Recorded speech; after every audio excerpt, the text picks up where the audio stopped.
Hello! Hello, hello, hello! Hello, Kai, hello, Robin, hello, Potato!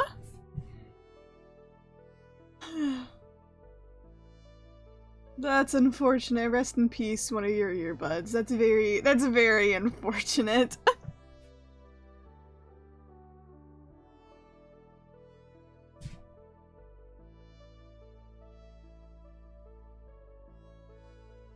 I hope Deltarune music makes you feel better.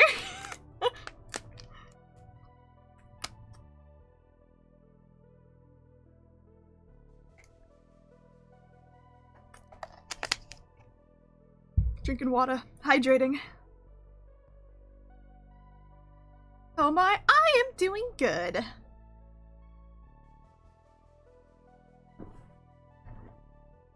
I did invite Clover to my Steam family. So now Clover has all access to my games, and I got a little bit of games from Clover as well. Deltarune more like Dookie Rune. You like that one, Lavana? She doesn't care.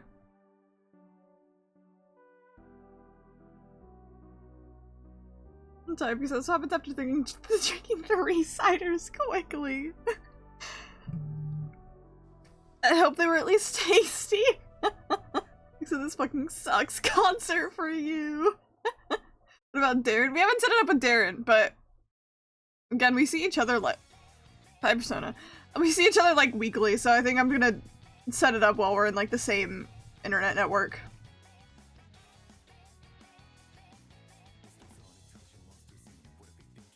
I think I got into ultra shit. Yes.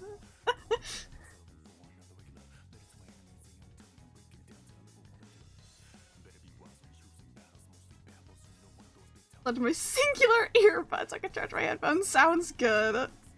I hope I sound awesome in that specific ear of yours. They were great. I was out for a family member's birthday. Ah, I see, I see.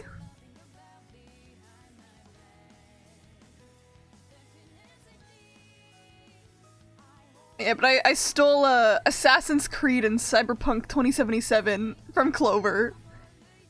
As well as Sonic Adventure DX and Sonic Generations.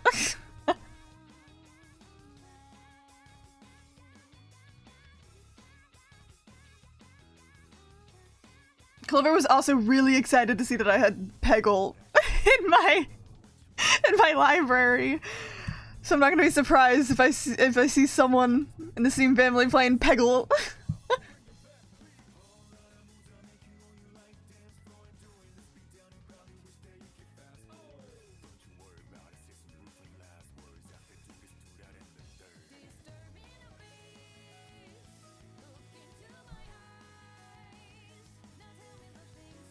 I also have not even set up my scene for the tier list. I forgot I had to do that before I started stream technically, but I wanted to get the classic textures back, but hell yeah. Oh well, easy enough. I say as I don't know how to mod it, but that's just a Reddit problem. I'm in the game because of you and Germa. I'm glad I can introduce everyone to Peak, which is Peggle.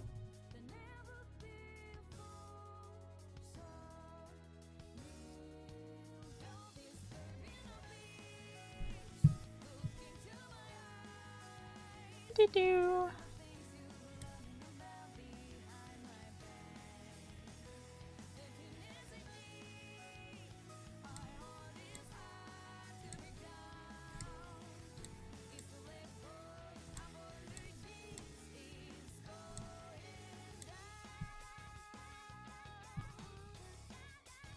Oh, that reminds me of an interaction with her and Riley, who I think is currently going through all my music bullshit to give her thoughts on everything, which I advised against because of how much shit there is, but you go, girl, anyway.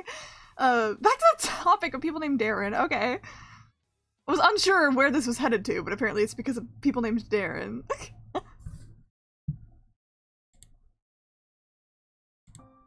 Okay, hey Snowy. Okay. Yeah, I did not have this properly set up. Actually, I really need to just move it over and we're good.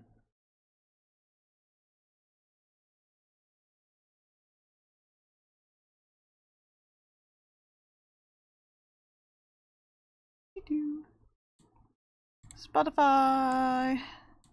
Move you over here.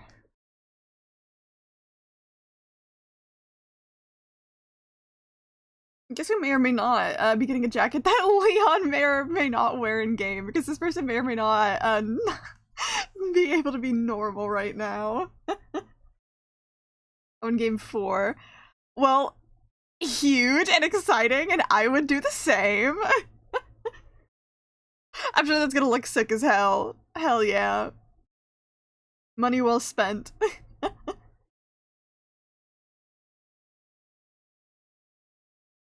Alright. But this is the tier list we're working with today. It is the same as every other tier list I've done when it comes to soundtrack tier lists. With, of course, the straight banger, freaking amazing. Pretty good. I respect it, not my cup of tea, no opinion / I don't care. Yeah. Switch to emergency wired earbuds plus dongle, huge. At least it works, and I'm not just talking into one of your ears, assumedly. People named Darren that are like old as hell.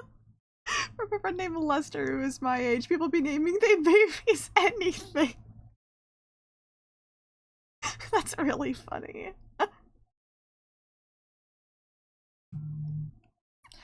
Maybe it's because I've always had my good old friend Darren. Well, yeah, to be honest, we weren't always friends. I say that as if we were like enemies or something. We just didn't actually really talk all that much until like after high school.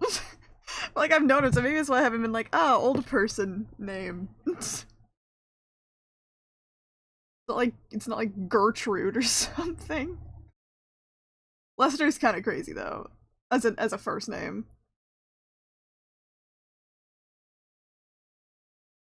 Jacket he wears if you buy it new, the cheapest you can get it for is $94. So I'm so thankful for secondhand stuff. I mean, okay, it kind of, in a way, it makes sense only because fucking people are crazy about fashion. So I guess crazy fashion people have become like 94 pounds. Wait, what is a change pounds to dollars? Okay, 124 is even more. that is kind of insane, but people go crazy about fashion, especially with like fucking coats. People are crazy.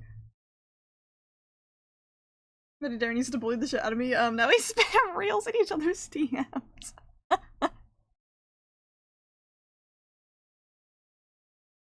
That's literally how me and my friend Darren ended up being more friends, is we just kept getting sent reels.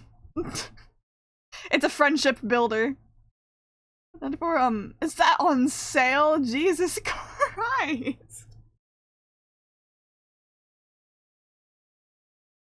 Like, I'm sorry, even outside of the Leon Kennedy influence, I genuinely could never imagine actually spending like over, I'll even be generous, over $80 on a coat. I wouldn't even spend $80. To be honest, I don't even wear coats, but Money's Leon Kennedy cosplay. See, I think Baby No Money gets a lot of undeserved hate. You can dislike the guy without having to like shit on him. Except for that Leon Kennedy cosplay. I'm sorry, it looks bad. The pictures I've seen, it just does look bad. I'm not paying that much, by the way. I paid 20. Hell yeah.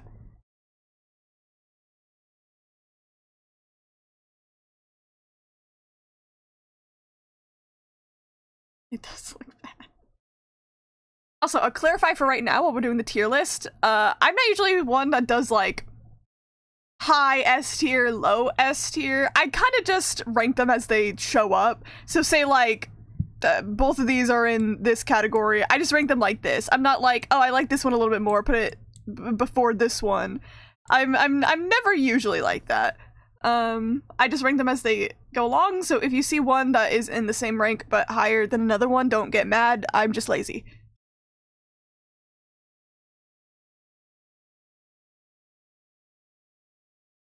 Something, he's commissioning too many artists to the point he can't really afford half their rates, at least from the shit I saw.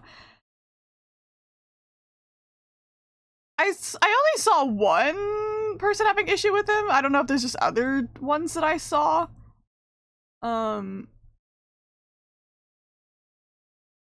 Which Baby No Money released a response to, which you can judge him based off of that. I'm not gonna like be like, well, he's fine because he responded. Some people thought it was a good response. Some people are still mad at him. It depends, really. But I've only seen one person complain about it. I don't know if there's multiple. Yeah, same. I was like, the only one I know about is the NSFW artist one. Oh, let me actually get the soundtrack up on my Spotify. This so I can see chat.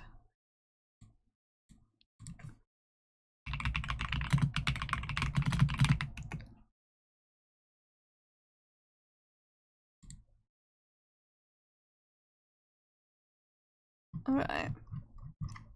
See, it's kind of crazy because it's like, when it's in a format like this, I'm like, oh, that's not a lot of songs, right? I don't know, if it feels a little, but then I go on Spotify and I scroll through, like, the actual soundtrack list, and I'm like, oh, that actually is quite a bit more songs, but they're all, like, really short. But you know I'm gonna be yapping. So we're gonna be pausing occasionally, like right now. Baby No Money has no money? What a shock! They're mad at a guy named Baby No Money has no money. SMH.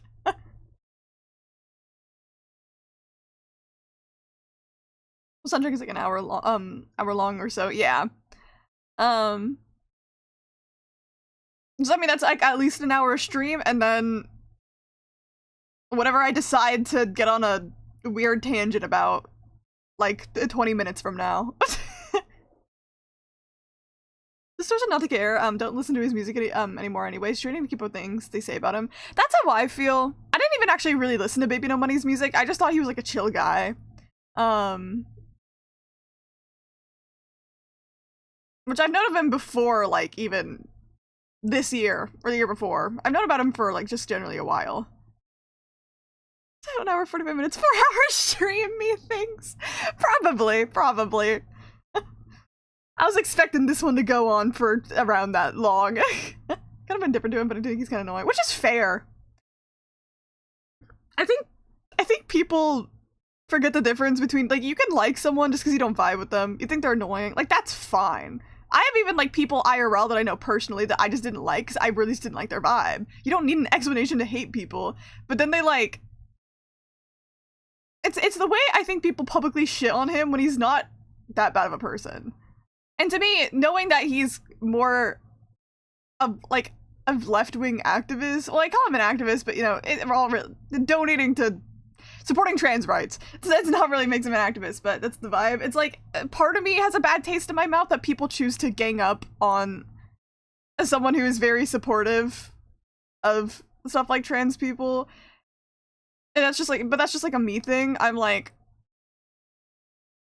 when you have no reason to hate him other than he's annoying and I don't like him, and you're choosing to publicly shit on him, it puts a little bad taste in my mouth when you can just hate on him privately.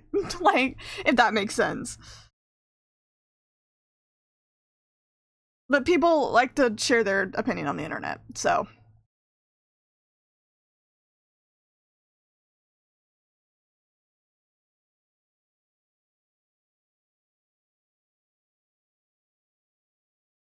Not even to bring up the chaperone shit that's going on right now.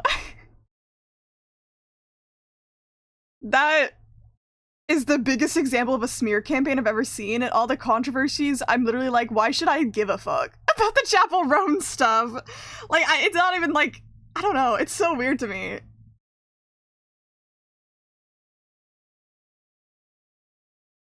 I'm waiting for the new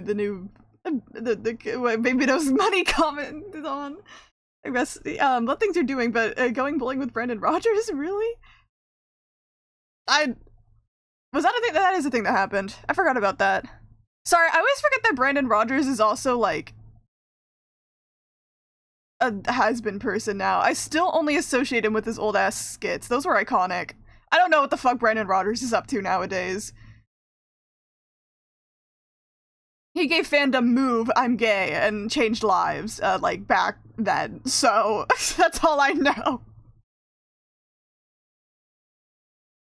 He commented on fucking Green Flame Kayak's Lloyd animation being brought out. What if his songs?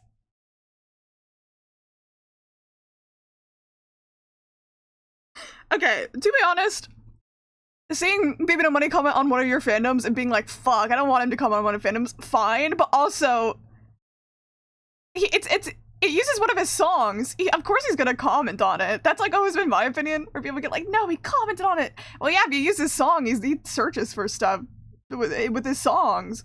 Like, you can be upset about it, but you kinda gotta expect it if you're using one of his songs.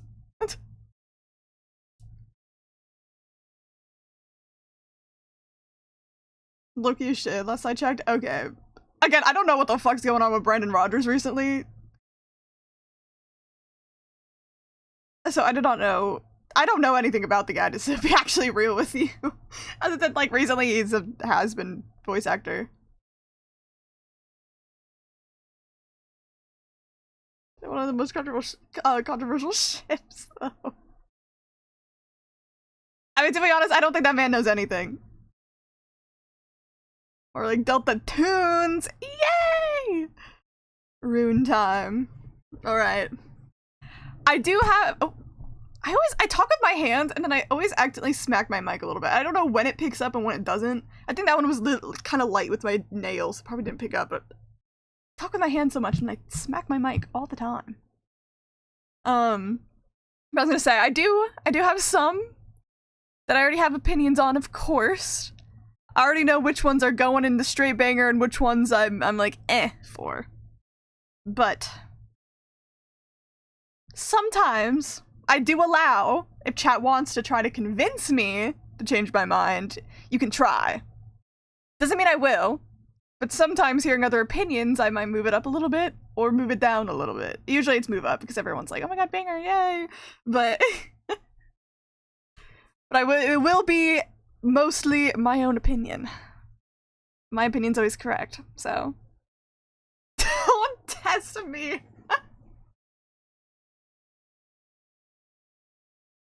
I just play one of my favorite songs, you just keep spamming, it's dog shit, it's dog shit, it's dog shit! I'm like, oh, fuck! It is dog shit!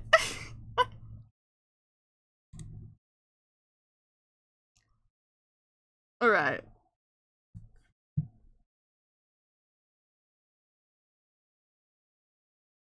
We're gonna be starting right away with Flashback.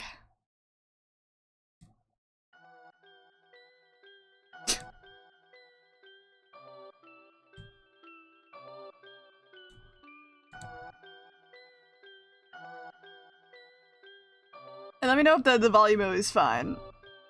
Everything to the left one tier. All of these are going up one more tier than they actually would be. See, this song...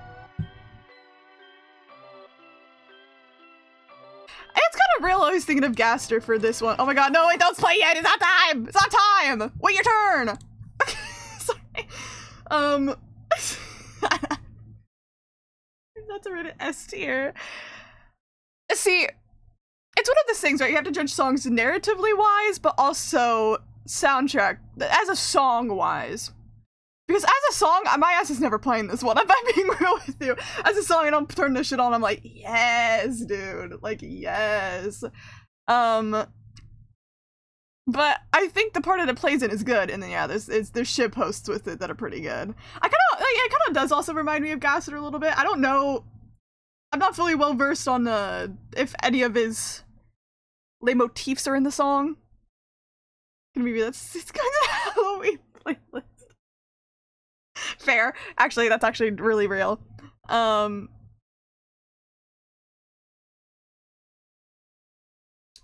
So this is one that I think, for me, goes into starting off and then I respect it. I don't know, Andrew made Caster theme too. Yeah, we will never know until Andrew works his magic. I think I respect it. It's good.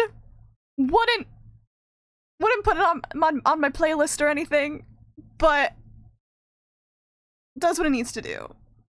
I think it's a Mystery Man motif if you ever think about hard enough. Yeah. Think of anything, yeah.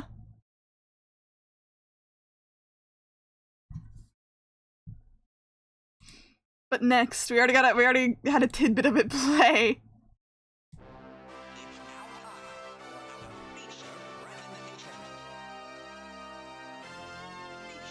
Feature.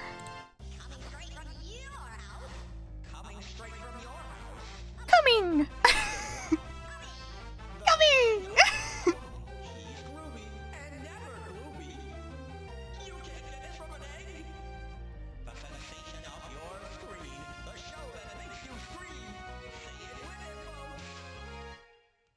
Mr. Antenna's TV show!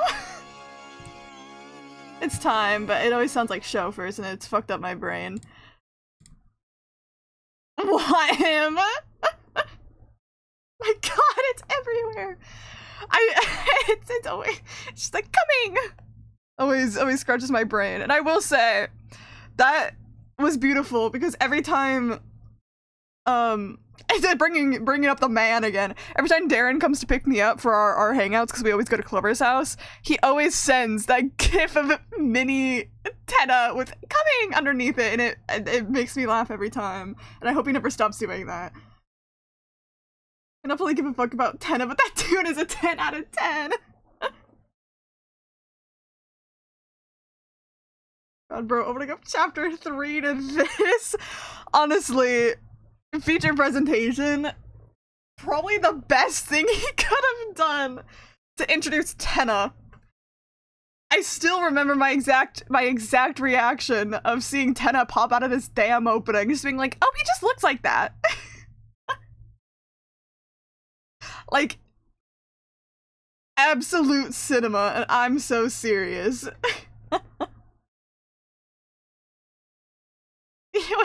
Yeah, we do have it on recording even. Oh my gosh. Yeah.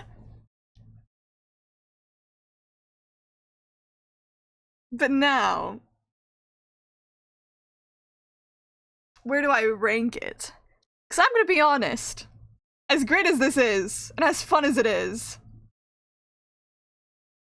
it's not life-changing enough for me to go into straight banger. You hear that stupid coming soundbite? I think that one TikTok there's just Tenna jorking.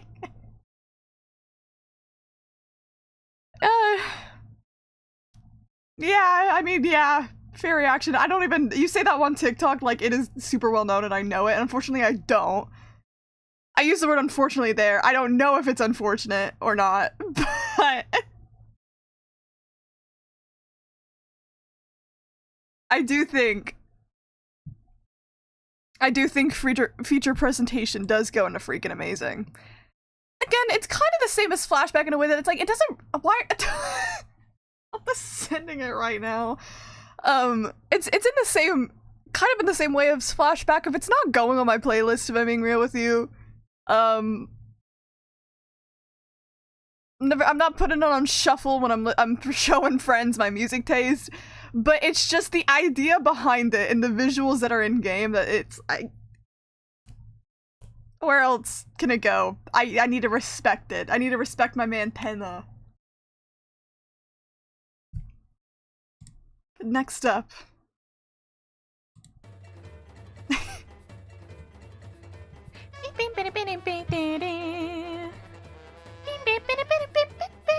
That's too high. I didn't give myself enough air.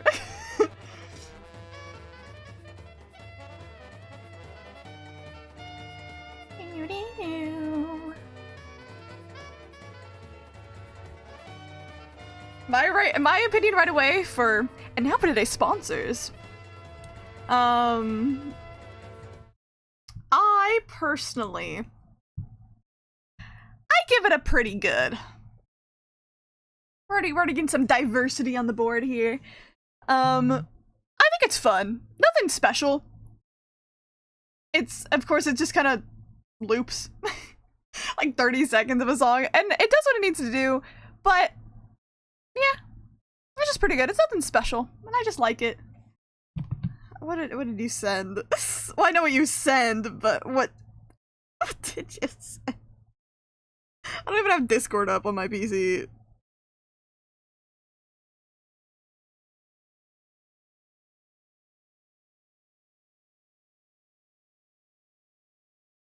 See, I'm not playing it with audio, and I don't know if I want to play it with audio. Diversity woke. So we got that how games show sound down. In the Spotify, it should have trivia. Wait, do they have trivia second?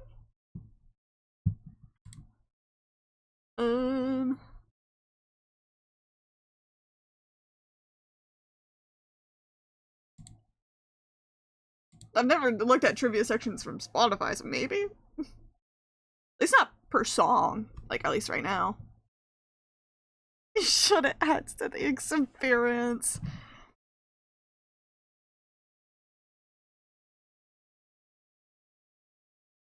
Here, I'll, you can hear it through my mic. Mike, Deltarune reference?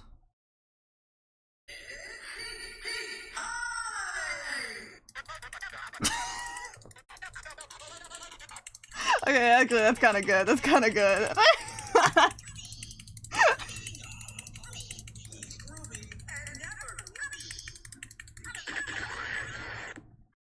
That's so fucking stupid. Might be mobile only, maybe. Yeah, I'm on the Spotify app on my computer. And it probably depends on the song or artist on Spotify. Coming! Alright, now we have...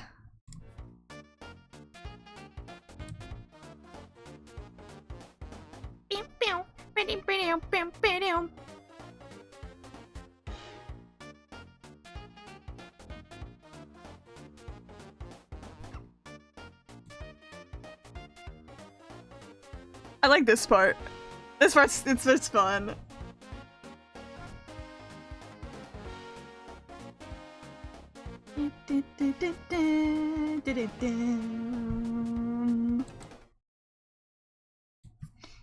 A full bob. That's a starting screen song if I ever heard it. Actually, I don't even think I have it on my my streaming playlist. To be honest, I haven't updated it with Deltarune songs since Deltarune's 3 and 4 came out, so. See, I don't think it's straight banger. I personally don't. I think it's good. I mean, to be honest, every song on the fucking playlist is good. On the soundtrack. And this one is really good at what it needs to do. Like, again, what you said, Kai, before, Toby Fox injected game show into this. Toby Fox injected game show into the soundtrack so perfectly. I don't know. For me, it's not a straight banger. Yeah, he did conjure the spirit of Steve Harvey. Yeah. I think it's also when you play the fucking chapter and you also have to hear this song quite a bit. Or I'm like, it's a banger, but I'm like, Are you slash SRS or slash J right now, not knowing who Steve Harvey is?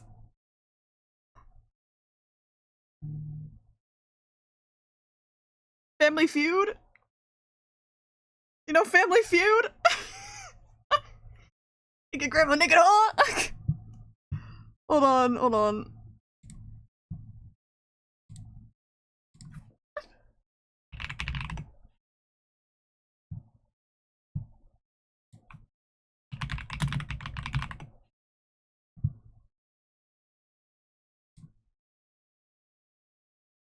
I'm getting him up.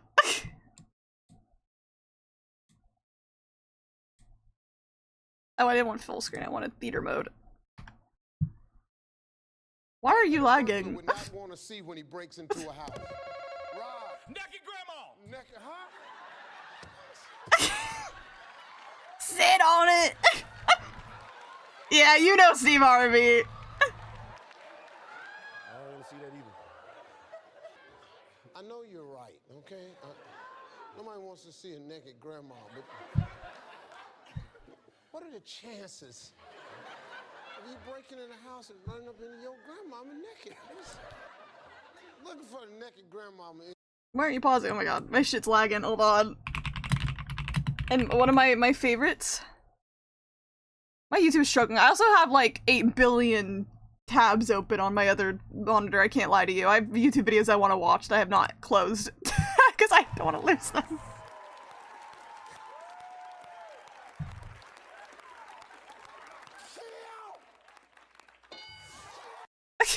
It's so good.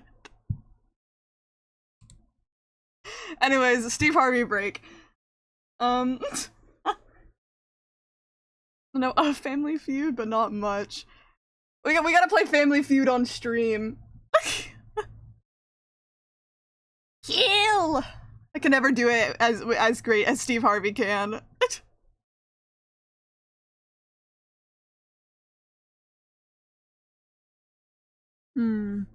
But Mike the board, please. I'll give it to you. I'll give y'all something. I'll put it to freaking amazing. It was gonna go into pretty good, but y'all like it. I'll put it into freaking amazing. Mike mention.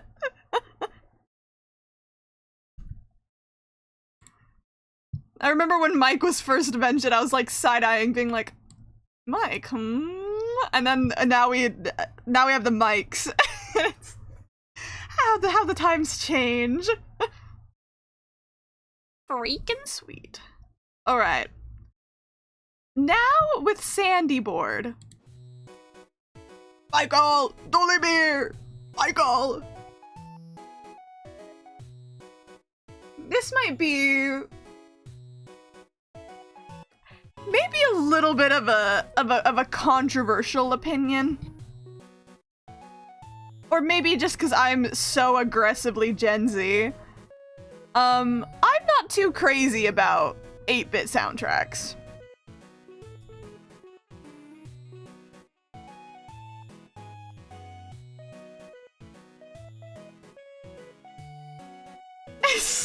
Put the hand on your shoulder.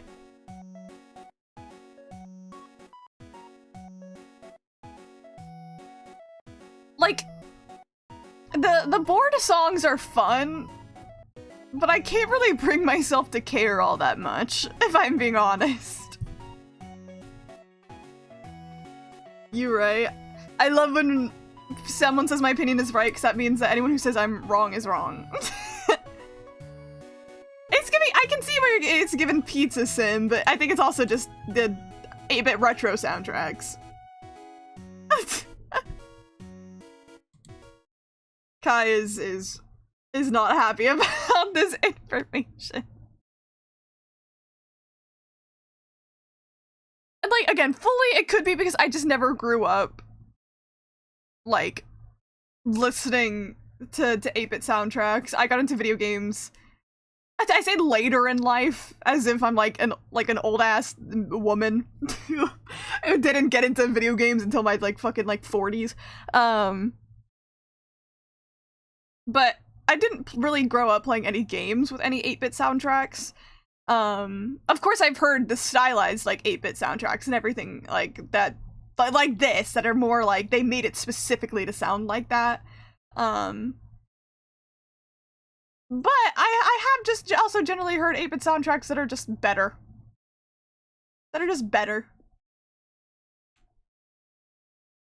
So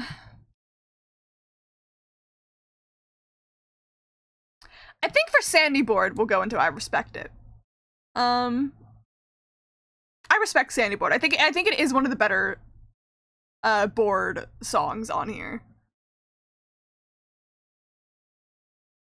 It's not my favorite one of the 8-bit ones. And by better, I mean there are ones that I just don't like. If I'm being frank.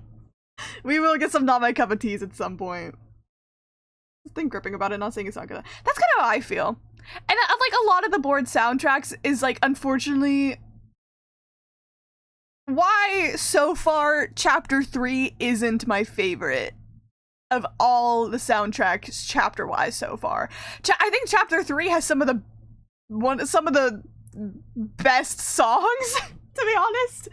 Like, there's one coming up that we all know where it's going once it pops up.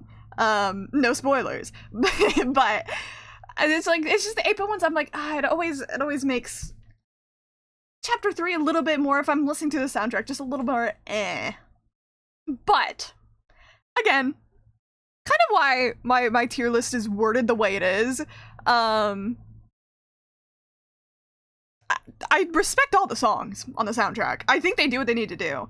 I love TV. And so that's why I'm like, I don't think any of these songs are actually bad. Some I don't like, in my music taste, but they're not bad. Especially these video game ones. Like, it brings the atmosphere of the game perfectly of what you're doing. Alright.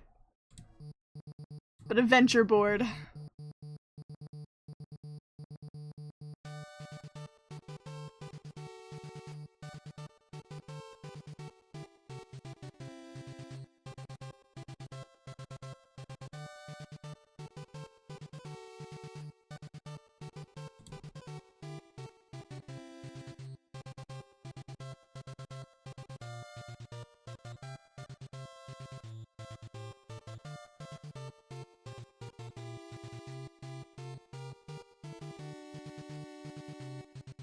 Yeah, fully admittedly, this one's not my cup of tea. I just, like, it doesn't scratch the itch in my brain, unfortunately. This part's a little more fun, but it's, like, the last, like, 10 seconds of the song.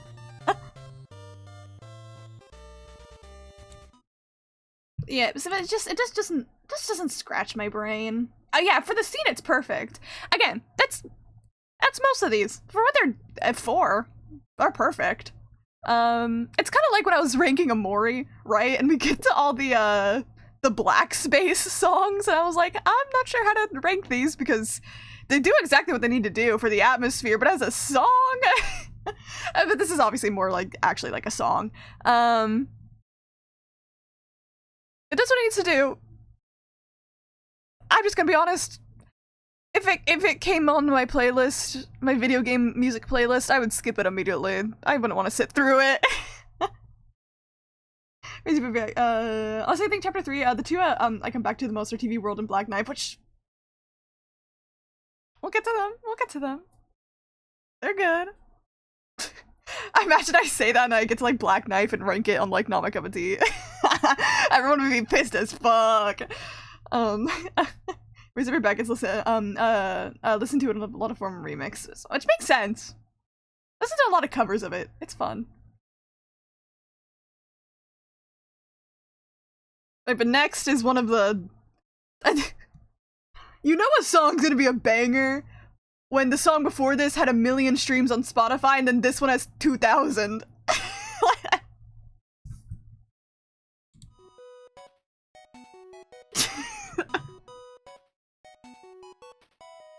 Don't care would be funny.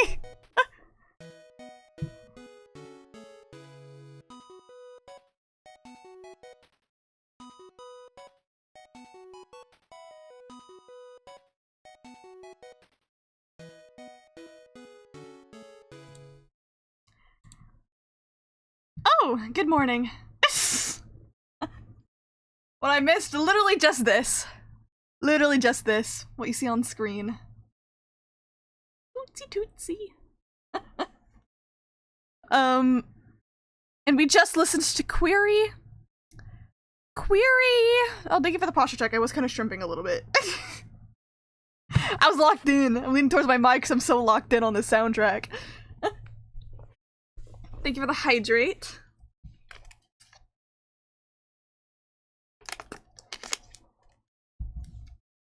Thank you for the second hydrate. Hello, everyone. How are you? Fine, thank you.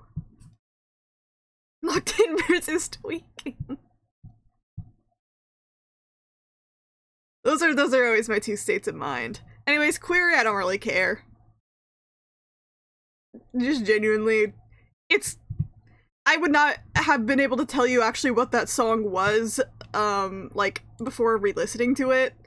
It's just kind of forgettable.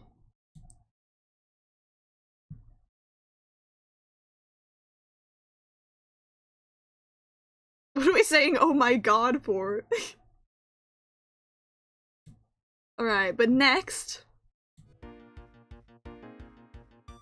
we got quiz.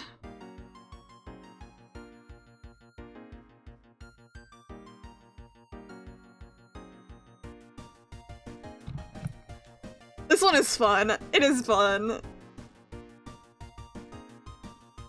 Oh, it was the oh my god! Okay, yeah, okay. I never really see it written like, oh my god, I almost only ever see, oh my god!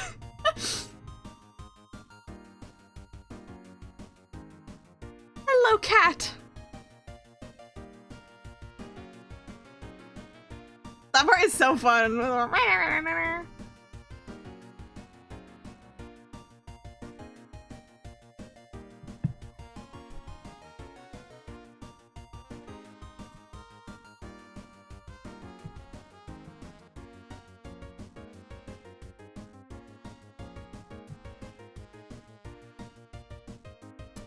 For quiz.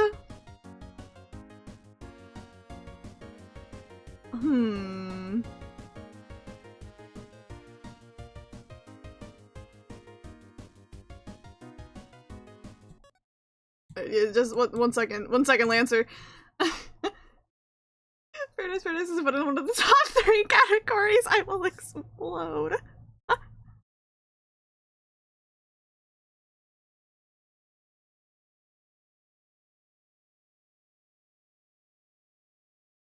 We will get there. We will get there. This includes the song not officially based on the OST. Currently, no. Especially because this tier list is just OST ones, and I have like the official OST pulled up, but we still can look at those afterwards, and I can give my opinions on them. Presix, please kill yourself. Damn. So put in the top 3, put be your own person. Wait, that's a yippee! That's a great way of gaslighting me, actually. Form your own opinion. But hello, Kat. I am doing well. We get to listen to one of my favorite game soundtracks of all time today, and I get to give my opinions. Everyone has to be like, "Oh my god, you're so correct. I love when you give your opinions, and I don't make anyone upset with my placements at all." Quiz though.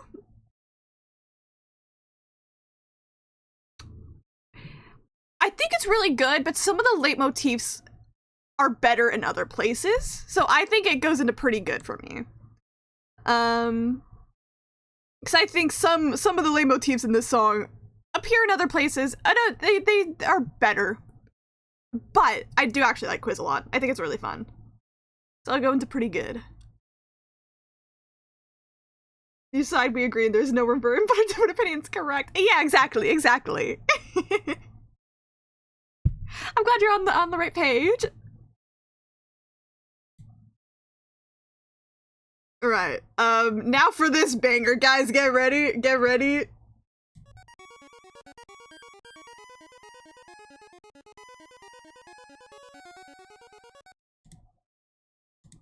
That's it. It's Lancer. I'm sorry, I don't really care. The song is 7 seconds long. I need to make a Lancer tier specifically just for Lancer. You're lame, L opinion. Okay, oh damn. It's 7 seconds long. And it's kind of grating to my ears, to be honest. It's the 8-bit. I can't stand listening to it normally. I actually. Wait, yeah, here, wait, oh my god. This is not to mean to say it's worse than Opinion Don't Care, but...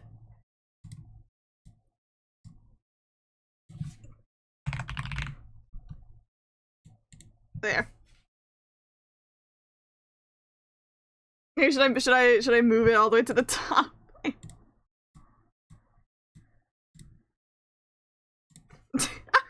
There's the Lancer tier. Yeah. Ongoing dictator mode was on my 2026 bingo. I would have been so real. I've gone dictator mode so many times. What is wrong? What do you mean? What's wrong with me? Do you not like my really correct opinions?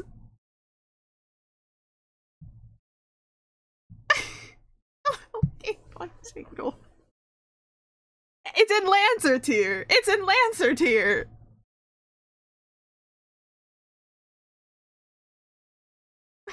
My streamer a dictator. Exactly. No one's allowed to insult me. I'm always correct. It's my stream, my rules. I don't even know what these songs are, bro. Well, the good thing we played the songs as we listened to them. Except, I'm not replaying any of the old ones. You'll just have to guess and hope that you agree with me. I am Adolf Hitler! Can I be so real with you, Kamoka lore? Because I was born on Hitler's birthday, I did get called Hitler in, like, high school. Because people thought it was funny. Which I'm glad that it's died out nowadays. I'm a 420 baby.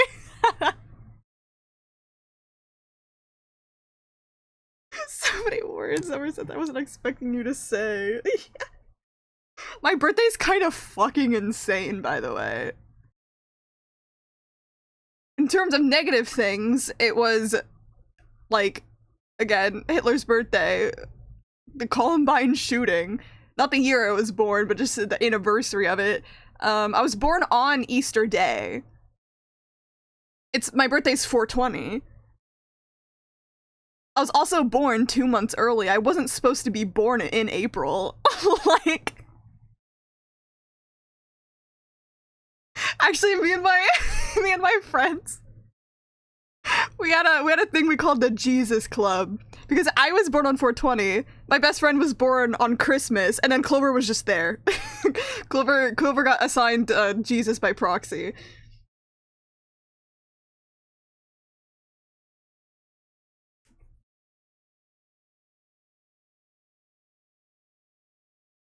It was also because we were also the taco club. Because I had a cat named Taco, Clover had a chicken named Taco, and then my friend had a dog named Taco. And unfortunately, all of them have now passed away, but the taco club remains eternal.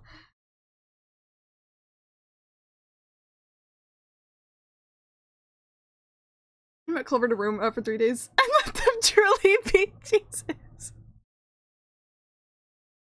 I'm born on Mary Day, so welcome to club. Hell yeah! Yes, 420 is the 20th of April. Sorry, I'm not a loser who writes 24. Sorry, I like being mean about it, because saying 420 is funnier. Alright. Okay, Hitler. Okay! Am I wrong, though? 420 is better than 24. That's boring.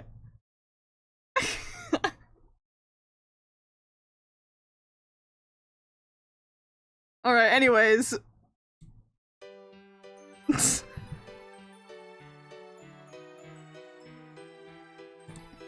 song is really dramatic to start playing right after all of that.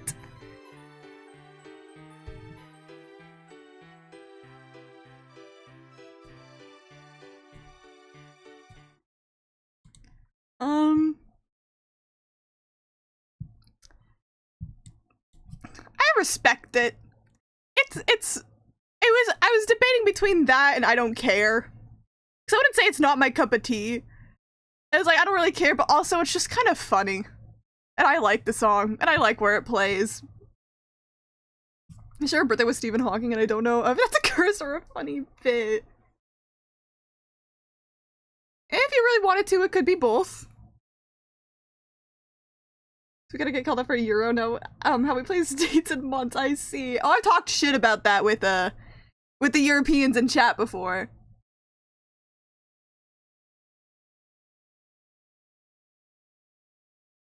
Or this is some random day. How do people get more interesting ones?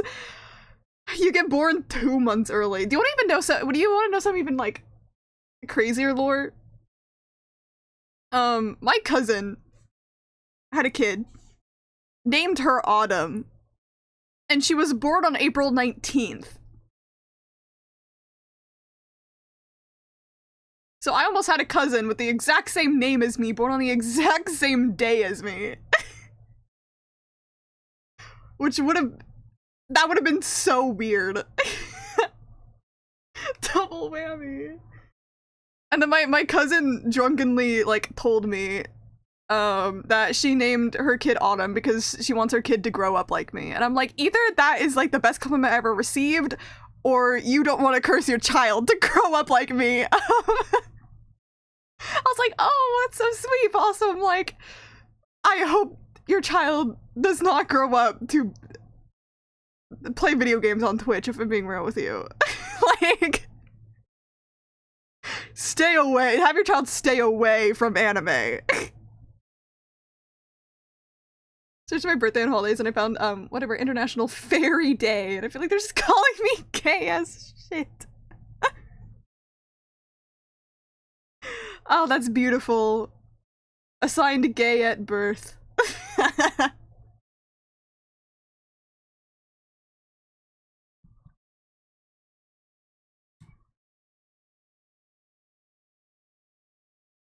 But guys, you know what song we got next, y'all? I don't know if I can read that chat out loud without Twitch getting mad at me. Except I have actually said the F slur on stream before because I have accidentally combined words together in an unfortunate way while stuttering. But you know, it's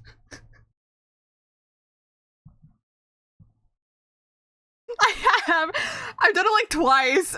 where it's like, hey, I can reclaim it, you know? It's at least I'm not saying like some random slur I can't say. I just have a bad habit of like mixing up words in my head and then combining them together, and sometimes it ends up in the worst possible way. So I shared my birthday with Richard, I don't know how to say that last name. Gere? He acted in a Pretty Woman, American Gigolo in Chicago, etc. Okay. I'm horrible with actor names because I usually do not care about them, so I don't recognize his name at all, but that's awesome. Anyway, guys, there's a reason we gotta lock in right now, okay?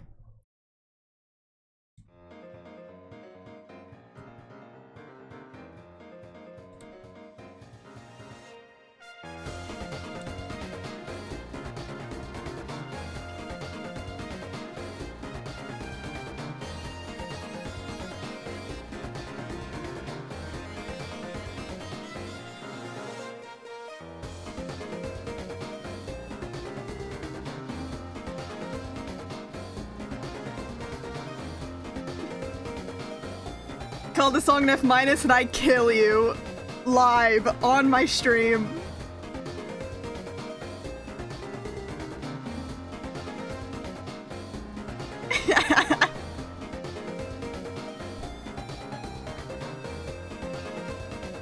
I'm gonna have to plan the Robin execution stream, BRB.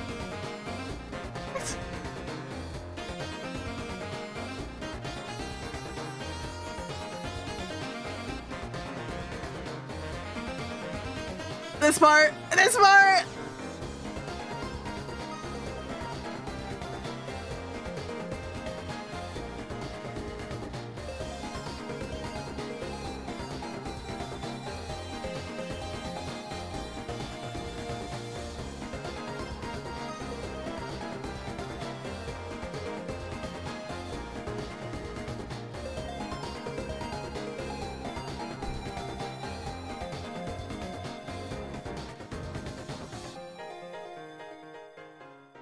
Anyways, if it isn't clear with me just having to lock in and listen, this song was life-changing. The first listen.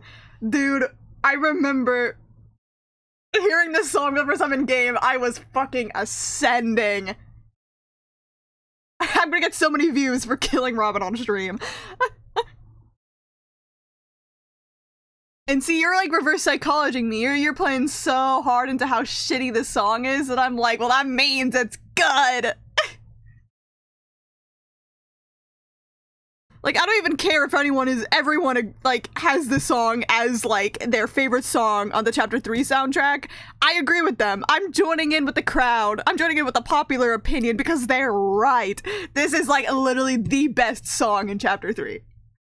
Literally.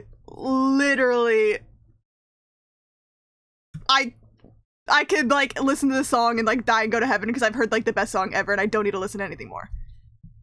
Straight banger. Straight banger. Wait, I can't use the immediate shelter. This is not a drill.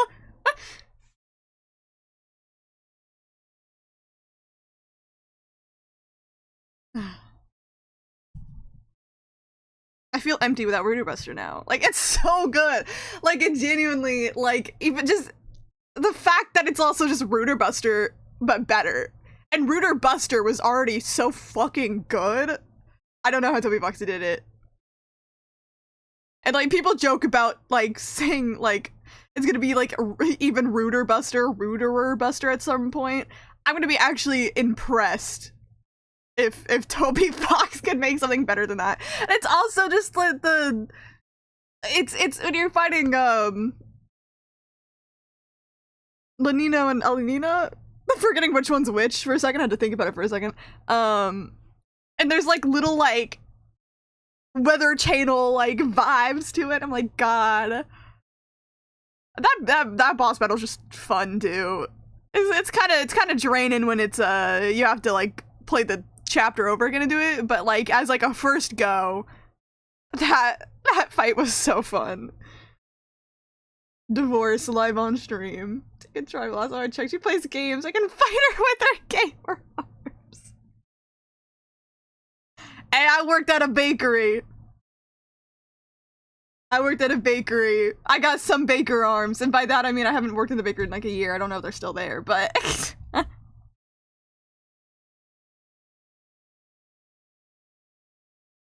anyways, disagree with me about Rooter Buster, and then you're banned in chat. Say bye-bye. What did you bake? Well, I sorry, my brain turned off for a second, and I worded that like as if I couldn't tell you. I was like, well, I mainly made a dessert for dinner at my campus every day, and then we had like a little like student like FBI baker, and then we had like a little a student like market. It was more like kind of, I would say, like a, I guess like mini convenience store. That was also in our little like a commons area, and then like occasional off campus things and like catering and stuff like that. So I made like quite a bit different things. Like for catering, obviously like if there's an event going on, we'd make like cookies or brownies or like something simple like that. Sometimes caramel corn. But we made a lot of different things because we'd always make desserts for dinner every night. And I went to a small campus, so our dinner was actually really good. So maybe a weird question, but do you have bread in the USA? I mean, not sourdough bread, or the bread with the soft crust that you squeeze. It goes back to its original form. Bread isn't supposed to do that, right? Yes, we do. When the USA eat bread that we have in Europe, we do. Everything you have in Europe, we have here. The one you're thinking of with the soft crusty squeezy goes back to original form. That's white bread. That is a specific type of bread. That's white bread. Which is good, by the way. Like, come here and try our white bread, because it is good. But yeah, if you go to like an actual like bakery, Everyone's out there making bread. I don't know. I think it was like some Europeans go to like Walmart, eat soy block. I think some Europeans just go to like a fucking Walmart and they see our bread aisle, which our bread aisle itself is white bread because it's not fresh bread right out of the bakery. Not Wonder Bread. No. But they see the bread and assume that's all the bread we have, that we only have white bread. For the USA, I wouldn't have them. Like, it didn't seem right. Yeah. Yeah, no, we got bread. Was your bread aisle look like that? I mean, I don't know. I don't make the bread aisles. My assumption is, again, that's like bread that's meant to last longer without getting stale. Because you're buying like whole ass loaves. We have that too with other breads. I don't know. I was just guessing. I genuinely don't know, man. I don't know. But there are grocery stores that have the bread aisle, but then like the actual bakery section where you can buy like actual other breads in the bakery section. Another weird question. How many times a day do you eat hot food in the US? What do you mean? What do you mean by like hot food? Like food that's hot or like spicy hot?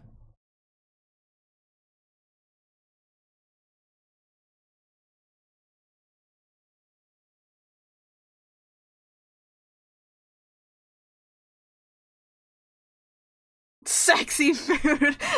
Man, all the time. It was even like hot meal. Lava hot. I mean, often? I don't know. It depends on the family, I guess. Usually every day for me. Cause I usually eat like pasta for dinner. So pretty often. I think like I mean like the average like family breakfast? Oh, I don't eat breakfast. In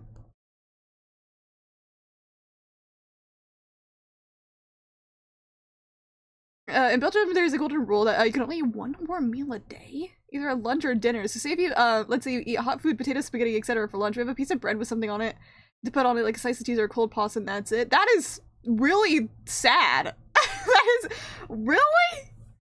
That is such. I've never heard of this before. It's such like a different culture thing. That's sad. No, there's no like rules like that here. Well, yeah, it's sad if I ate like fucking SpaghettiOs for lunch and then I have to have a sandwich for dinner when I wanted pasta. I'd be a bit sad. It's not really just stupid. No, it's actually no. Actually, no. I know that your government all like if you have 2 more meals a day, they go and kill you. So, but that's an interesting cultural thing. I genuinely actually haven't heard of that before. You know, here it's just eat whatever. I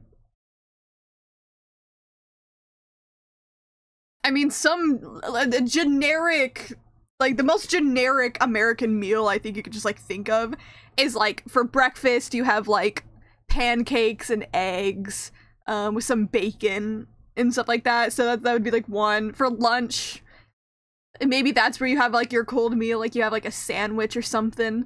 And then for dinner, you always have, like, yeah, waffles. I mean, well, it's usually one or the other, but... So you hate waffles? There's a meal for breakfast here. I mean, to be honest, that's like the American TV show breakfast. I've never had a breakfast like that before, unless I'm having breakfast for dinner. Then you'll have all that much. But you know, usually dinner is you have your like your meat, your veg, and then like another side, like mashed potatoes or something. Again, these are like the generic American like dinners or whatever. Not every American dinner is like that. Sometimes people eat a hot dinner at their job, school, and eat a piece of bread as I assume you immediately eat a hot lunch at their job school and eat a piece of bread as dinner. And you have those, they do it the other way around, bread for lunch and hot food for dinner, which is so strange to me just because, like, yeah, we don't have that culture here. I mean, if it's meant to, like, diversify, like, your diet, that makes sense. But yeah. Yeah, is there a reason?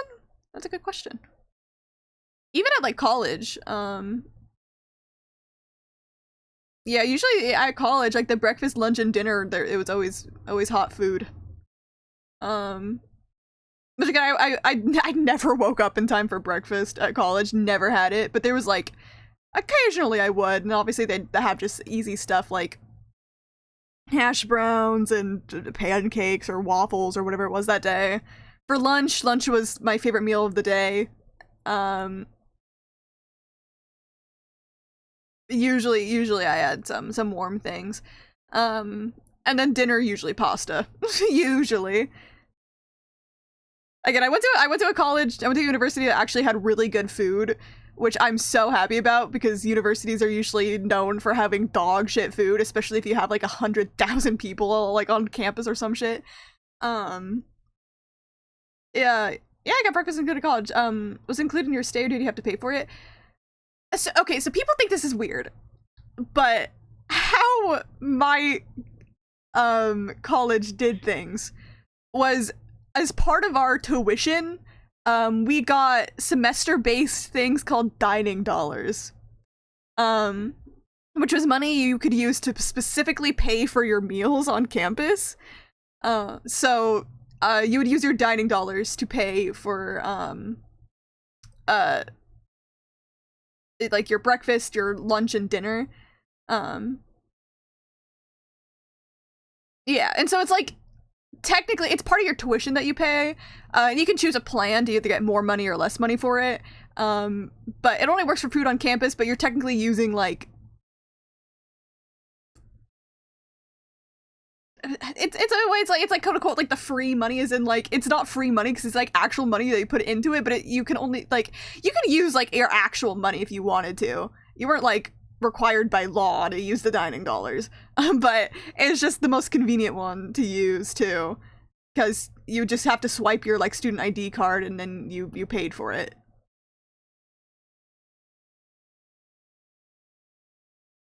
To get more bang for your buck. That's so weird. Yeah, well, okay. It gets even worse when if you don't use all your dining dollars, you don't get that money back. Which I think was the weirdest part. I think if they didn't do that, then it would have been fine. Yeah, but like, it was kind of weird. How much of these dollars were given to you an equation how much the food was worth in those dollars? It was the exact same price. Like if the food was like $8, then you would be spending $8 real just in dining dollars instead. So, some companies also give culture checks every month so the workers can visit a museum and go to play or something like that.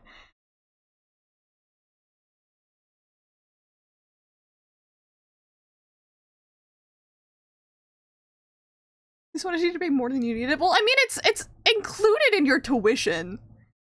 Like, the tuition you pay, this to get the dining dollars, like, alongside the tuition. But tuition would be less. How many so real? It didn't really break me. I just kind of read it and just didn't have anything to respond to it. That was it. I just couldn't think of anything to respond.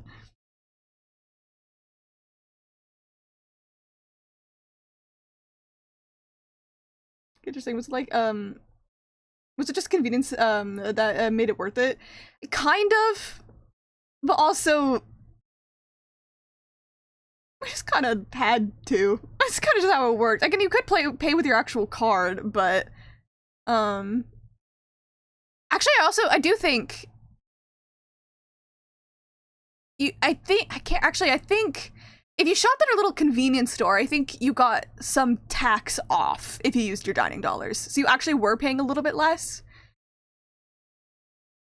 I don't know about the actual, like, lunch meals, though, because those were different than the convenience store.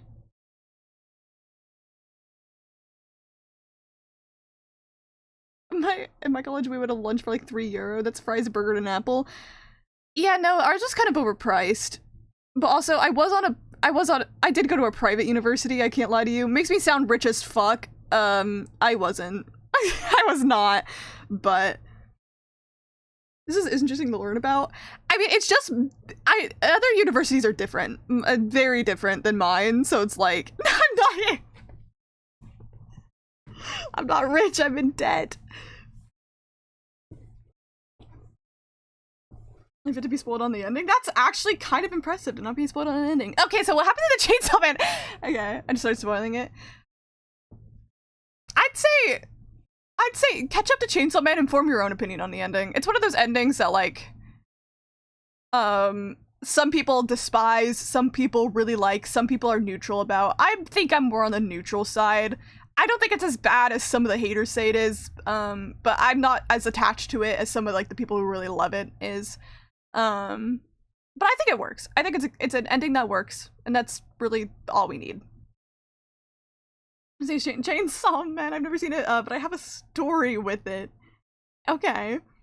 I'm not ending at all, just wish we had a better path to it. That's kind of how I feel. The ending's not bad, it just felt abrupt in the story. But also, I can't really blame Fujimoto. It kind of felt like for a while he's probably burnt out with Chainsaw Man. Obviously, I don't know the guy, but it's just like, as a longtime Chainsaw Man fan, it's just like, even I felt kind of like drained reading a bit of it towards its ending.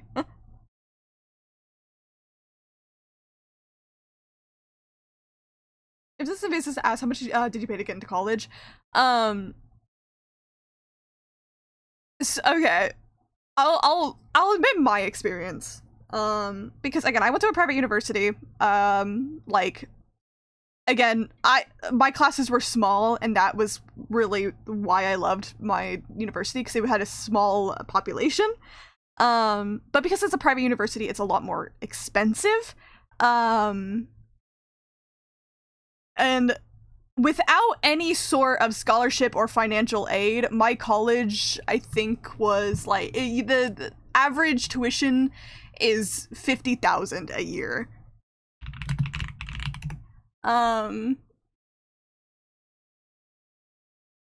It can be up to $60,000 now. They increased tuition while it was there. I did have scholarships and grants and stuff like that that made that way less. I did not just pay $50,000 a year because I would not be able to, nor would my parents be able to.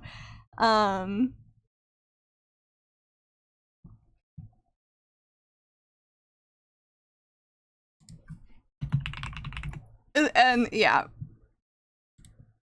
I didn't know it was that much. Not everybody gets student debt thing in the USA. Yeah, and again, this is on the worst side of it too. It could like there's colleges elsewhere that are cheaper.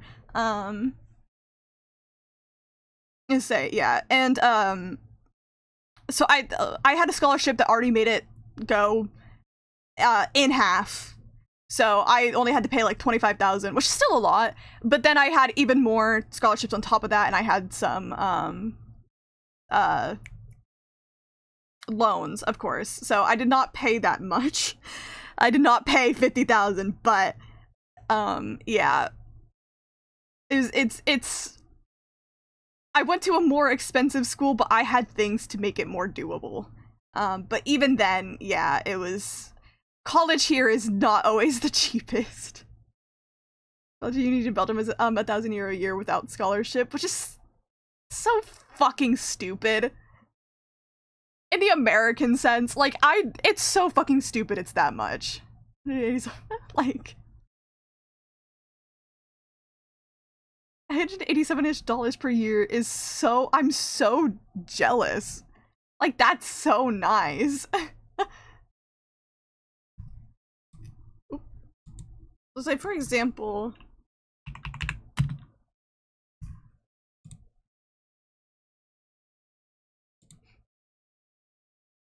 yeah, I was like, one of my friends, like the college she went to is a more public university.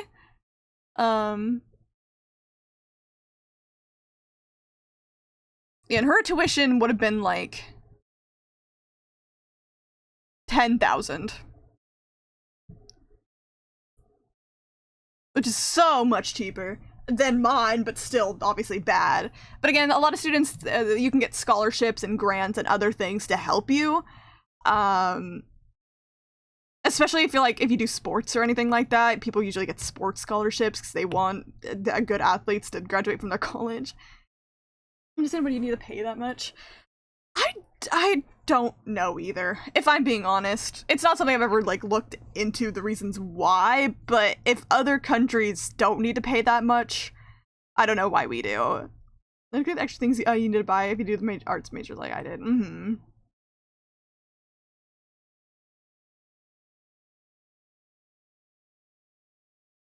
Yeah. But I was also paying for, like, a dorm room, and stuff like that as well, so added a little bit to it.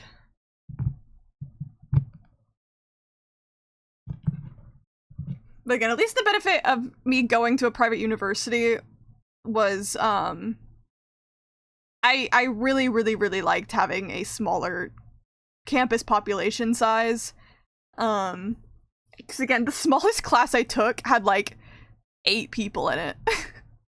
And the biggest class I took did have like 80 people in it, but that was like an intro to psychology class I took like my freshman year, and like everyone takes intro to psychology, so.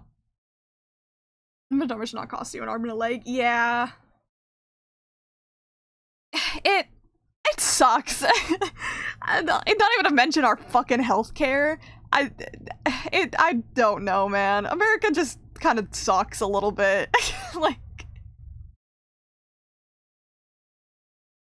it's like, we have the best opportunities, but you need to, like, go into debt to get those opportunities, and then you graduate college and everyone ghosts you when you try to get a job. So, how awesome.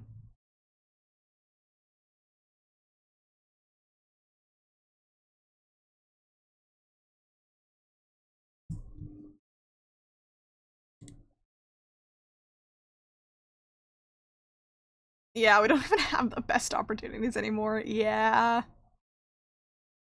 Yeah, and this is not to say that college isn't worth it. Here, like, genuinely, like, my last couple years of college, I loved it. I loved it so much. I met such great people, and I made so many experiences that I wouldn't have traded. My first year of college was fucking rough, though, but the last couple of years were good. And I feel like I've grown a lot as a person after going to college, and I wouldn't trade that experience for anything else. Maybe would I have gone to a different school? Maybe. I will never know if I made the right decision going to the school that I did go to, and I think that's kind of like one of the scariest parts about college, is like being like, could I have thrived somewhere else? But just because of the people I met and the experiences I got, I at least say I wouldn't have traded the experience of going to college for anything else. My dorm was good. I was thinking, that I said to you on the first day, dear students, look around the room, take a look to your right, take a look to your left. In 3 years when you graduate, you might see the spaces standing next to you. Only blank % will make it through this major. Oh, I didn't say that. The thing about college in Belgium and intake exams are not that common, so everyone can start, but they make the classes so hard that you end up graduating with only 1/5 of who you started with. So I prefer heavy intake exams because they don't waste money. Okay. Yeah, that's not my college experience at all. We're paying to go there, so we're staying. Usually. But yeah, I liked my dorm. One of the biggest downsides to the dorms was that it was temperature control was kind of rough. So when it got hot, it got really hot. When it was cold, it was really cold. But I managed to survive them. It wasn't all that horrible.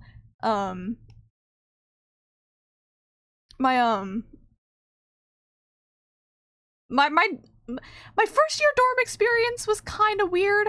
It was my first time living, like, see, I told you I was gonna get into like a rant randomly in the middle of stream, but it was gonna happen. But anyways, my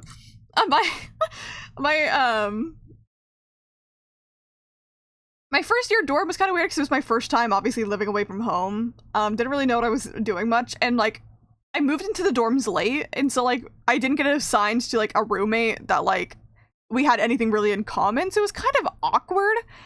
But she ended up moving out, and then I ended up getting the room to myself. So that was a win. After you graduate, at least happy you will burn up and be a teacher within the first 5 years. Damn. If I heard that my way to start my college experience, I think I would have just, like, died. My start of my college experience was already ass. But, and so it was nice kind of having, like, space to myself for a bit, but I was still, like, really depressed in my first year, I can't lie. My first year was really rough. But the dorm was, like, fine, especially after, like, my roommate moved out. Again, not because I didn't like her. It was just we didn't really talk, and it was kind of awkward. And she was gone all the time anyways. My second year, I also got another roommate. But I loved her. She had slight appearances on my stream every so often, like, very rarely. But she had popped up sometimes. I loved her. I actually had, like, a lot more in common. She was really into HoloLive VTubers, which was funny. So I learned about HoloLive VTubers a bit through her. Again, she would kind of leave a lot, so I'd always have time to myself, which I think was important to me. Like, I loved having her, like, I loved her as a roommate and a person, but having, like, alone time to myself in the room was also really nice. I felt bad because, like, I never left, but I kind of wrote that in my roommate application, before they assigned roommates. I'm like, yeah, I'm a homebody, I don't really leave that often. But she was nice, and I was sad to actually move out with her. And then my last 2 years, I got a really big dorm room all to myself. I stayed in, like, the same room for 2 years. Again, it was a really big dorm room all to myself, and that was fucking awesome. It was also, like, a 3-minute walk to the cafeteria, and was, a lot of the dorms are, we had an upper campus and a lower campus, which just means we had a giant hill in between campus, and, like, all of my classes were upper campus ones, and I had an upper campus, dorm, not a lower campus one, because a lot of dorms were lower campus ones, so I was like, well, I'm right by all my classes, that's huge. And, yeah. So I really liked living in the dorm. I liked having my own space, but also not feeling alone, because Clover, lived, like, literally next door. I liked having the easiest walk to the cafeteria to get any of my food. I also lived right across the street from a ramen place, and I spent so much money there. The sleeping spaces weren't in separate rooms. No, the dorm rooms were just, like, one big bedroom. We just had our own side of the rooms. So I think at first it was weird, right? You're sleeping across the room from this person you just don't know. And thank you, Cactus. Sorry, we've been on rant mode for a while. It was bound to happen, but we're all completely on different side tangents here. Alright, I'm doing good. I hope you're doing well as well. Anyways, yes, Rooter Buster is the best song in the Chapter 2 soundtrack. So, yeah, it's definitely really awkward at the beginning, like, sleeping across from this person that you literally just, like, do not know. A person than me being able to do that. Well, it was so scary at first. Like, my first year, it was really scary, but then my roommate moved out, and I was like, oh, okay. The next year, again, it's really awkward at first. Like, it's awkward and scary at first, but when you get a roommate like my second year where you have a lot in common and really get along, it's just genuinely just nice. And you get used to it. It's a chat room in Brit, I guess. Especially if it was like my my second year roommate. She slept through everything. Like, there were times where I was playing games while she was taking a nap and she would not wake up. There was one time the fire alarm went off and I had to wake her up.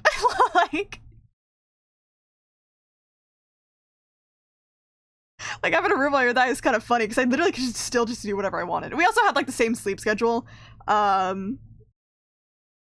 which would have been awkward if we didn't. We had, like, the same sleep schedule. We would both go to bed at, like, 3 a.m. all the time. Fuck you too, Danish. The fire alarm, one of the downsides of the dorm is that the fire alarm would go off easily, because people would burn food in the kitchen a lot. then burning food would make the alarm go off.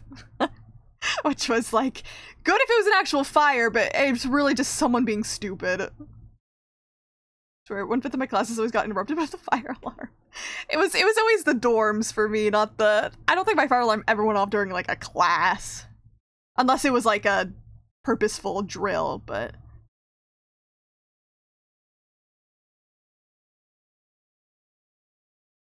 Why did you keep... Cat keeps trying to start fires, SMH. I will say the funniest part about when the fire alarms would go off, though, was when, you see how many people have cats in their rooms. How many people had their emotional support animals. I was one of them.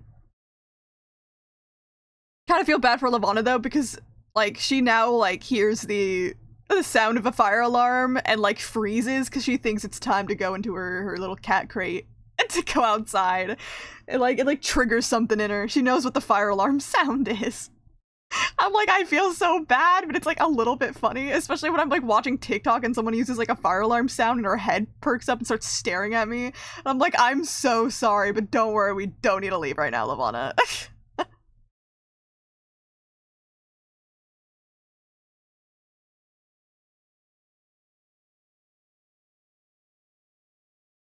Alright. We've had enough of a tangent here. Don't worry, I'll still chat, probably still get distracted later. But we still are only 11 songs in out of the 78 on the soundtrack. Don't worry, I knew this one was gonna be a long stream, because I'm me. Yes, it is her super soldier trigger. Now we have physical challenge. This one's one of, like, the little bit of longer one. Oh yeah, I forgot about the Chainsaw Man lore.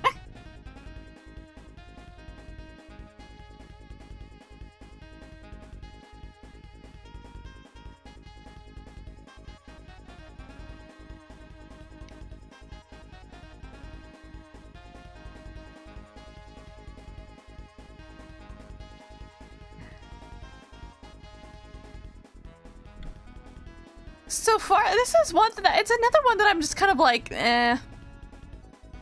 I just feel like there's nothing too special about it. Never heard of this one before. I think it's alright. I mean, if you played Deltarune, you had, but that's just how I feel. It's just alright. It's really nothing special about it, especially compared to some of the other Chapter 3 songs. I don't hate it. But I think I'm just going into I respect it. Cause yeah. It's better than some of the other songs on the soundtrack, but also just not that special. Expensive, bro. Watch a fucking Let's Play, coward. It's actually not even that expensive. What is it, like $20? $25? Something around there.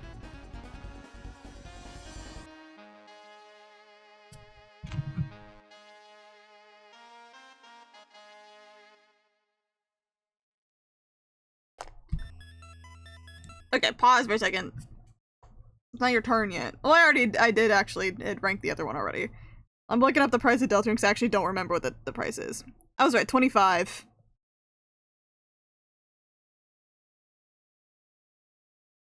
So you only need one lunch, and that's Deltarune, because you'll be eating that shit up. Not that expensive. How about you buy it for me? No, because I need to save all my money for Danganronpa 2x2, so... Don't forget Chainsaw Man. I look and respect him just ending it. I don't know if it's good or not. Haven't seen or heard anything of it. But I think it's better to cut it off rather than, what happens to a long manga when the author gets bored of it. Yeah. Again, I think it's fine to have criticisms of it whenever you read it and you, like, form your own opinion of it, too. But yeah, I kind of, like, it felt kind of abrupt. Not the ending itself, just where it happened. But I do respect it. Because again, like I said, just as a reader, I could kind of feel, I do think Fujimoto was getting a bit burnt out from it. And I think that's mainly, again, like Papedo said, like, I wish he could have just taken a hiatus for his mental health or something, just generally. But I do think part of it was because just the manga industry is so harsh. Again, which sucks because I think Chainsaw Man Part 1 is one of the best pieces of fiction ever written. And then the beginning of Part 2 is so amazing. And then you could just tell that as Part 2 went on, like, it just, in, not even necessarily the writing, but a lot in the art too, that I genuinely think that, like, he was drained. So I do agree. I'm happy he just ended it without dragging it on. There's a lot more that I would have wanted from Part 2, but I'm still generally happy with what we got, and I'm generally happy with the ending. So I'm waiting for Ace Combat 8. Okay, bro. You know the teens are very judgy of everyone, like the 14, 15, 16-year-olds who just judge everyone. Well, I was in the bookstore in a young adult, new adult section where they also had manga. There were some teens, 4 or 5, hanging out in school, and they saw me, and one of them came up to me and was like, "We need your opinion." Okay. I don't know if I have a mediocre ending than a downright shit one. Is the author drives the train and tracks the water, gives you incest referring to one certain manga. I mean, yeah. That's how I feel. I think the Chainsaw Man ending is fine. Like I said earlier, it's fine. Which is good. Having a fine ending is always better than a bad one. I think people always refer to Tokyo Revengers as one of the unfortunate bad ones, too. Yeah, don't write Tokyo Revengers ending. She did show me 2 TikTok edits of 2 different anime guys, and I had to judge which one is the hottest. Apparently they're debating who's the hottest and wanted an external opinion. There are other people in the room, too, and they chose me. Am I certified cool now? The character I chose was from Chainsaw Man. Do you remember what the character looks like? I need to know what character they were talking about so bad. Do you remember what either of them look like? I need to give my own opinion if you can remember what they look like, and I can try to figure out who these characters are.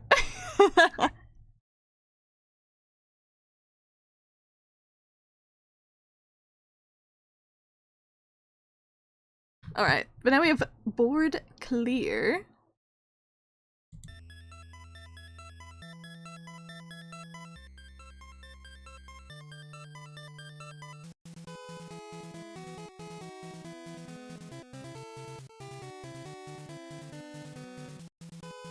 I don't think it's gonna be Reze, considering they're saying guys, but everyone loves Reze. I'm gonna be real, board clear is not my cup of tea. Again, it's the 8-bit I'm not crazy about. But also, like, the beginning of it is kind of grating to my ears. I'm sorry. I'm already not that crazy about 8-bit, but then when it has like the high-pitched 8-bit noises, it kind of hurts my ears and I don't really like it. So that's kind of like what brings board clear down, but also I just don't really care about the song. So I don't know what the anime, the manga, the other one was from. Which, fair, you don't need to know. I'm just like saying, do you know a description of them? We don't 8-bit, we gotta ultra kill you. Okay, bruh, okay. No Horse in the Chainsaw Man race, never read it. But I think it's better to have the author and the story on their terms. Yeah. And again, I genuinely think also endings are one of the hardest things to write. Because, like, well, I've read stuff with, like, honestly, endings that I think are great. I think it's hard to satisfy everyone, especially with a series that's been running for years. Of course it's doable. Like, Dungeon Meshi, I think Dungeon Meshi is perfect all the way through, and especially the ending is really good. And that shit had been running since 2014. And so it's like, it's doable, but hard. I see a lot with, like, even, like, romance anime, right? It's actually kind of weirdly hard to write endings, because, like, sometimes people end it right as the couple get together, and then it's just like, okay, well, they got together and I want to see them together, but not together. But then sometimes, if it's the ending is after the characters been together for a while, it starts to get kind of boring. And it's hard to write like an ending that satisfies everyone all the time, but so I think having an ending that, I don't know, I mean, you just end things how you want to end them, and that's what Fujimoto did, which either can be good for you or bad for you. In Fujimoto's case, I think good, because again, ended on his own terms, but also I think people who stick around and stay in the Chainsaw Man fandom are gonna respect his ideas more than the people who hate it, you know? But again, there is times where you can totally fail the ending, but I mean, but the manga I've read is still ongoing. I mean, a lot of mine is too. I was gonna mention Digibushi because it's like the one thing I can think of with a really solid good ending. I can't think of any other ones. I mean, I've read some good completed stuff. I think in terms of shonen, I think, is it shonen? Actually, don't know what demographic Hell's Paradise is for, but Hell's Paradise the manga, that one was satisfying. I was really content with how Hell's Paradise ended. So it's like, it's very doable, even in like shonen spaces. I know Denjimeshi isn't shonen. I just can't remember what the other one is. There's shonen, shoujo, josei, and then there's a fourth one. I can't remember what it is. Did you see whatever her name is at the end of Denjimeshi, the one who turned into a big ass monster and is a super lesbian with the mage? Sorry, I'm getting distracted by a really annoying pimple. Hold on. Anyways. Spoilers, yes. Yes, they do. Which is not even like the biggest spoiler of the manga. You gotta read that shit. It's so fucking good. Cactus, have you even read Hell's Paradise? I really liked Hell's Paradise, actually. I do think it's worth a read. It's oh my god, yes, Fullmetal Alchemist also has a really good ending. You were correct there. I actually really enjoyed the whole read. I think it's actually pretty short, and I think everything wraps up really nicely. And there's two characters that are very lesbians to me. There's Yuri.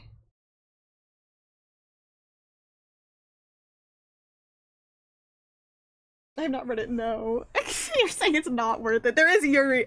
Okay. I'm gonna spoil a little bit of Hell's Paradise for you because, like, it's not canonically stated Yuri. It's like, they don't say that, you know, they're together, but one, they're very affectionate, they've blushed around each other, one of them kisses the other one on the cheek, I'm not joking, and in the ending, the two of them stay together and live together. At the end. Like, sure, he didn't explicitly say they're girlfriends, but they're fucking girlfriends, dude. Like, actually insane. It's so good. And they were roommates.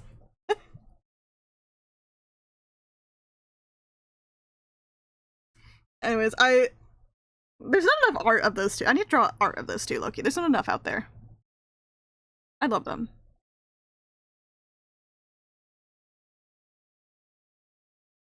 But Hell's Paradise is genuinely really good. I like it a lot. And I think the ending was nice. And I really appreciated where it led to. I think Haikyuu is a really good ending, personally. I'm gonna be so real, I never actually saw the ending of Haikyuu. I am only allowed to draw Ace Attorney art now, that's true. I remember I was really, really, really into Haikyuu, like in middle school. And then I read a lot of the manga, but I read the manga before it was completely finished, and so I was on the final arc, caught up to it, but then never finished it after I caught up. Oh, close. Haikyuu is homosexual volleyball.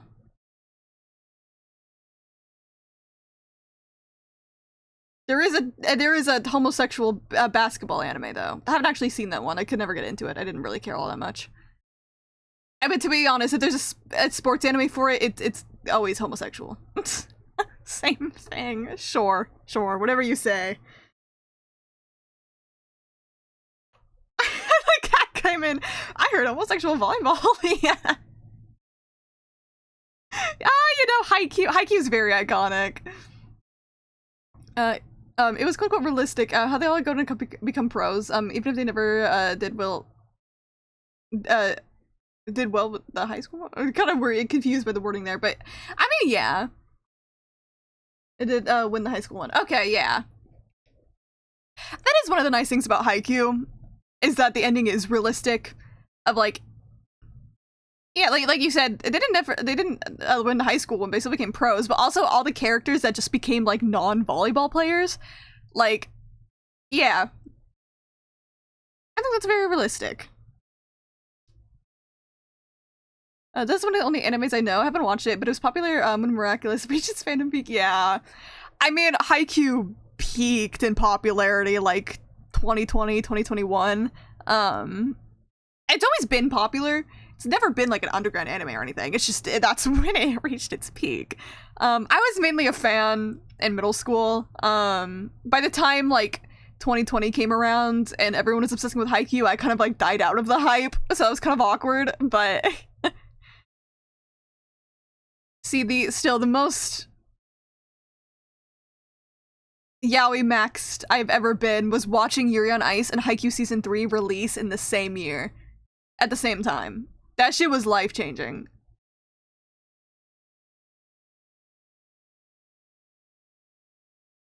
Banana Fish is a good ending, even if it was depressing as shit. I have my opinions on that.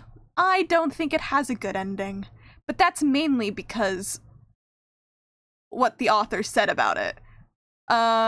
Where she said that don't take this as an exact quote, I can't remember the exact words, but she said something along the lines of, how she planned for, spoilers for Banana Fish, by the way, if that isn't obvious, she planned for Ash to die because he could never be forgiven for his crimes, or something like that. It was the best way for him to repent for his crimes is dying, which everyone is mad about because, like, he's a victim of childhood SA, and you're still saying he needs to repent for his crimes like that. And so I think in a vacuum, the ending for Banana Fish works. It's fine. It's angsty. I don't like it anymore because of what the author had to say about it and how she thought that was the only path for Ash to go, was just to die.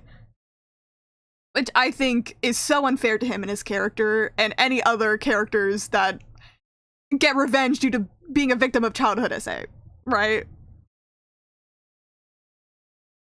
So I no longer have any... I don't like the ending of Banana Fish because of that. I don't have respect for it. But I do think it's a fine ending without that context.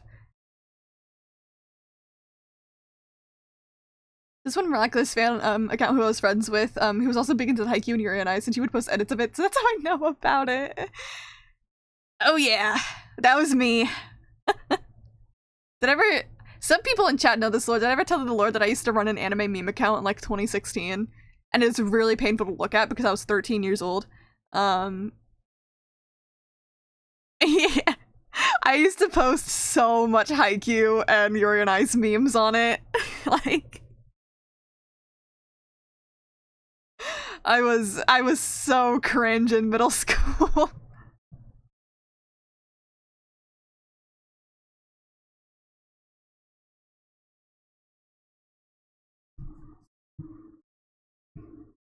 I can remember when you showed me all the Mocha lore and all the private videos. Yeah. It like hurts me, but also it's really funny just how fucking cringe I was when I was younger. But I was happy and I was free. For any reasons. Bakugo. It's why I keep bringing up the Bakugo lore, because it's funny. It's so fucking funny. I am still cringe, but I am free.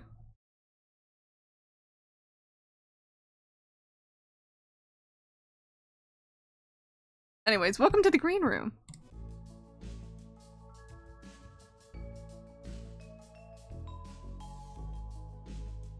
I am cringe and woke.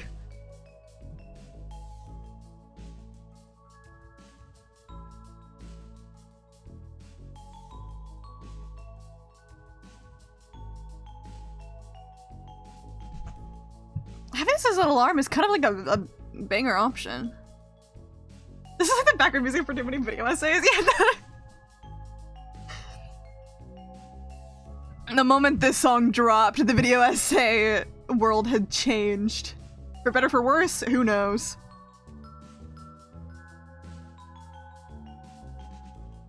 Getting music theory lessons while chatting just so you know coded like that. Hell yeah!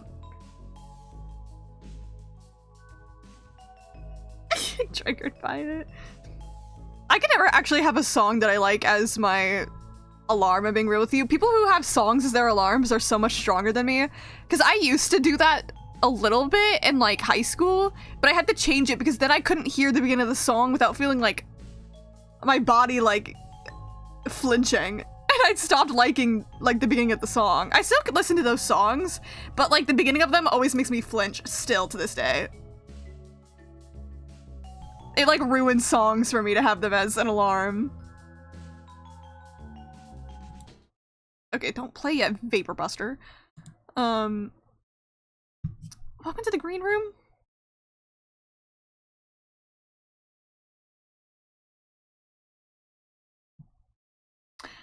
I'll put this one in a freaking amazing. Of course, it's just a different hip shop, but hip shop itself is already really good. It's just a nice song to have in the background. It's just a good song. It's just a good song. You can never go wrong with hip shop, and I like the remix of it. It's just good.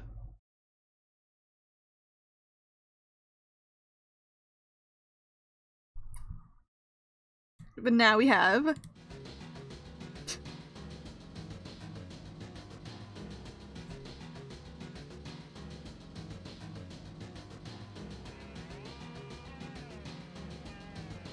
See, I will say, out of Rude Buster, Ruder Buster, and Vapor Buster, this one is my least favorite.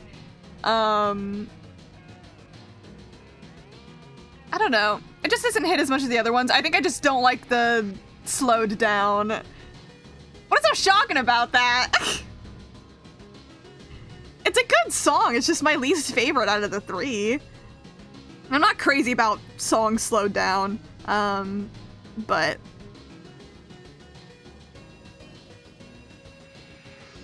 was that the same? The song title was Vapor Hamster.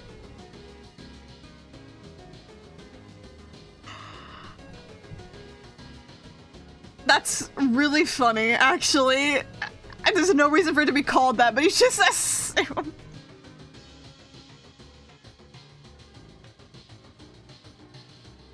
Which one is meant to be rude? Because I think you mistyped there. I'm assuming just by... Okay. Really? You think ruder is in last? Really?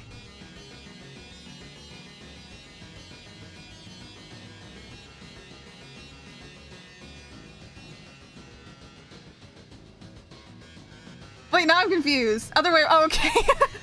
I was gonna say, really? Like, that makes sense. A ruder, vapor, rude. Yeah. I mean, interchanging vapor and rude, I can understand. But for me, vapor is definitely in last place. Again, it's not bad. I think every variation of Rude Buster is pretty good. But I don't know. I think Vapor Buster just goes into pretty good for me. I'm not crazy about the remix, if I'm being honest.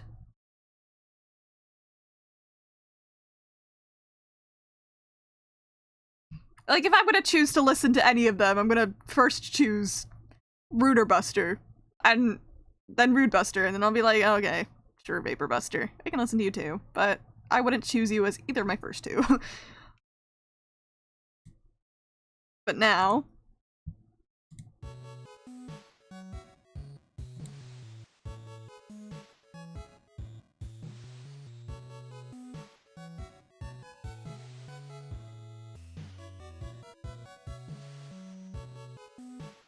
I will say Paradise, it's definitely the best out of all the 8-bit area themes.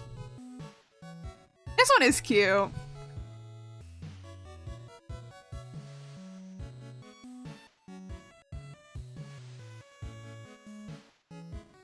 Now your guy shows up in perfect time for Paradise. Again, definitely the best one out of all of the 8-bit area themes, for sure. For sure, my favorites are the game board themes, yeah.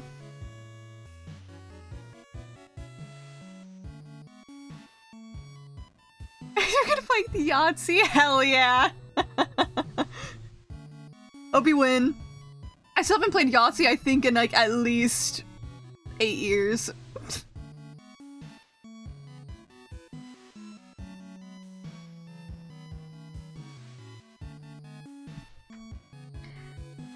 I will say, some of you might be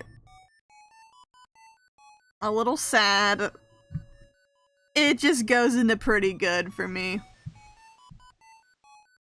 I think it's good. Again, I think it's the best one out of all the board themes.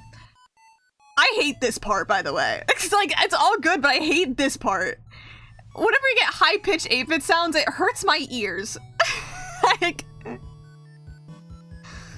everything else is so good, though. But it's just quite not fully amazing enough for me to go into freaking amazing. It's just a pretty good for me.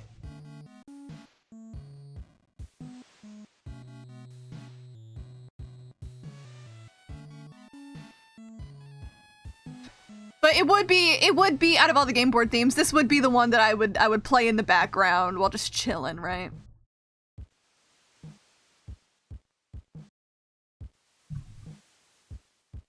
And because I can't do 2 seconds without talking about, I can't fucking read. That's what I can't do. Because I can't take 2 seconds without talking about Resident Evil. I hate how gatekeepy the fandom is. Like, people playing Resident Evil 9 and getting clowned on for not knowing one of the characters because this is their first game, or even referring to the remakes.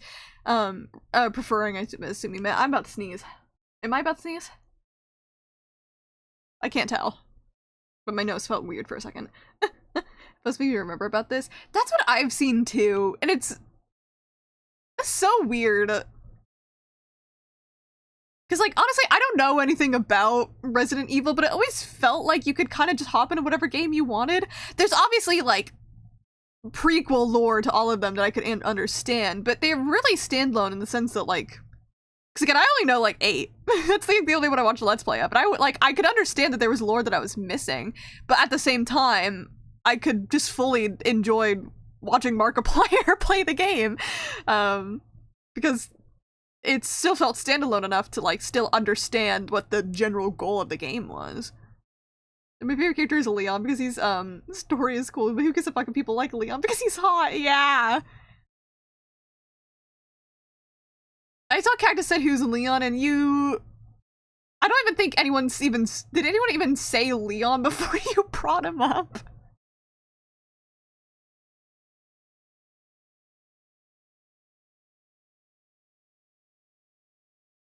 Yeah, it's kind of what I was talking about with, like, the Danganronpa, like, you're not a real Danganronpa fan if you watched Let's Plays yesterday. Some people think that to be a true fan or to really enjoy, like, a game, you have to enjoy it in a very specific way, and there's only one correct way. I was being comical.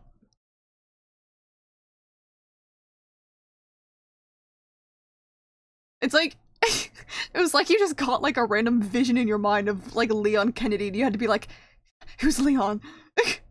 Dude, the amount of days on people who, only having watched Resident Evil, and it's, like, cringe. Like, it's like, again, there's a big debate on whether or not watching Let's Plays makes you a true fan. And literally the TLDR of what I said yesterday, you can't have opinions on certain things if you get into via Let's Play, like gameplay mechanics and stuff. You can't have an opinion as that because you're not doing the gameplay mechanics. But if it's a thing that is story focused, especially, you can say that you're a fan of the game if you watch someone play all hours of it and, like, dissected the story yourself and understood the series yourself. It was in your brain. Like, I don't get people who are purists about games like that. Again, I think it's fair to prefer people play the actual game. Like, that's fine. But when you act like they aren't a true fan because they hadn't played the actual game, you're being, like, a little bit of a bitch. And I think I think it's because there is some culture of like people. It's like the Persona fan, like insult of Persona fans that actually play the games, but usually that's used for people getting completely just wrong information. And finding out they never actually played the game themselves. Like, that's fine. I think that's where the stereotype of, like, Let's Play watchers or, like, real fans come from. It's, like, the amount of people who hadn't actually played the game themselves and then just say wrong information all the time. But most people... That's like a small, annoying minority, right? Most people are normal.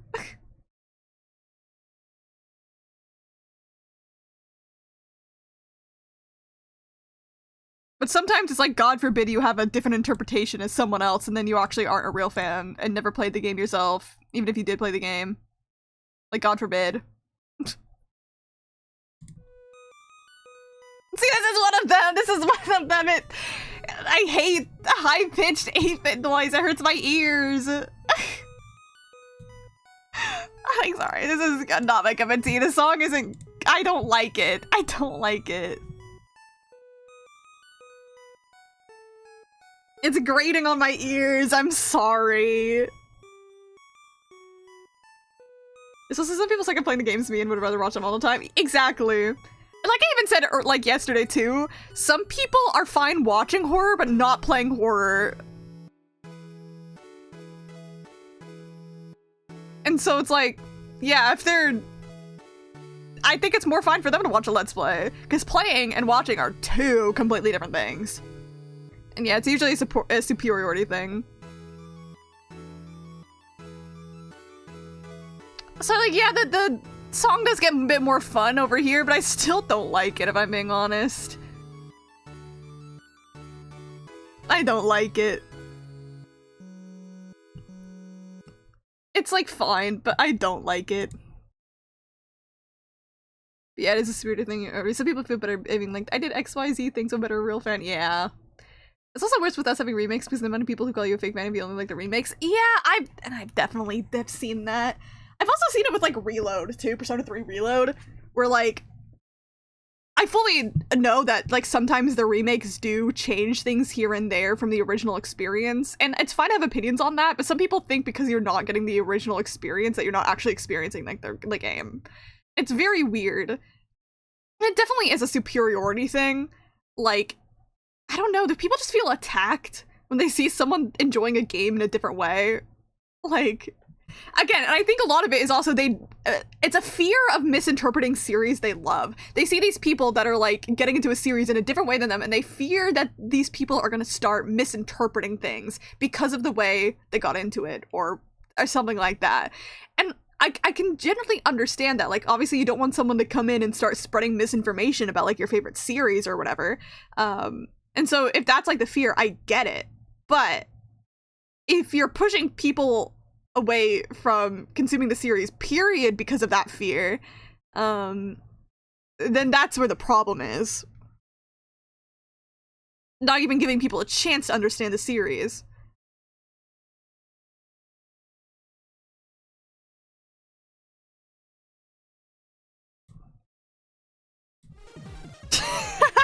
This one is so sudden. South of the Border is fun, I respect it. It's just fun.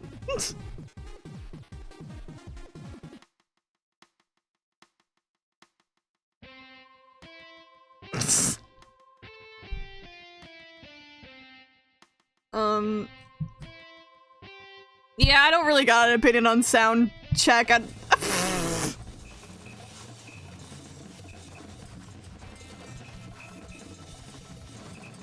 I forgot that happened. Anyways. Yeah, see, I don't have that much of an opinion on sound check, if I'm being honest. It feels less like a part of the soundtrack and more just like a part of the game, if that makes sense. Like, genuinely, I'm just like, eh. It kind of exists. It's funny where it's at. It's a tutorial thing, really, and then Susie doing whatever the fuck Susie does. I don't really have an opinion on it as actually part of a soundtrack, because I don't really truly actually consider it like a part of a soundtrack, to be honest. But next.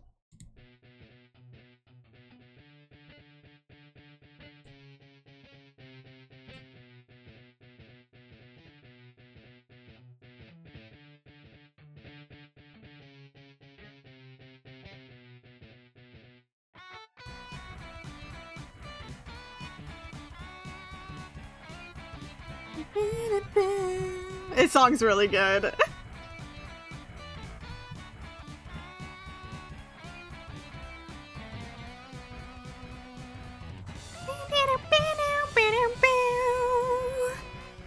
I have also have karaoke'd the song on my own time before. It's just so fun. And seeing like covers of it is so fun, either just instrumental ones or people actually singing to it. It's just so fun, and so many people do so many fun things with the song. To the dark with your heart as the arc we shall guide you the way. I'm putting that in straight banger. It's just so fucking good, man.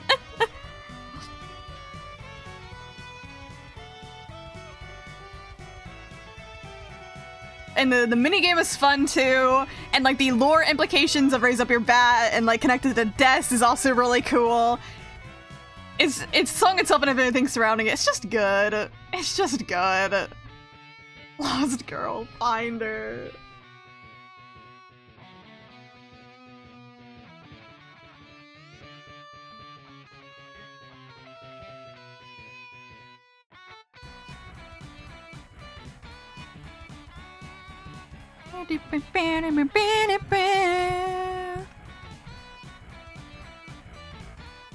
That's just good. I like it. That's our second straight banger. Oscar can lock in herself.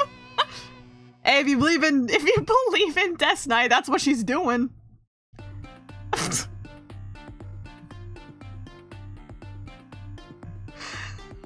also like songs like this that just really don't know how the fuck to describe it. Yeah, this is a song that would be called King of Roly Poly. Spam tonight. True, though.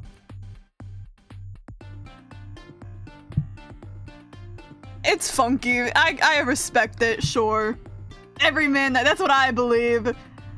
That is what I believe.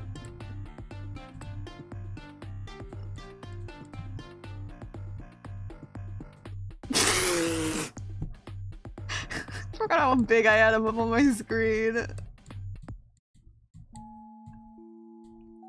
Oh, now we have glowing snow. That's a lot. That song came in when I was putting Everyman on my screen. That was a really kind of change in tone.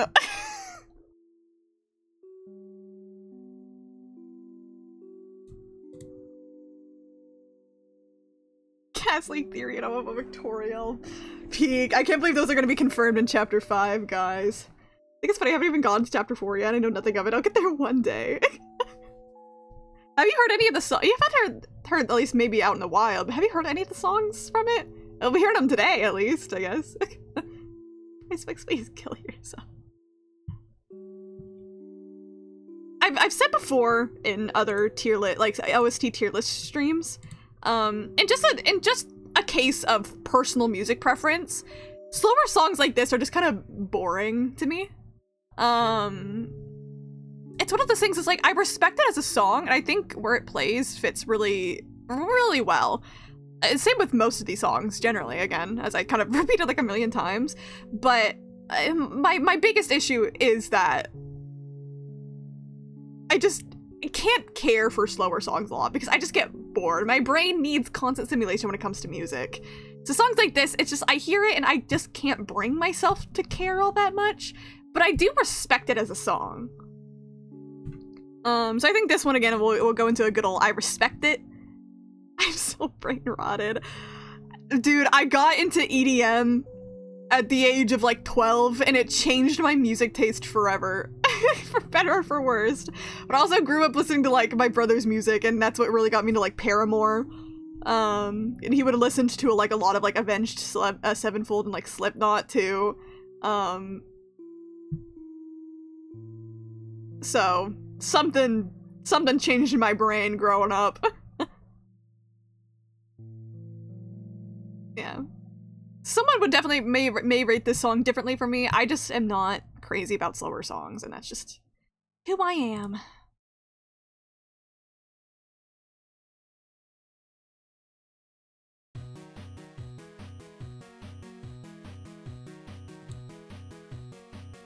Wow, big city board.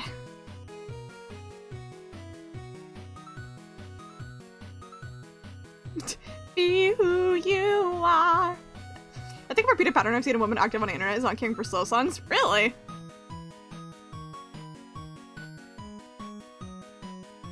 I guess it depends, because like one of my friends, Kendall's been mentioned to me here before, she loves like Phoebe Bridgers and like Taylor Swift. Which I consider like a lot of them have like slower songs. So I guess it depends, because I view her as a woman active on the internet.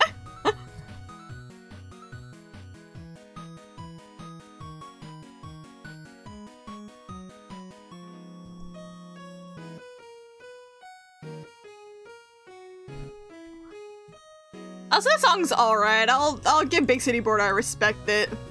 I think it's fun enough. Still not, again, I think Paradise Paradise is probably my favorite board theme, but Big City Board is also pretty good. But I'm just like, no, I just respect it. I don't have any crazy feelings about it.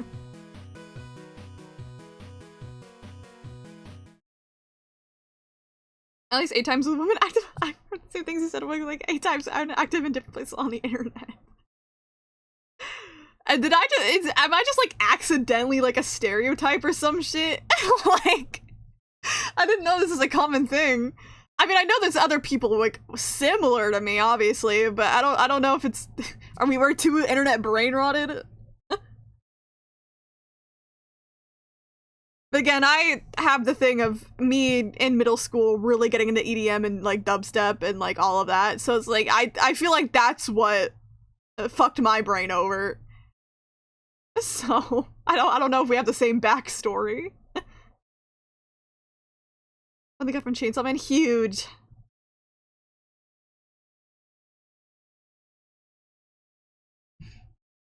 I'm curious because there's like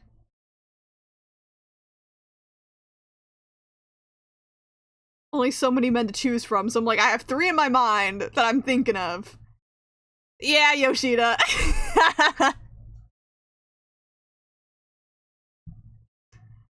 Yeah, people find Yoshida really hot. That makes sense. Very curious on who he was up against, though. Very curious. Again, I don't know if it's possible for you to try to describe the other character. And I mean, just like by what it looks, by what you remember. I don't know if I'd be able to pick up on who it is, but I'm just curious. Lydia, who the other guy from the other anime was. Very curious. But yeah, Yoshida makes sense. Kat, I'm not saying you need to look it up. I'm saying you could tell me and I could try to figure it out. You keep thinking you have to like try to like research the character yourself. I'm like, I can help. Who do you think I am? I'm a fucking weeb. And if it's Yoshida against someone else, I'm assuming it's probably gonna be somebody from like Jujutsu Kaisen or something. But you know, I don't know, they could throw out some random ass anime boy. Might be an accidental stereotype. Did I become a stereotype by just being myself? What stereotype did I actually fall into? Oh no. Anyways.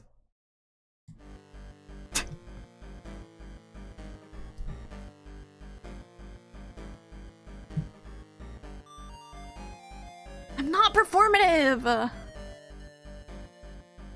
I don't drink matcha!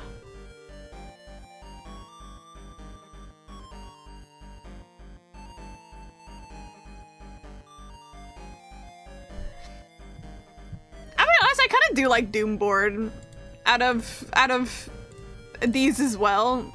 Sorry, I keep pressing wrong tabs. There we go. I see saw my PNG tuber up there for a second. So honestly, for me, Doom board is actually also pretty good. I like Doom board. Okay, what? I wasn't ready for the next song yet. Rainbow hair. They have a scarf mask thing over his mouth. Is it?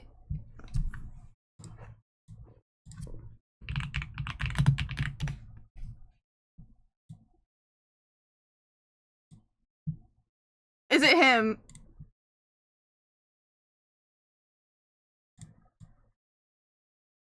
Possibly. Inumaki. The way I got it immediately. Let's go. Let's go.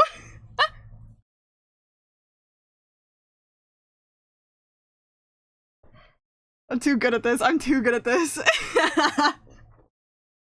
To be honest, if I had to choose between Inumaki and Yoshida, I think I would also choose Yoshida. I think you made the correct choice out of those two. I like both characters. I'm just like, you made the right one. Important male, bro. 90% of my wardrobe is flannel shirts. That's really funny. Wait, there actually is like a test that's like similar to the rice purity test, but it was for performative. Hold on.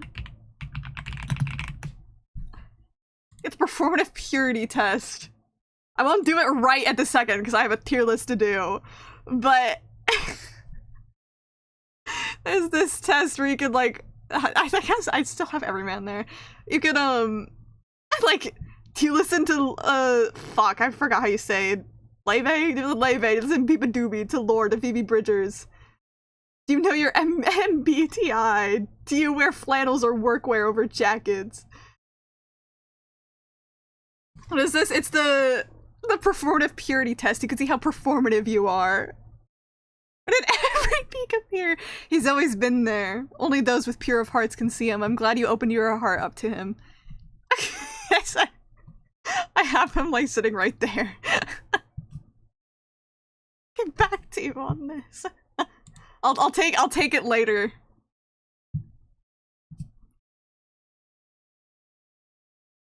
Hey, it's not that listening to her is a bad thing. It's combined with everything else, right? I mean, I wasn't very upset, but the girl asked me because they needed my opinion. Also, like the Chainsaw Man guy. Makes sense. I mean, you were. I think you were choosing a battle between two people's faves. Also, Yoshida. I misspelled it really badly there for a second. Is this guy? Oh. I keep clicking my damn VTuber on accident. Is this guy? This guy. Chainsaw Man.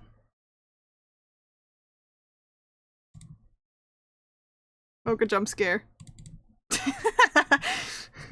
Yeah, the gay. So I'm a guy, listen to Chapel Runs, you read a carpenter, Leve, I read books in public, here on totes, I tried matcha once, but I didn't like it.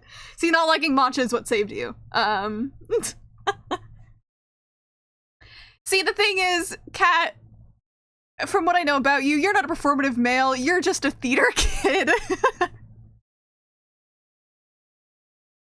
Which means you were genuine. You were genuine. In your enjoying of those musics and your tote bags.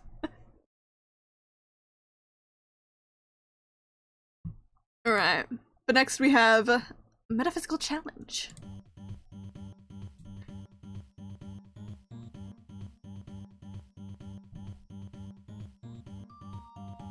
I actually didn't know Leve was a theater kid. To be honest, I actually really don't know anything about Leve. I know she does like more jazzier music, and I've heard her voice. It's pretty beautiful. Her record hanging on the wall.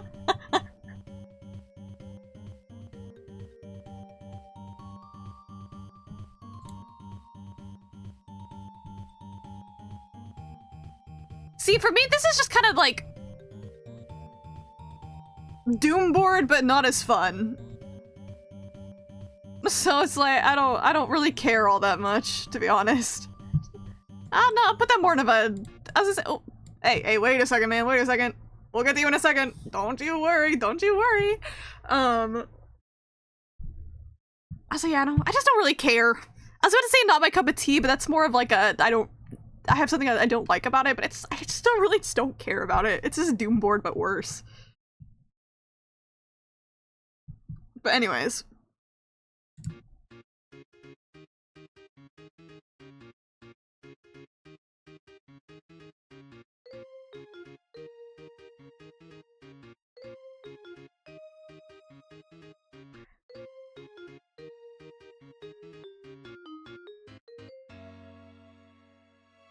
Oh, it's too early.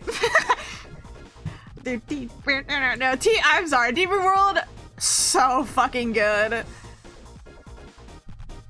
It is such a fun area theme. F+, we gotta kill Boot. We gotta kill him. Your bird's hints over ear and choik. Perfect. It's just so fun. Again, one of those things that hearing it in game for the first time, I was like, dude, Toby! And your musical genius, it's just so fun.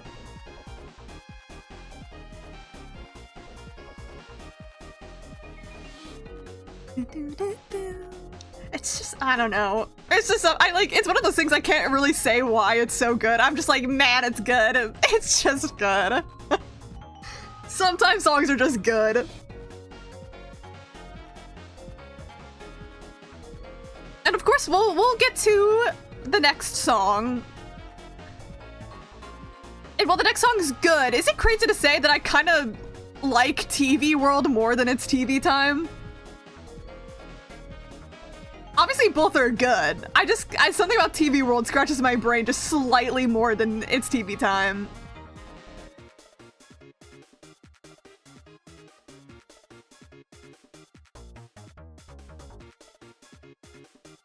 Am I crazier or am I just right? And people are afraid to admit it. You're wrong. If Fado thinks I'm right. Which again, I just need one person to agree with me and that means I'm right.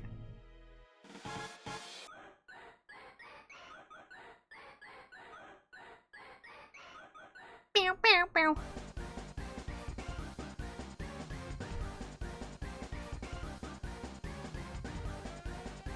But obviously, It's TV Time is really fun. That's obvious.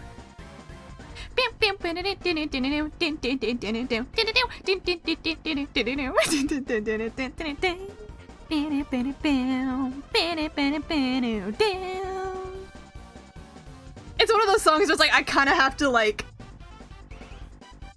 do whatever that was. Is that I don't know if there's I don't know if scat is the right word for what I was doing there, but it's like the similar concept. Where it's like, I gotta do that while the song plays, because it's too fun. Get a 90, damn twin, you're remarkably authentic, you're a manipulative liar. Either way, this shit's talking to you, Noahs.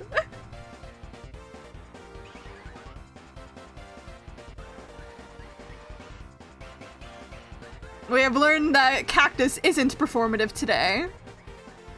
You gotta get more performative, man. You gotta lock in. It is scatting. Okay.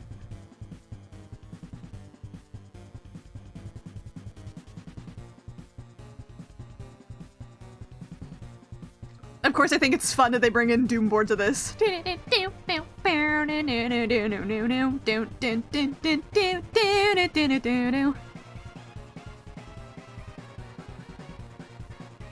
It's the performative purity test. If you look up that or even just performative test, it should pop up.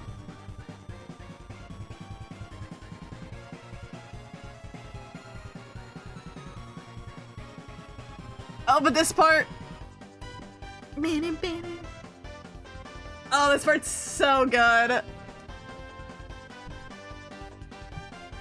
Again, I admittedly like TV World more than It's TV Time, but they deserve to be next to each other.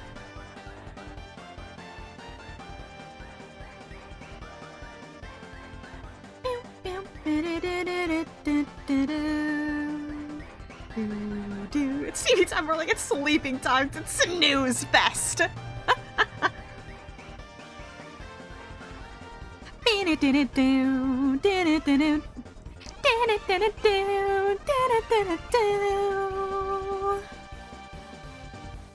It's just fun. And it's fucking Tenna. Oh, sorry. Speaking of Tenna fucking dying. Just kidding. He's alive in my save because I love him.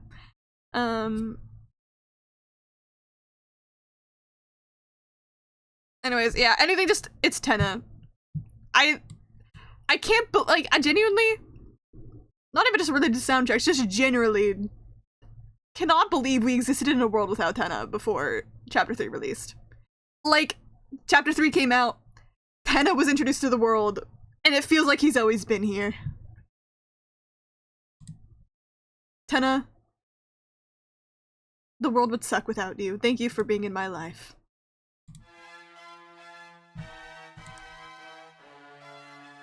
And here's Tenna about to fucking die in game. I mean, okay, this scene. I kinda like even just pause for a second. This scene, I wish I could experience it for the first time again because the shock that I genuinely felt was immense. It hurt. But I should be taken off back and put down like a dog.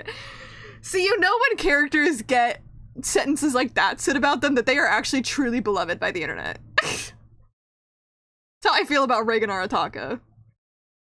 I got 40, I can feel it. I'm very curious. Also, this song...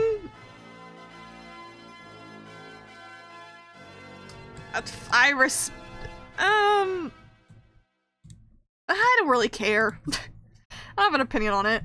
I care more about the moment it happens more than the actual song itself. I think it's fun and it's fine. I just don't really care that much. Set up a 90% of characters you like, so you are wrong.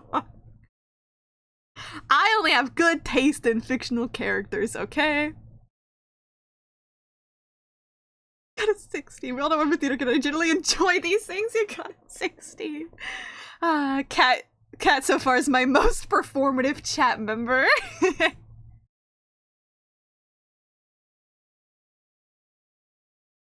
So right now Cactus is the least performative apparently and Cat is the most performative. I'm curious. I don't know if Boot's here taking the quiz. I'm curious what Boot would get. I feel like Boot might win as least performative just because his vibe. Boot, you take the performative purity test right now. I want to know what score you get. You're gonna come out as the least performative. The 990's the one you gotta beat here. Here, I can get it linked up. Hold on.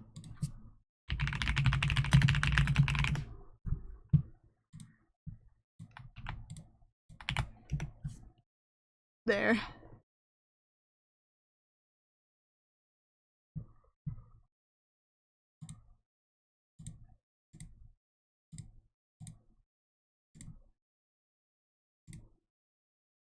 All right. But next we have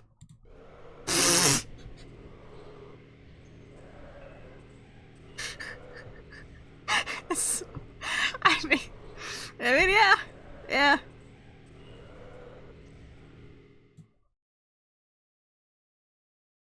Greatest song on the soundtrack.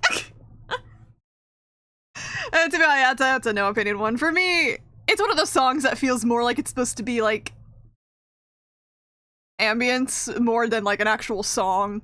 One of those things I don't really consider it an actual song because it's just there for the vibes, really. Does what it needs to do, but I don't really have an opinion on it. I say, well, Leve is on my wall next to my Polaroid pictures and Jane Austen graphic novel is on my bedside table. My notes are folded in the closet.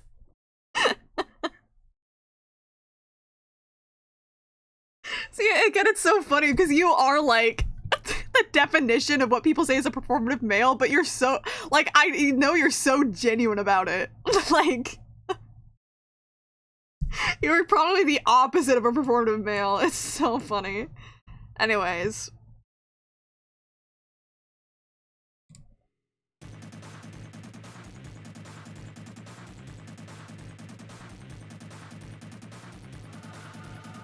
We're starting to hurt happening. Yeah. Yeah, Black Knife.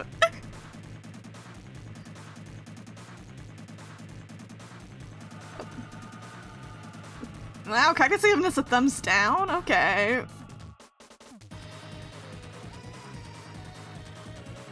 I will say, I will make Boot sad. I don't like a Black Knife as much as Boot. That's just because I think he's Black Knife's #1 fan. I have nowhere else to put it other than Straight Banger, though.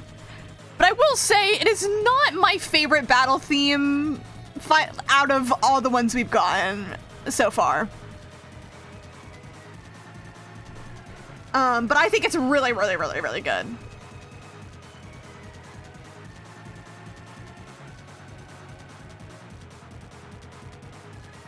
And also hearing the song for like the first time ever while playing Chapter 3 is probably the most terrifying thing ever.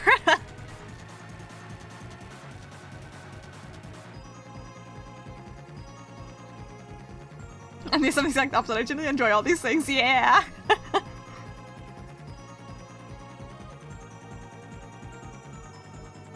What is supposed to be guess which is Jane Austen, a book to a graphic novel I'm currently reading? To be honest, I think the only Jane Austen novel I know is literally Pride and Prejudice. And so if it's not that one, then I don't know what it is.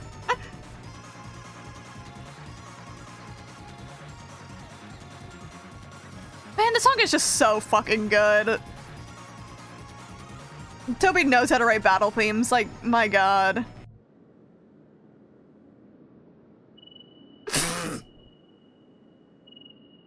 Yeah, I wonder why this one's called Crickets. I wonder why this one's called Crickets.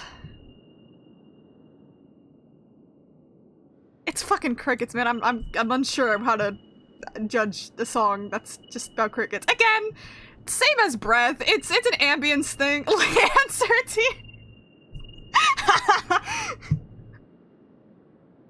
It's one of those things where it's like it's ambience. I can't really judge it. That's what it needs to do, but it's not like an actual song.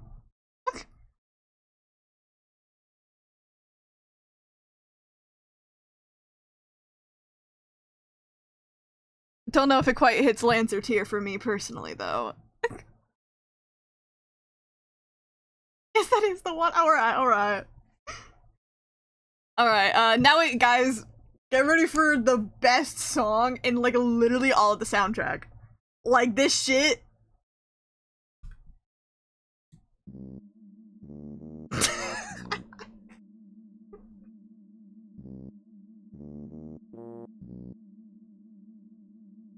I'm Resident Evil play. Hope everyone has a good day. Okay. Oh, now we're watching out for spiders. It was a good day last night. You don't even get to be here for Chapter 4. Damn. Maybe I shouldn't have yapped enough that you would have been able to hear some of the bangers. Lancer tier. I think Dump does deserve a Lancer tier here. Like, genuinely, this song is so good because you hear it and it feels like dread, and that's the point. And it's so good. Like, it almost makes a genius to make the song Dump, to be honest with you. It deserves its Lancer tier. 94, he is the least performative. I called it. I knew your vibe.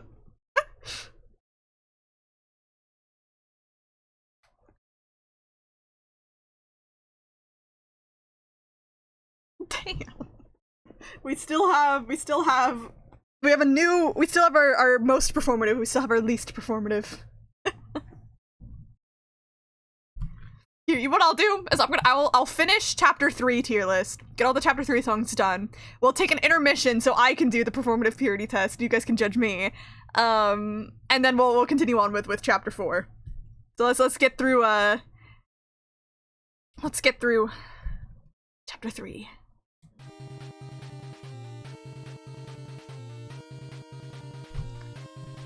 Damn it. Sorry, I have Spotify over my stream setup, so if I want to look at anything underneath it, I have to open up my OBS, which little taskbar tab is right next to my PNG tuber one, so I keep clicking on it. Oh my god, you and Boot are tied. How do we figure out who's the least performative out of you two with the tie? Don't fucking judge Everyman, bro. That's our fucking goat, dude. You don't fucking insult him! What the fuck is wrong with you?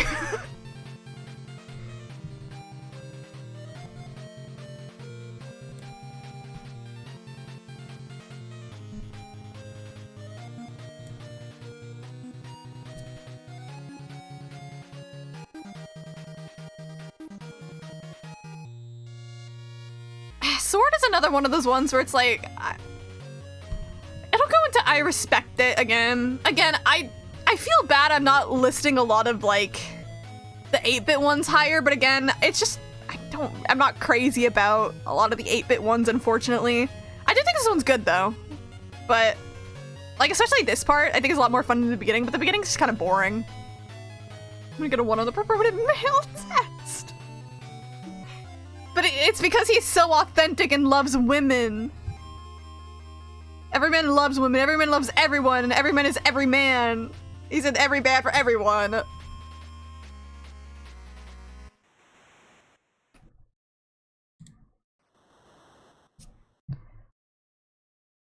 It's your list, bro. Well, obviously if I get something that one random person on, like, that pops into the stream, they see that I listed the song they like, I don't like this part of the song. You don't need to be this long. Anyway, if some random person comes in the stream and they see that I rated their favorite song, like, and I respect it, they're gonna, like, kill me. They're gonna send a bomb to my house, so, you know, I have to say something, you know?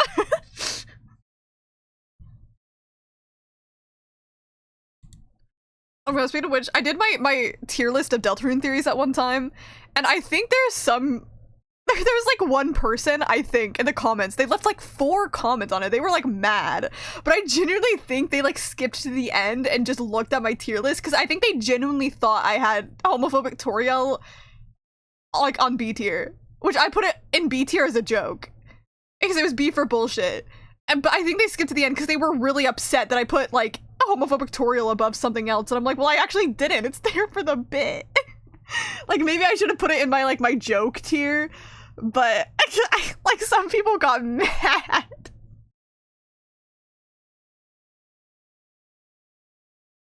It's a bomb strapped to my chest. All because I put feature presentation in freaking amazing instead of straight banger. What's another real performative test?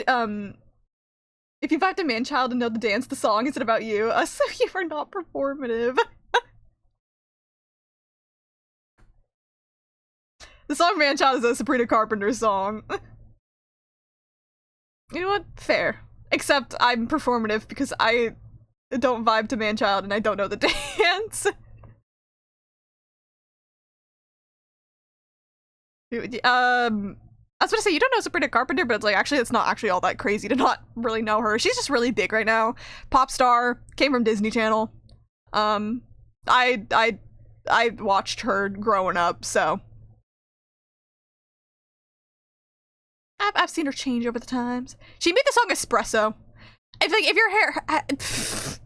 If you were to have heard any of her songs, it's probably Espresso, because that shit blew up. And it's a good song, actually. I actually really like it a lot.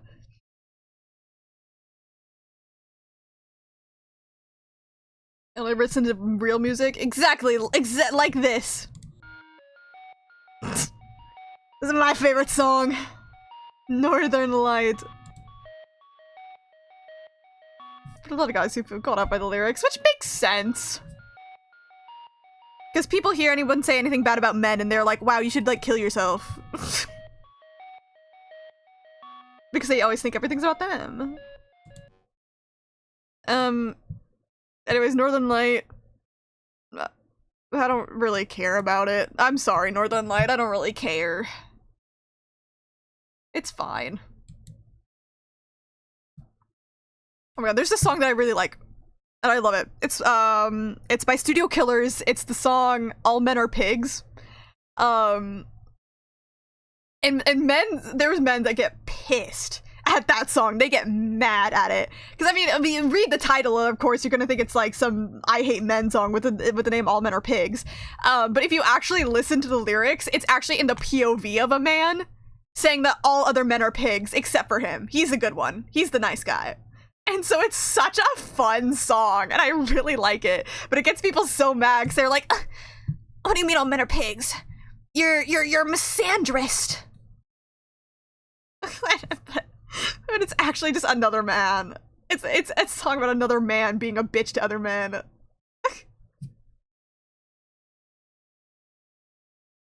I mean, if I do like this in Glacier, which I mean, yeah, fair. I just don't really care all that much. Like, I have no reason to articulate why, other than I just don't really care. Don't really have an opinion on it. Is the music a vibe? Yes. Is the music overly sexual? Yes. Am I AC? Yes. Am me the A singing? Let's try some freaky positions. I tried this one. No, Sabrina, no girly. I'm ace. I'm not trying to try this one. I mean, I feel like that's also part of, like, the Sex Repulsed Ace experience. You listen to songs that are really horny, but you're like, but it's a banger, though. But it's good, though. But it's fun. Like, I have songs that are very... When you listen to the lyrics, or you translate them, because it's, like, in Japanese or something, you're like, oh, okay, so they're kind of horny in this song, but also it's, like, a banger, so I don't really care. Nice guys finish last. Would walk all over them and don't think they were holding the door for them. Tips Ventura, sadly. That's so true, brother. Now you gotta go into 4chan and start calling all women whores. Like House Door by Sabrina. It's so suggestive, but it's a vibe. It is. It is. I'm a very casual Sabrina Carpenter enjoyer where I'm like, her songs, I don't really put them on my playlist. I'm not crazy about them, as in playlist worthy, but if someone else played them and they came on, I'd vibe to them. Put on the Shattering Circle by Akira, the creator of Ultra Kill. Alright, speaking of Glacier.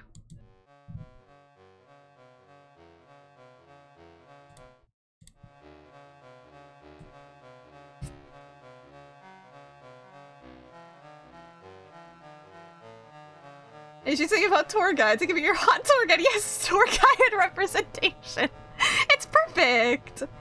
Like, what you do for promoted quiz, I want to see, what you think, while you do the promoted quiz, I want to see what you think about Shattering Circle. Okay. Just, again, that was one of the things, like, you wrote that perfectly fine. For some reason, I just couldn't read. I'm the biggest fan out there, but, I own the Short and Sweet CD, which, yeah, fair. Very fair. Glacier.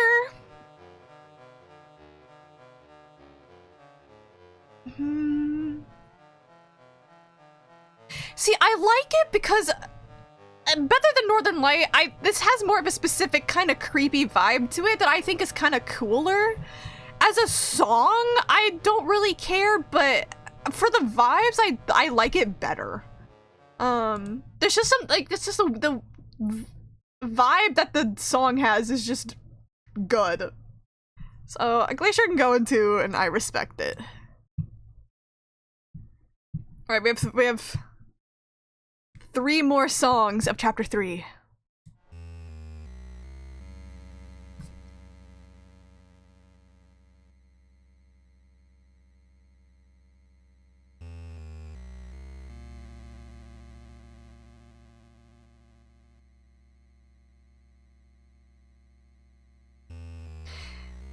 I mean, this one is the spooky vibes. Fully admittedly, I do hate the ringing in the background. For the vibes, it works, but as a listener, I hate it. Ginger's time signatures almost 70 times across this run, I remember correctly. Damn. A lot of CDs, and recently I've been getting into records too. That's cool. I unfortunately don't. I like physical media, so it would be nice to collect more CDs in the future. I just, like, currently I don't have a reason or want to, but in the future I think it would be fun. Honestly, Bitroots, this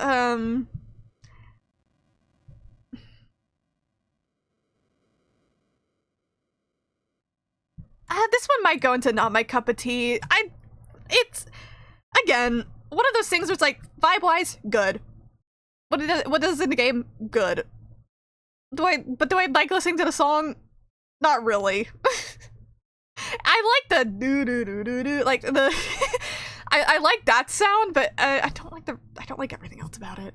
I wouldn't purposely put the song on. I'm not the biggest fans of I'm one of the biggest fans of Michael Bublé. When I was at his concert when he came on stage, I ugly cried. I was hyperventilated for almost the entire concert. Even with the happy songs, I was overwhelmed by emotion. Seeing one of my favorite artists sing one of my favorite songs live. That's so sweet, though. Michael Bublé, in a way, is such a funny favorite artist to have, because it's like, I feel like the average person, no one would ever say Michael Bublé. So you can say you're very unique in your favorite artist, but it is nice to have like an artist you like enjoy that much. I put the links in general too. Slay, I don't have Discord open.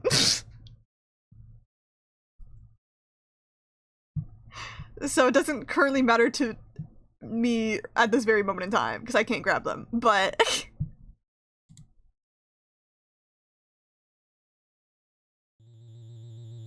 ERAM.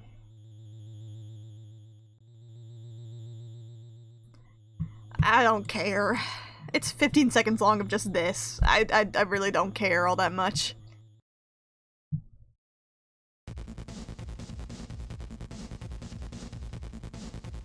So you don't know who Michael Bublé is, but if you ever heard those jazzy Christmas songs during Christmas time, it's Michael Bublé. If you hear any jazzy man singing any jazzy Christmas songs at the Christmas time, you've listened to Michael Bublé, just without knowing it.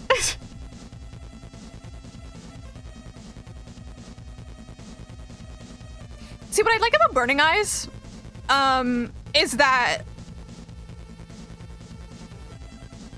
I like that it has the same, like, background beat, question mark, I don't know the official word for it, as, Black Knife. I think that's actually a really fun touch for it. I'm honestly just not that crazy about Burning Eyes. In a way, it kind of hurts my ears to listen to. Yeah, it's because it is lesser Black Knife.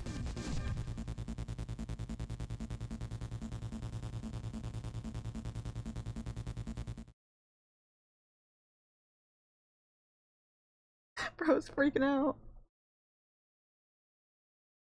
Okay, and bro decided to become Mariah Carey. Because he wants to my sort of a formative test. So does that, where Mariah Carey is the Queen of Christmas, Michael Bublé is the King of Christmas. Yeah. I'm stuck between putting Burning Eyes and I Respect It Not My Cup of Tea, because, like, it's good. It's lesser Black Knife, and, like, Black Knife is good, and Burning Eyes just has nice touches, but it does just kind of hurt my ears to listen to. I don't really listen to it because I don't like the sounds in my ears that much, to be honest. Especially with listening with headphones. I don't know if it's just a my ears thing. I like genuinely, like, I don't like it. We served me on a silver platter. Hello? So honestly, Burning Eyes is not my cup of tea. I'm sorry. It's just because I don't like the effects it has on my ears. Currently, here is where our chapter 3 tier lists lie. Obviously, we will be getting onto chapter 4. It took 2.5 hours to get through chapter 3, but that's also because I got really distracted and talked about completely unrelated stuff for like 30 minutes at least. Hold on.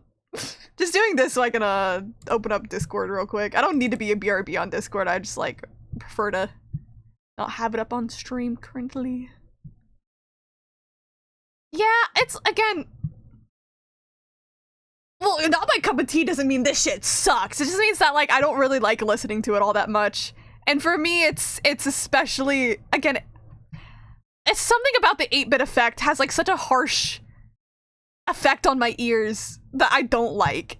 And that's the only reason it's there.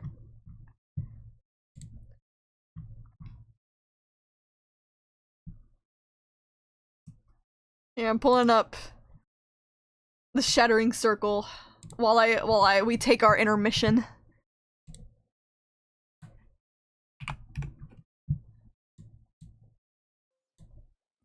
Why did this? Oh, and I had a Twitch stream playing in the background that was Jay Schlatt, and then for some reason it opened up the tab and started playing the stream.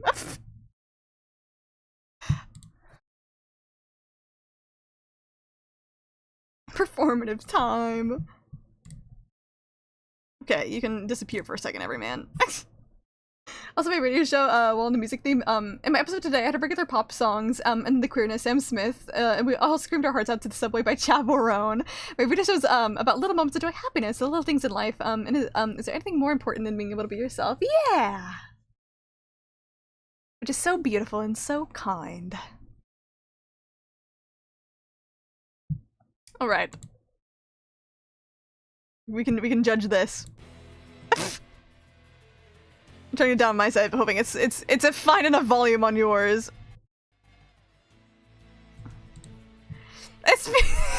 Doing this while taking the performative purity test feels like I'm about to go into a boss battle of performativeness.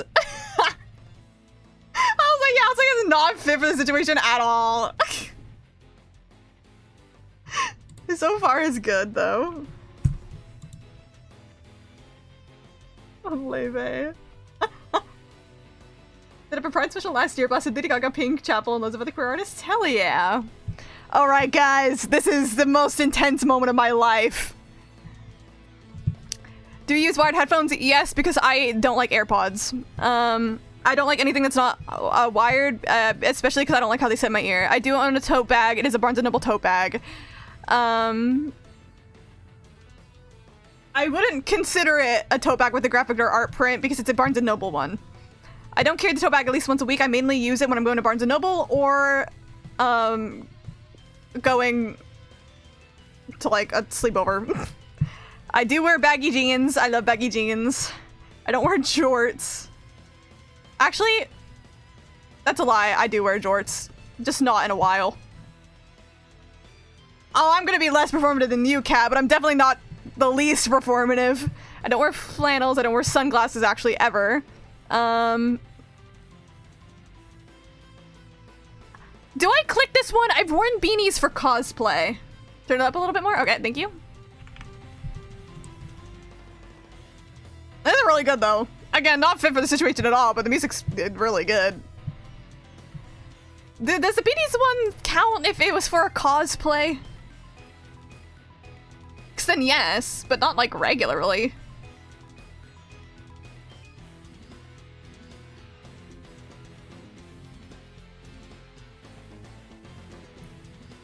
I'll leave it not for now, because I don't do it outside of cosplay. I don't drink matcha, I don't like matcha, I don't like matcha. I do drink dairy milk. I do make and share playlists, I do make Pinterest boards. I don't use my laptop anymore now that I'm not in college, and it was also really old, so it was really dog shit Chromebook, but it did have stickers on it. But they're also, like, all anime characters. Alright. I don't have a Polaroid in my phone case. I don't wear any fitness watch. I don't have a water bottle. I'm a failed lesbian because I don't have a carabiner. I don't even know what this is. I don't use retro film camera apps to edit my photos, no. I don't have any Polaroids, actually, period. I don't own a vinyl record or CD player. I don't have an iPod. I don't have a Digicam.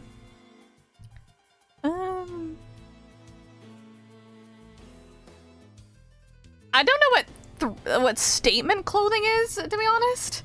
I do own thrifted clothing, period, but I don't think I own statement clothing because I don't really know what that is. I'd spend my weekend streaming on Twitch. I don't own a Labubu. I don't have blue light glasses. Probably should, though. I don't know what a Muji pen is. I don't know what these are. I don't own any literary magazines. I only have one tote bag. I don't have a Trader Joe bag. I don't like matcha. I am the Labubu. I don't even know what this is. I don't wear workwear, period. I do have a spam account. I do have a Letterboxd account. I don't have a Substack. I wouldn't say I have a pin collection. I do have some pins, but not a collection of them. I don't really like pins all that much. I don't use Instagram Reels. I don't repost tweets as story content. Never paid for verification. I don't know what Strava is. I've never bought film or disposable camera. ISFP? I think it's my MBTI. I want a Letterboxd account, make it, and then you can follow me and see my reviews, because I'm one of those generic Letterboxd people that makes funny reviews, because not actual ones. Why? I've never pretended to be interested in pottery, because I've never been interested in pottery. I've never learned how to knit or crochet. I don't think I've ever learned... kinda learned a language with no intention of using it, but not really no intention of using it. Not really, no, actually. Because I was like... I wanted to learn Japanese, but when I was in like 6th grade, I was like, oh my god, learning Japanese would be so cool. That was more the vibe there, but now I'm more like, I do want to learn Japanese to learn another language. I'm just lazy. But... I don't have Depop. But never pretended to know how to skateboard. Is rollerblading? What is rollerblading compared to the roller skating? What's the difference? Are they the same thing?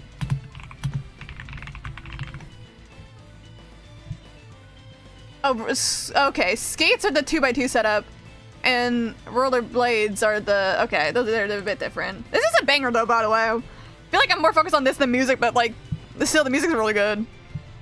I love these time signature changes. It is good. I have a collection. Put up this on display on my jean jacket's conversation piece. Like, heck yeah. Okay. I've never tried to learn rollerblading because I'm not good at roller skating. I have posted an Instagram note with a song. I may have in the past posted an Instagram note to fish for replies. Don't remember. Claim to be taller than you really are? No. Even though I wish. For self-love relationship by posting hints but not the person? No.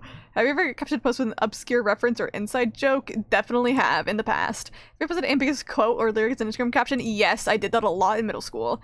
I have a romanticized Monday task post about it, like getting groceries and pretending you're the main character. I have not. Here, what's the... There was another song. Why is Peter Griffin there?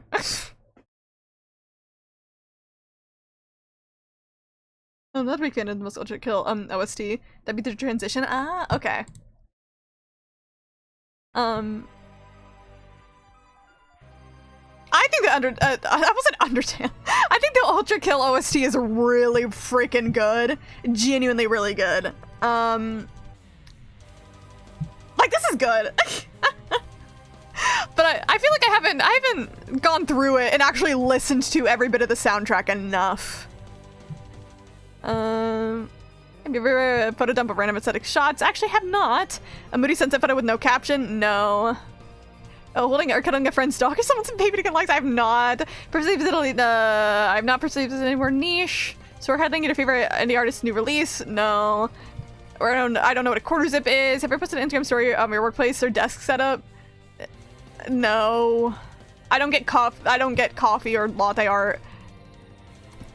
I have never... No, I mean, even when I went to, like, the art gallery... Oh, no, it's art gallery openings or public exhibitions, no. Put up a stack of books you plan to read? No. Ever shared a reading list post? Those books you haven't read? No. Because I only post about manga I do read. Ha have you visited a bookstore to take photos without buying anything? No, I buy too much manga. Have you ever journaled in public for aesthetic? No. Have you ever read in public? I mean, do I count this one if I've read in public but not like a physical book? Like I was reading on my phone. It's too loud for me and usually and chaotic in a way I don't find too pleasing. Which I think it's fair. It's music taste. A lot of people still don't necessarily like breakcore or the like, which is fair. Still reading. It's like I've read in public just on my phone, not like an actual like book. So people would look at me. This one is a victim of what most people's it's a victim of what most people's favorite chocolate fraud. Which fair, it's really good. Like genuinely. I've never read a Jane Austen novel actually. I don't know what The Creative Act is. I don't know what Atomic Habits is. I don't go to coffee shops, sorry. Have you ever been waiting in line? I don't think so, no. I don't listen to Claro, I don't listen to Leve, I don't listen to BB Doobie, I don't listen to Lord, and I don't listen to Phoebe Bridgers. I don't know what an MPS is, so probably not that one.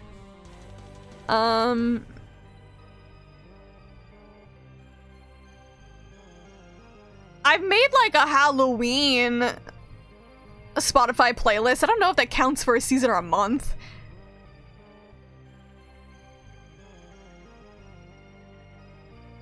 Well, okay, well I did make like a favorite songs, like I think it was like April 2021 thing, so yeah, I have.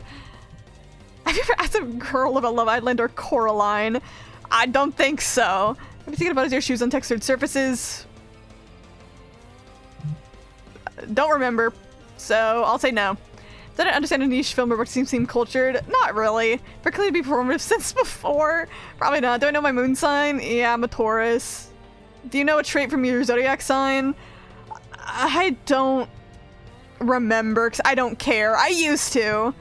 I don't have a SoundCloud. I've never faked annotating a book. Except every time I have, it was for class. Rip up merch from a band you don't listen to? I don't really have a lot of band merch ever. You say you're performative. That's just who you are. I've never said anything like that in my life.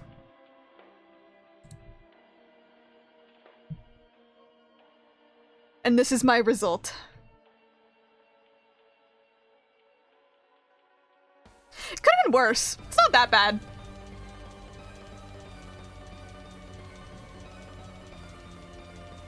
Damn, no one is even close to me.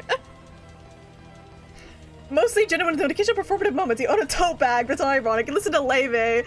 But only because you've gone through a situationship. Both of those aren't true, but I do own a tote bag, and it is an ironic. We're performative in a chill way. We like you.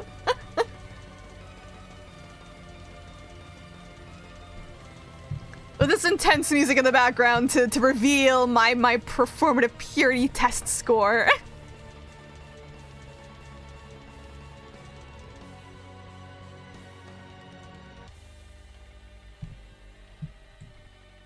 The song is really fucking good, though.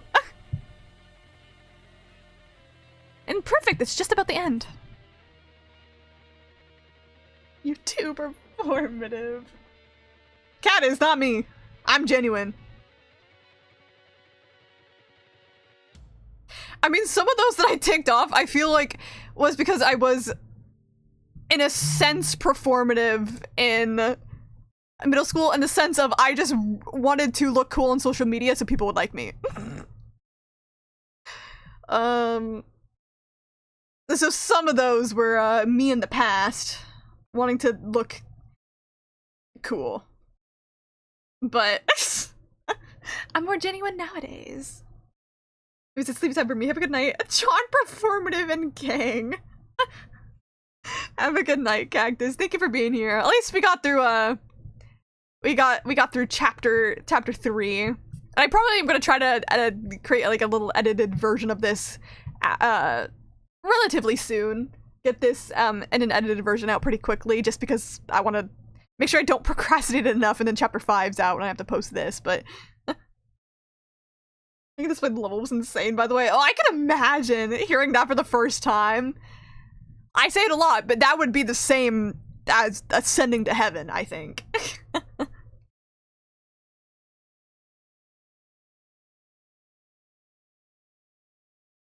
Alright. But now, it is time to lock in for chapter 4. So if girls want to date me and find out about Leve, Chapel, and everything in public, jeans, shorts, flannels, Polaroid pictures, tote bags, visiting local coffee shops, posting latte and foam art pictures. If they don't know what theater kid, they will be running away for their life.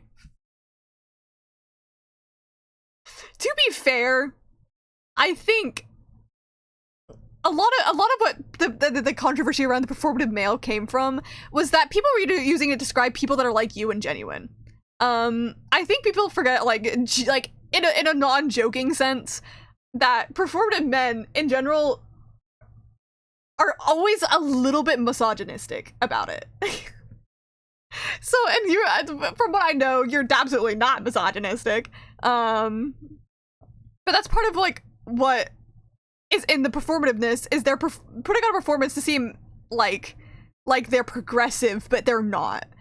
They want to seem better than other people, and especially to women. They want to perform so women like them. And so it's like, you're definitely fine if you meet a woman, you get along, and she sees all that and genuinely thinks that you're performative and weird. That's kind of on her, because she's the one falling for stereotypes. Because generally, this thing that listed as performative, like, male stuff are also very feminine coded, and it's very weird to put men doing feminine coded things into a bad thing. I think it's fun to joke about, right? But I do think there are a lot of serious undertones that have to be unpacked with the performative men things. And I think it's obviously, I'm not calling anyone who does all these things feminine. It's just they're more like associated with women before the formative quote unquote men picked it up, you know?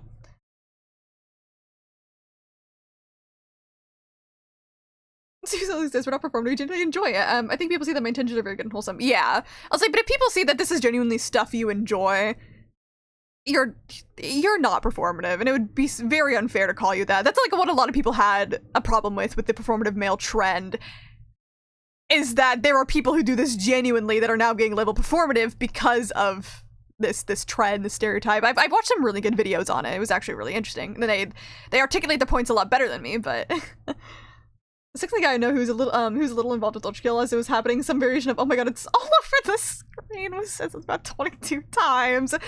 Yeah, that certainly checks out.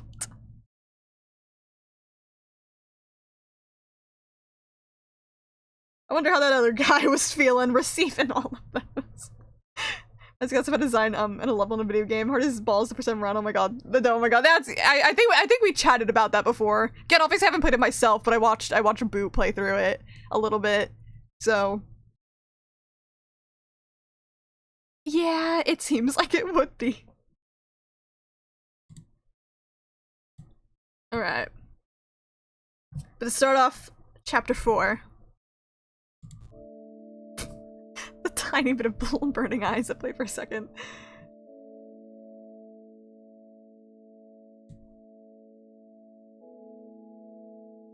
Man, we're just starting off with church music. This shit boring. Like, yeah, I mean, what else are you gonna play in a church? Like, yeah, makes sense. But also, just as a song, hashtag boring.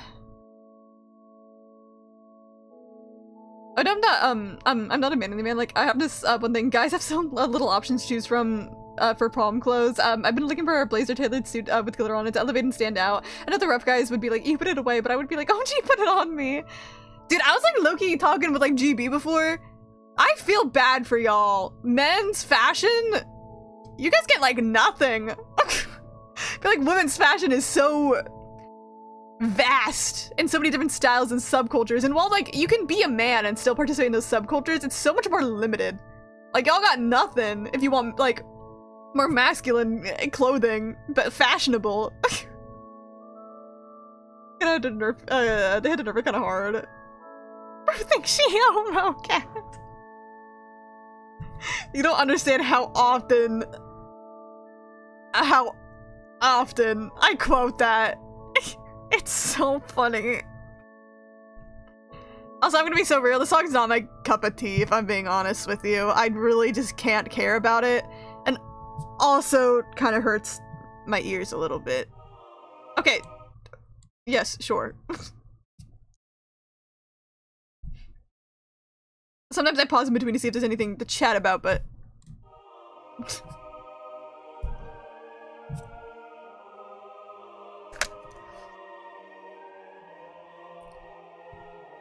I mean, these are just in-game characters singing. Of course the leitmotif's fun and everything, but I don't really care all that much. Glad to hear their beautiful voices, but...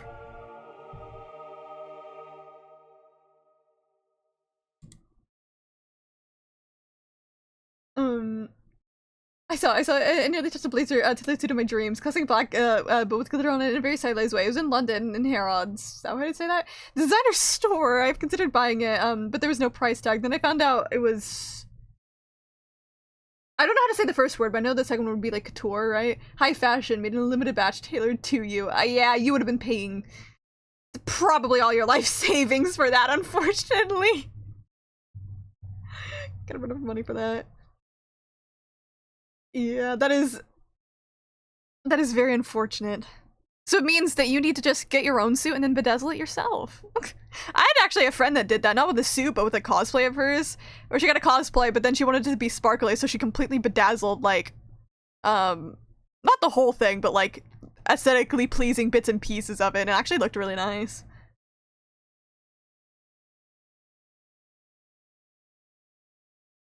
Yeah,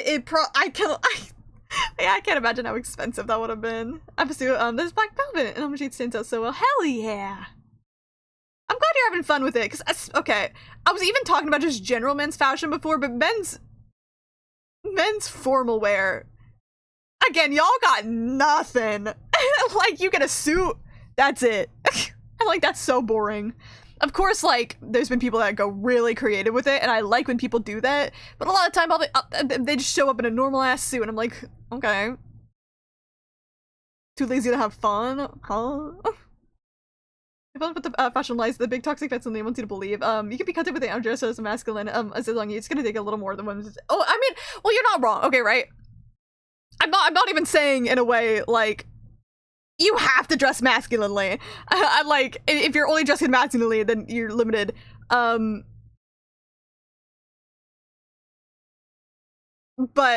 I'm still trying to word it, like, I mean in more of a sense, like, I think when I said not masculine before, I meant like not like wearing like a skirt. Does that make sense? Because men can.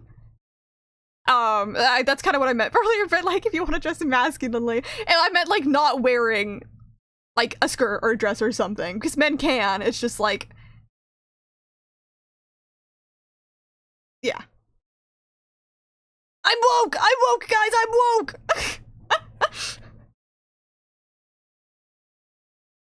Yeah, but no, I'm not saying, like, I've seen people, like, pop off with men's fashion, right? It's not that it's impossible. Like, I've seen cool-ass outfits. But if it's, like... I think even when I think about, like, Jirai K, right?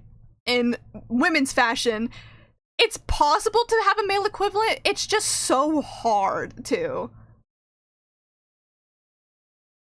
Because everything is more catered towards women in that fashion world, and not really men. I mean, I feel like Dry K is specifically aimed towards women in general because it is a woman-based fashion subculture. But you get what I mean. So Vanilla, working with Christmas sodas and I wear them out to public. Yeah.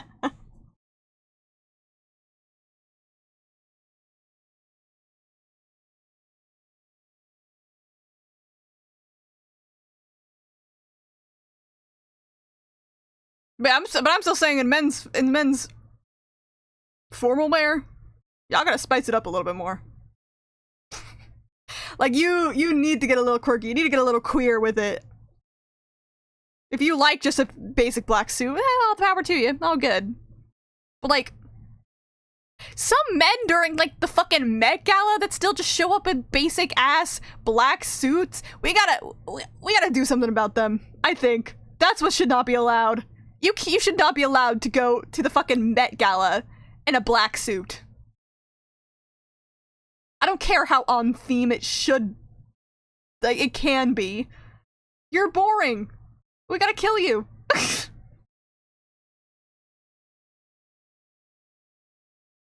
Welcome back.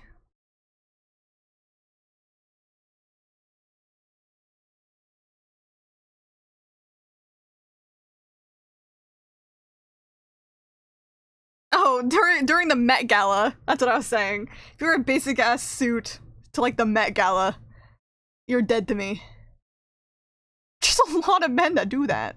I'm like, hello? Are you allergic to fun? Are you too scared to look the tiniest bit feminine that you showed up to the Met Gala in a normal ass suit?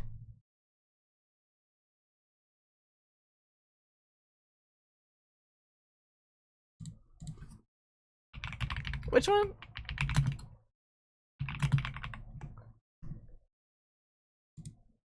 Oh, it was this. Oh, sorry, you definitely could hear my phone going off right there.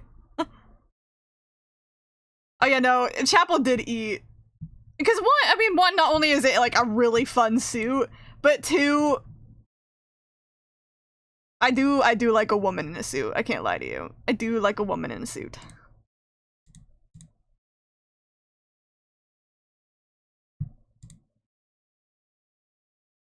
Oh, you're talking about something completely different. I was talking about the Met Gala, and so I was talking about Chapel Roan's Met Gala outfit.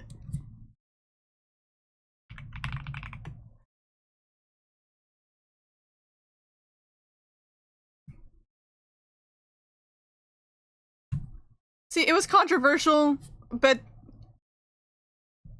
fucking what's his face? John Cena was like practically naked at one point. Like, I don't give a shit. Like, she wasn't even showing her nipples. Like, why do we care? I don't give a fuck.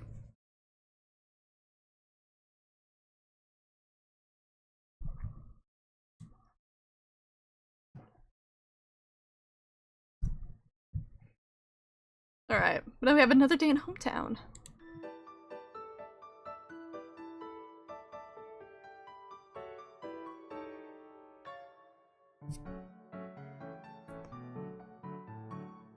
See, I think the song is cute. Personally, probably not my favorite hometown theme. I still think A Place Called Hometown is probably my favorite. It's the first one we got, of course. It's iconic, but I just kind of like it a bit better. So I think Another Day in Hometown goes into a nice, I respect it.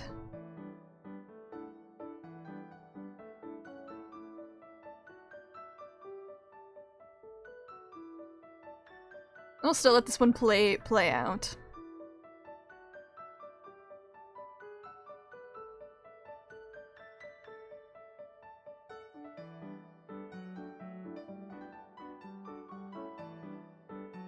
It is a cute little song, though. Very cute.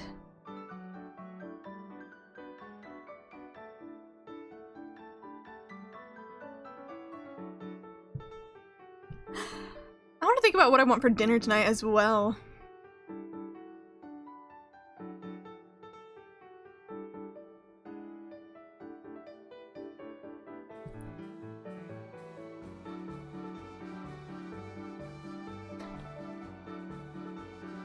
I think this part is kind of fun too when we get more instruments in. Again, I still think I might keep it in my I respect it category, but I do like when Toby Fox really does have like a lot of songs that are like I'm saying that like this is like anything like special, just not the normal way music works, but a lot of them like they're a lot more chill in the beginning, and they have the one section at towards the end where it really builds up and it's like everything, and then yeah. And sometimes it's hard for me when I'm like listening to the OST for the first time, because sometimes I'm like, the song isn't that great because like the beginning is so meh, and then but it's so good later. I'm like, man, all the good stuff's in the last half, and I have to wait for all the build up. And sometimes that's yay, I like it, and sometimes that's like, I wish the whole song was like this, you know. But that's also like completely what happens with like normal songs as well. I have some songs that like I only like because the second half is better than the first half. I'm saying that like any of Toby Fox's songs are bad in the first half. It's just sometimes like it's kind of like his theme for me. His theme is such a perfect song, and like sometimes it gets boring listening to the first half because it's just the same thing over and over and over again, even though it's really good. I'm saying that is still one of the best like Undertale songs for me, in my opinion. But at the same time, if it was all the second half when it like all the instruments come in, then it would be too much. So it's like you need that first half though.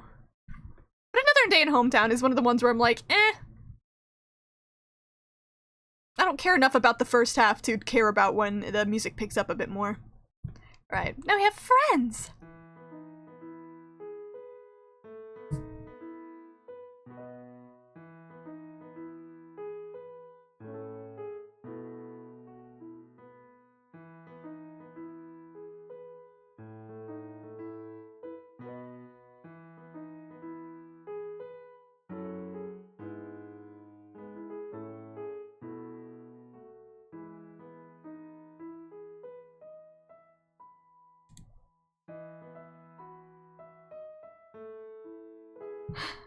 Unfortunately, this one does trigger the I don't really care about slower songs part of my brain as much.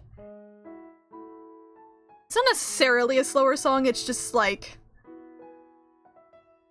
so chill. The way that just doesn't scratch my brain where I like it.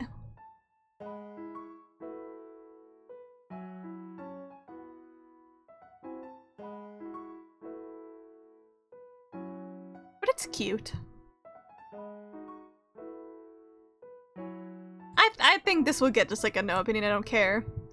Again, I want to say that technically on this tier list, no opinion / I don't care is lower underneath not my cup of tea. But it doesn't mean that it means it's a worse song. It just means I don't really have an opinion on it, rather than I have something that makes me slightly dislike it. Now we got Castle Funk.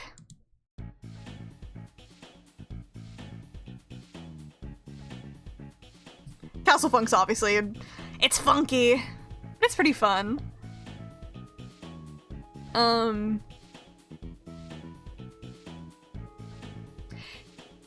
It does kind of have the same problem for me as I love, like, the original Castletown theme the most, even though it's like one of the simplest ones. But this one's still pretty good.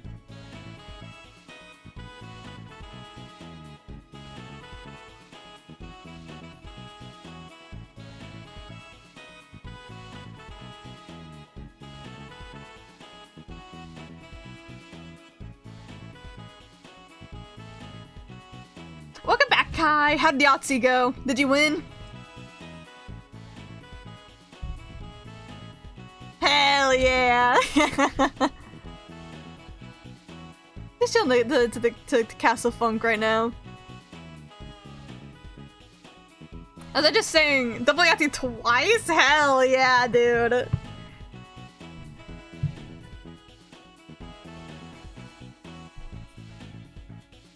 Yeah, I was saying like right before you came in. Personally, I think I'll always like the like first castle theme the most, Castletown theme the most. Not because any of the other ones are bad. There's just something so special about the first one that we got. I can't remember. I for some reason can't remember what the song is called on top of my head.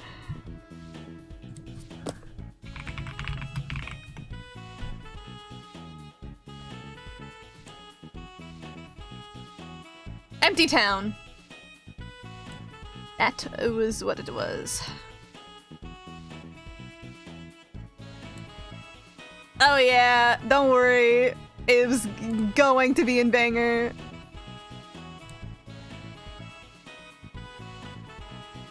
But I'll put Castle Funkin' pretty good. The fucking train noise, bro. The train.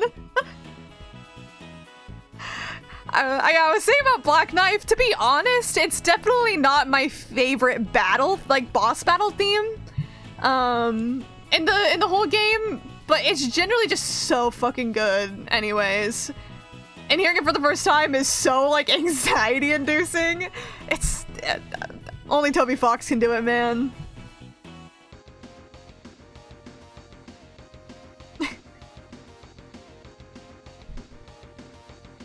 Think about the jacket. Okay.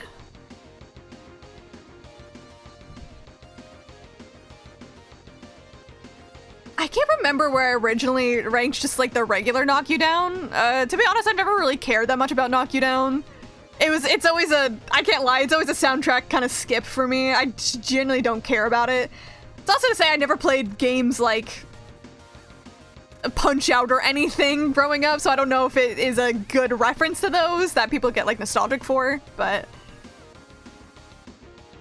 it's with real diamonds spread across it above 5K. Jesus Christ, makes sense, but my god, this is the type of shit that I would, if I even had the money for it, I would buy, then be like too scared to wear it.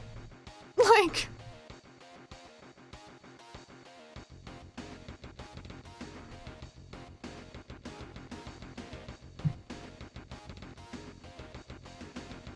Yeah, well, I mean, I know this is specifically the rhythm game version of it, so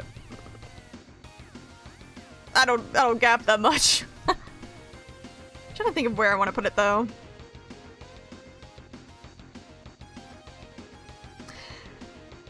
We're kind of filling it up, but I think it just might go only into No Banana I Don't Care, just because we got Knock You Down already. I don't feel the need to have to think about how I'm gonna rank the song again at this point in time for the rhythm version. Now, if I do a re-ranking the entire soundtrack when the game is completed, I'll obviously re-rank Knock You Down, but I don't care enough to do it right now. Let's be honest, where's that comfortably? I would be so scared of something expensive getting spilled on your ribbon or something like that. That's exactly how I am. Like what I was saying, I'd be scared to wear it. Like, yeah, no, like I'd be scared to wear it. I can't lie to you. But good night. Thank you for hanging out, Kat. I know it's late for you. I appreciate you staying nonetheless. It was fun to chat. See a little OST stream. We still got a bit to go, but it's okay. I planned on this being a long stream because I get distracted.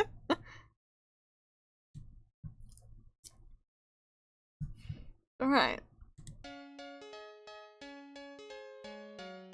It's a little gingerbread house. Not the ads.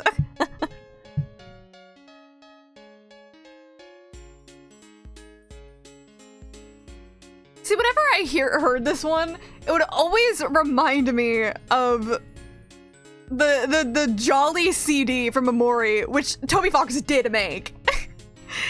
And I don't know why it always would drive me crazy, the fact that I, like, when you listen to Jolly CD, it is different, but I think because they're both Christmassy music made by Toby Fox, it always makes me think of Jolly CD.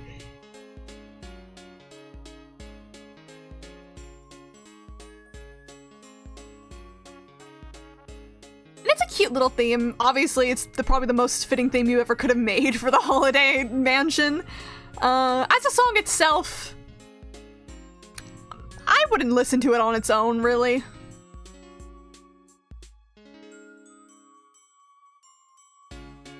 Bye-bye, Kat. Thank you for being here. I appreciate it.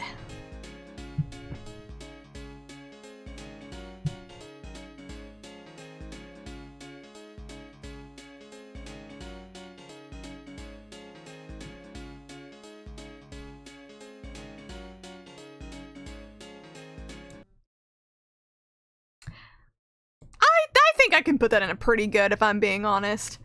I think out of some area themes, it does better than others. Again, I'm not crazy about the song itself. I think it's just fun enough to go up there. Alright, the distance between the two.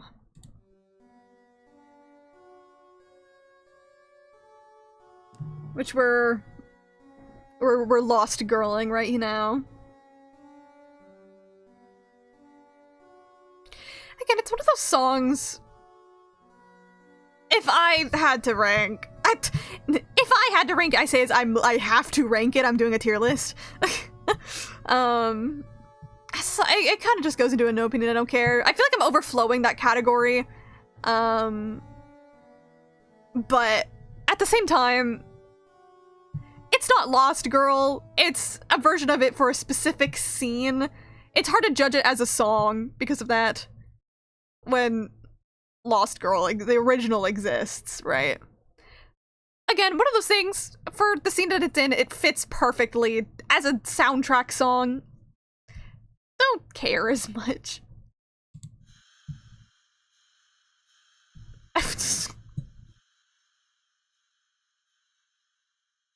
And then this is the perfect example of what goes into no opinion. I don't care because it's just meant to make you feel a little bit scared, and it's not an actual song, really.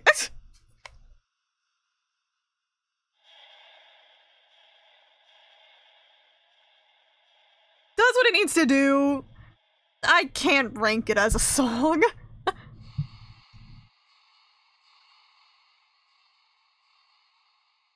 Yeah, it's Carol. Scowy. Right, atrium.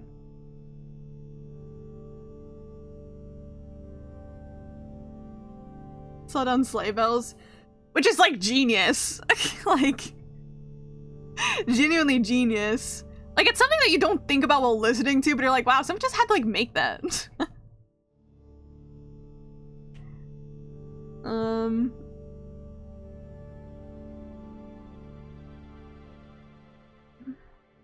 I don't want to overfill don't care, but I don't care about atrium. I feel like this is the biggest ranking. That's like bunker group chat. This is just like one of the, I think this is one of the biggest I don't care filled up lists I've had for an Undertale Deltarune tier list one.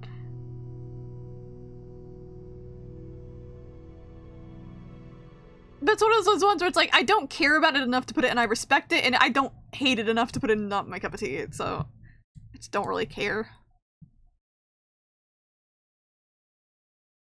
Bunker group chat. Alright, but we do now have... Starting off with Dark Sanctuary. To be honest, I don't fully, like... all I remember is that I sat through and played chapter 3 and 4 in one 14-hour stream. Was very scared hopping into the chapter 4 Dark World, and I was very out of it by the end of stream, so I don't remember a lot of my initial reactions to everything. But very obviously, the Sanctuary themes, beautiful. They're so fucking gorgeous. Toby Fox is an insane genius.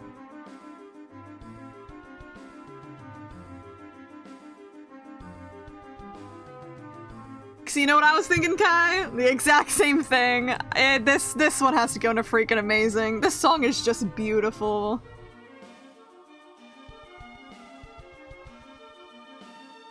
And like, I can't remember my reaction to hearing it for the first time. I don't remember if I said anything or anything, but like, again, the type of shit you hear and you send to heaven. Like,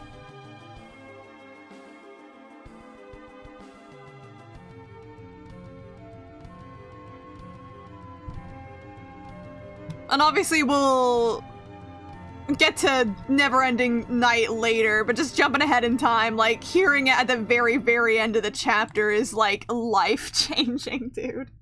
I think it plays briefly before the actual Dark World, I think, or so. I remember you being like, Jesus Christ! God, I don't remember. I can't talk. I'm going to have to go back and look at if I had a reaction to it, because I don't remember. Definitely, I have a lot more vivid memory of my chapter 3 experience than my 4 one. I remember, I don't know how I did that. To be honest, I don't know how I sat there and streamed all of that for 14 hours.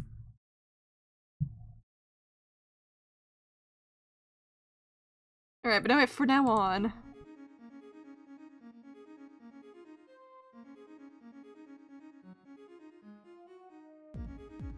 Of course, this is already really fun, you know? Getting into a chapter and immediately getting... God, it's so good. God. Getting into a chapter and immediately getting a unique battle theme is so good. Like, the vibe of chapter 4 is just so special. But again, I do remember being stressed as fuck going in this Dark World, because I remember I was like, something ain't right here. But at least I was really vibing.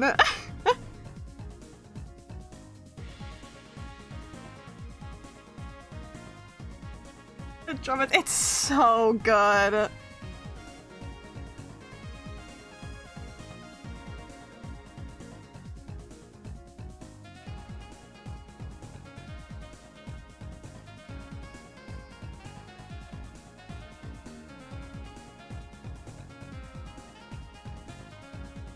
God, I'm debating where to put it.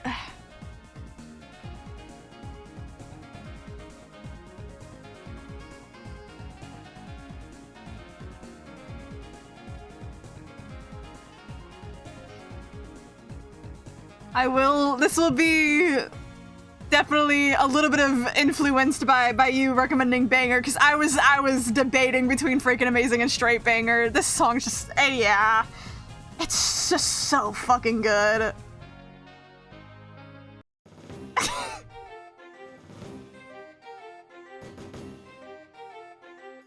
And something about this damn character theme in and of itself is just so good. Yeah. It's just fun. It's the most fitting theme you could have done for Gerson, because it's in itself it's just really good. It's slightly goofy. The old-timey music.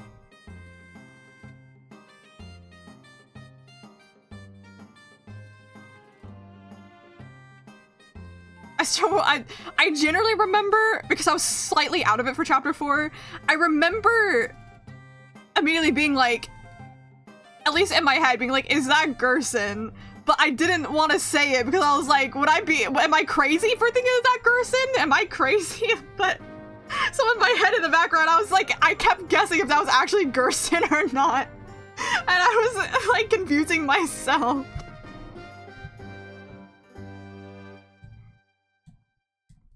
I will say, I think Yaha is it's a pretty good for me.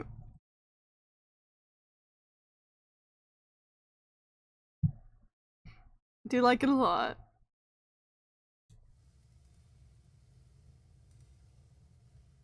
Alright. Fireplace is kind of one of those songs for me where the beginning is kind of boring. It's good, but just kind of bores me, but I know the song picks up a lot near the end, and I really like it. Yeah, no, I'm saying, don't worry. I was like, I know this song. Don't worry.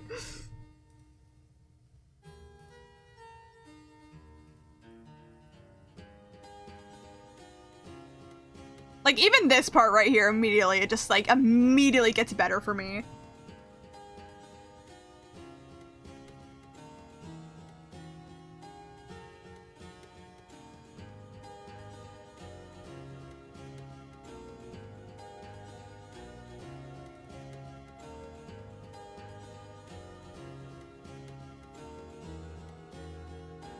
It's so pretty.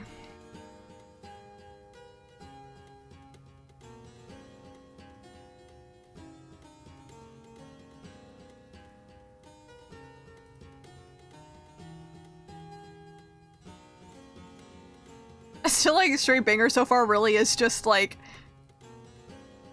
battle themes and then Raise Up Your Bat in TV World. I've always, especially in Undertale and Deltarune, I've always been a lot more biased towards the battle themes.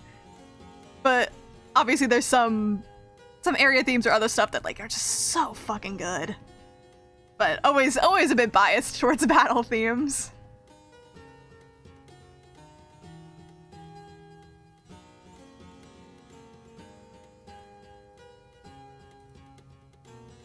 I'd say Fireplace will go right up next to Gyahaha and pretty good.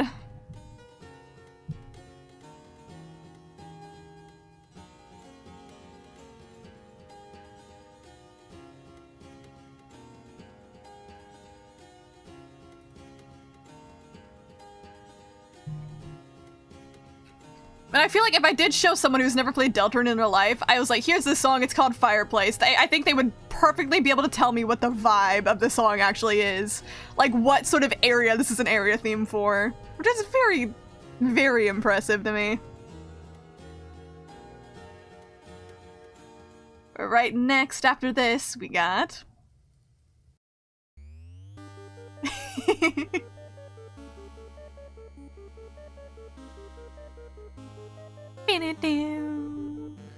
This one's just so fun. Okay,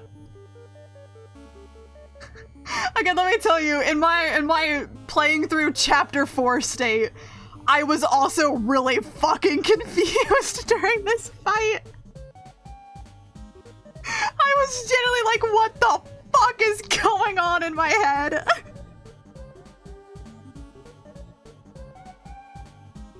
I mean, the sort of fight that you're taking too long is introduced so randomly that I feel like it's fair to be confused, but I don't think I can describe the feeling I had when this was going on, and I was genuinely like, I felt like I was like on drugs. Like,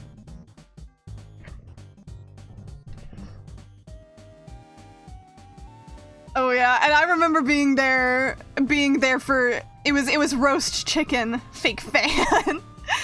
I remember being there for roast chicken and then I realized after the fact. I didn't realize the little pumpkin guys were the roast chicken things until I went back and visited roast chicken. Because I was there when roast chicken was releasing. I will say, I like this little part. I think it's really fun. I will say, banger song. This is a freaking amazing for me. It doesn't quite hit straight banger. I don't know why I said like quite. It doesn't quite hit straight banger for me. But I do like it a lot. And it's so funky. It's so out of place, I feel like, on the Chapter 4 soundtrack. Only because like everything is like, yeah, you get the vibe, and then there's just this one, and it's really funny, but it's so good. And You're Taking Too Long definitely did change my vocabulary for a bit.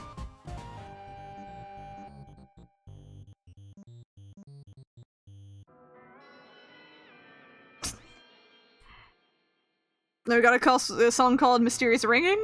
I would say yes, it is quite mysterious ringing. It's really funny when you get songs like this on the soundtrack and you can see, like, the streams of each song on Spotify. Because, you know, you have a Dark Zone before that one. That's 5 million streams. Ever Higher, the song that we're about to listen to next, has 2 million streams. And then Mysterious Ringing has like 2,000. Like, there's 2,000 people out there listening that streamed this shit. It's probably because they're listening through the sound on the entire soundtrack, like me. But there's gotta be one person out there that heard Mysterious Ringing and put it on their playlist. That wasn't a Deltarune specific OST playlist. Someone just put it on there. Anyways, yeah, I don't care. I don't care. It's more an ambience thing than an actual song.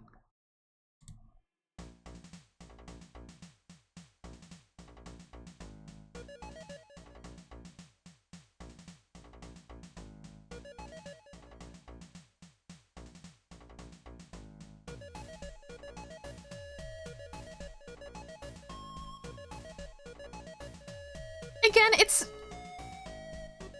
the 8-bit that brings this one lower for me, where we have so many Sanctuary themes that are so much better, right? I can't bring myself to say, oh my god, Ever Higher, this one's so good.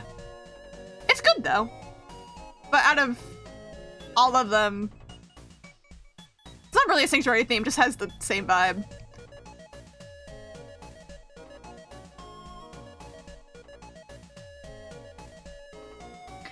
If I'm being honest,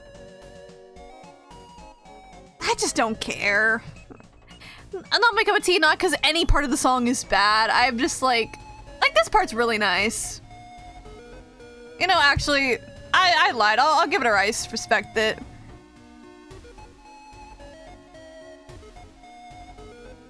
I think I respect it makes more sense than not my cup of tea, to be honest. I was debating between the two. Again, it's good. It's just, there's better.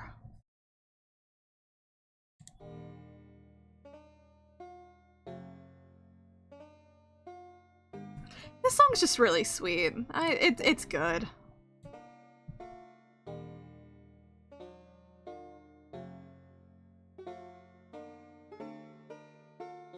Yeah, Gerson. He's such a good addition to chapter 4. This song's just queer Elder Gerson, yeah. Said Gerson, not Gerson. It's rare for me to rank songs like this kind of high, but I think this one does get a pretty good. I think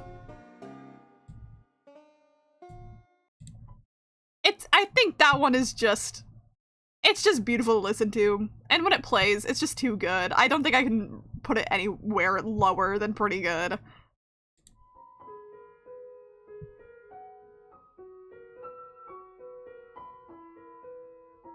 This one's another kind of hard one to rank for me.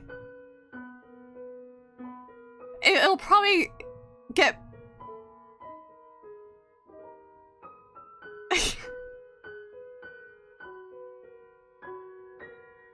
I'm letting Kai talk about it. Yeah, because this is both Chris and Toby struggling to play. So yeah, that's why it's almost a hard song for me to figure out where to rank. I know, I do know that Toby has bad hands. I do know that. It's because, like, without any of the context, I wouldn't care for this song that much. But I think it's with all the context, it is so much more, like, special of a song. Yeah, the meta-narrative, yeah. That's why it's kind of hard for me to figure out where to rank it. Because do I prioritize, like, you know, what makes this song special, or do I prioritize, like, my own, like, true opinion, right? Obviously, it's going nowhere near the bottom two layers, no matter what. That's obvious.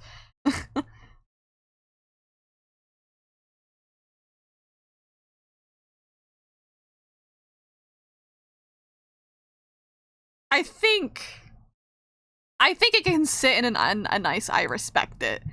Again, not because it's bad or anything. Again, all these songs are good. It's just balancing, putting both in account while I was ranking, but you've been doing it mostly one way so far. I mean, it depends.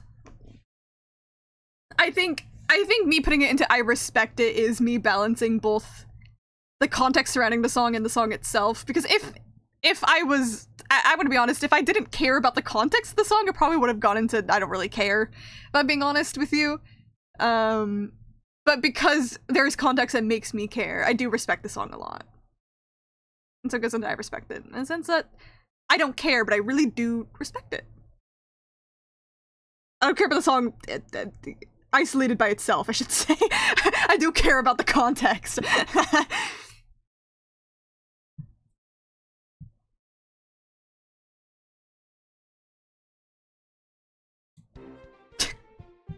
And immediately going straight into Hammer of Justice.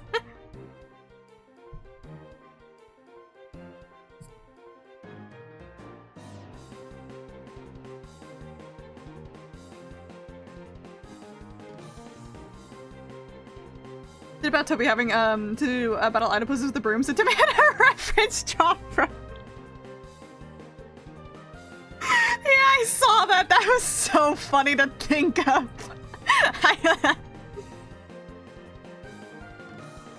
This was good.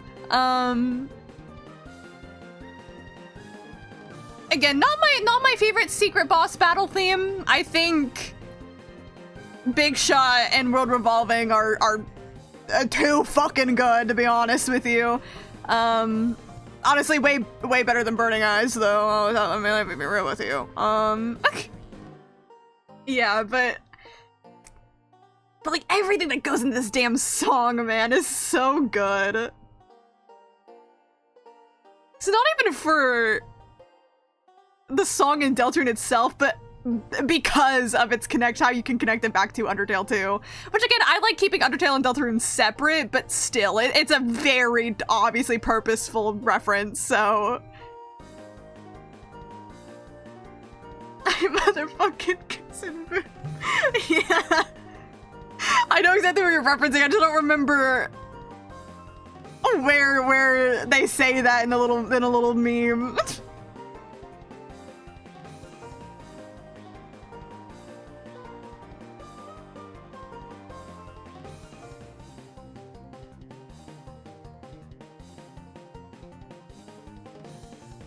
I won't lie. The first time I listened to it, yeah, the banjo, I actually couldn't tell that this was the freedom motif. I'm being real with you. The first time, like, playing through this battle, I didn't quite hear it. Which is like, it's a lot differently presented in that song, so it makes sense. We're not playing 12 AM yet. Wait your turn. It's another one where I'm stuck between straight banger and freaking amazing, but I'm leaning more towards freaking amazing. I feel like I always preface it being like, not because it's bad, as if that's not like the two best the two best categories it can go into. But it's good. There's just something that quite doesn't scratch the itch perfectly to get into straight banger. So I think it's a good old freaking amazing. Good old freaking amazing there.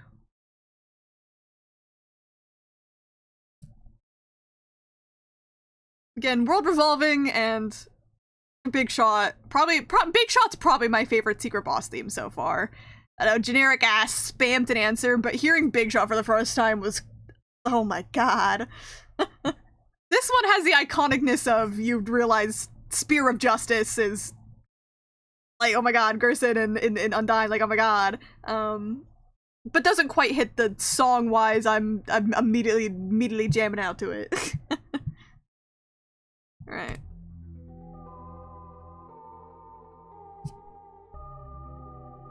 $12 AM.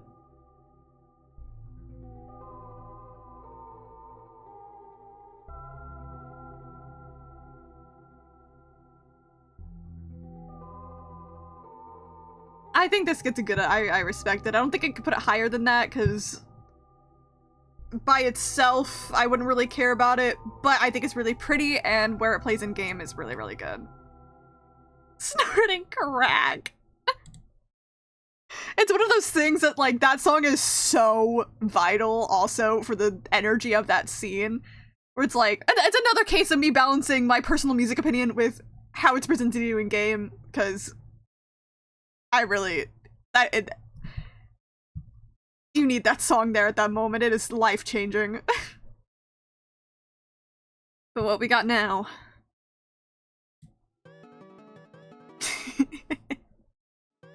Sorry, I like the fact I can't take like the beginning of the song that seriously anymore, because it does just sound like a ringtone, but.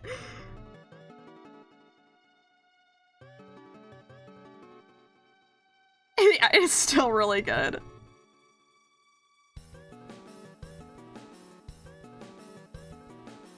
I gotta turn this shit up. Toby, you sick fuck!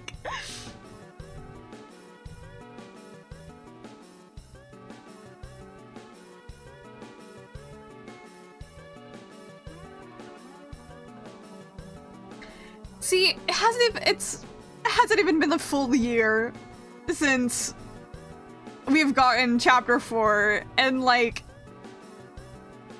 the Sanctuary songs, especially the second and third one, make me so emotional. Like, genuinely. Like, I could cry to this song.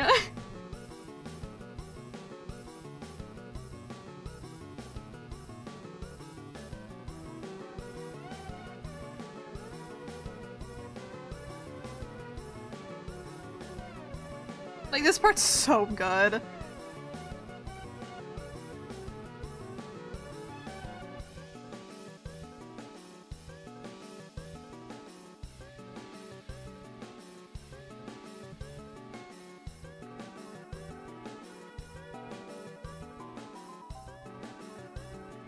Take all of my money, Toby, for real.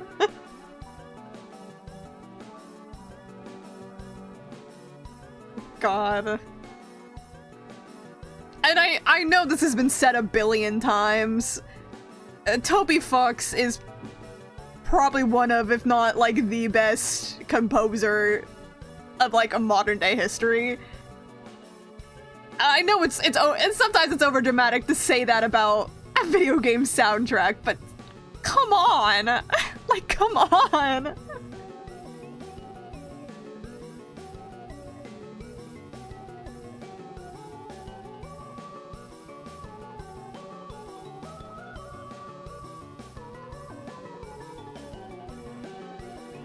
It's been a while since I listened to soundtracks, so I don't remember the difference between second and third Sanctuary as much. It's been a while since I listened to either of them to remember the differences, but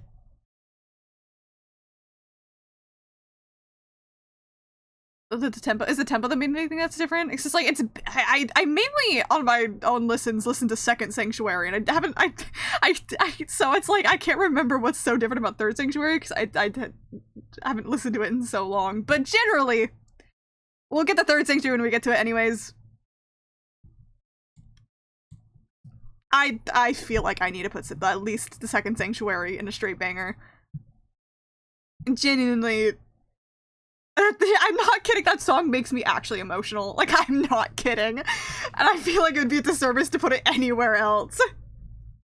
So, good old straight banger.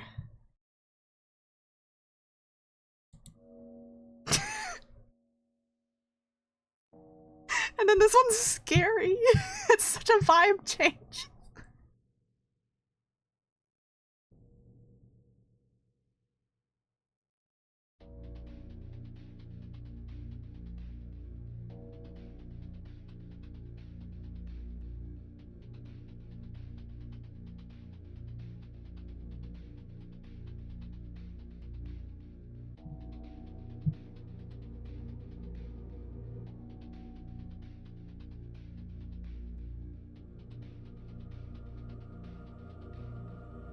How do you do it, Tony? It's one of the things where it's like another time where I'm debating where to put it, because honestly, again, as a song itself, I really don't give a fuck about this. Like, I've never, like, this part's cool as fuck, obviously, but like, as a song itself, I'm not gonna be playing it to like be like, listen how good the Deltarune soundtrack is, right? By itself, it's nothing to really brag about, but another thing where taking in the context, it's so good. Like,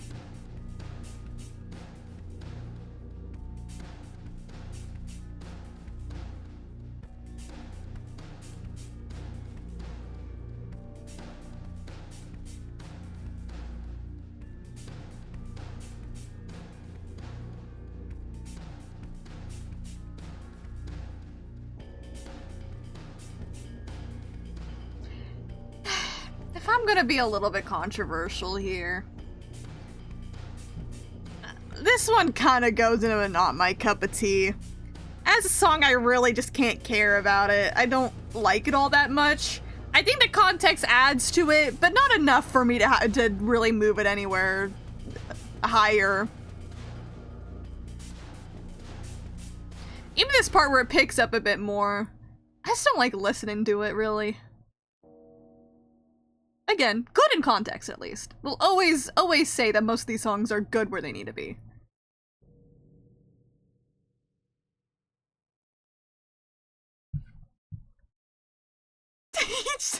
To each their own. It's exactly how I feel like you sound like right now.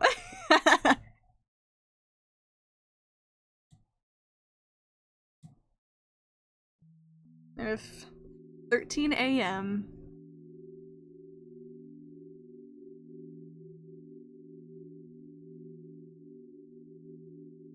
I think you're the person that I was talking about earlier, that they see me ranking a song how they don't like, so you're gonna send a bomb to my house.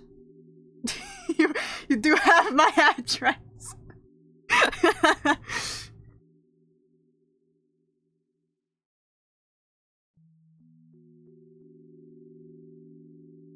Also, it's really funny to me, you putting like the little alien dancing to Gooseboo's emo here as if it like fits the vibe at all, but like metaphorically it does.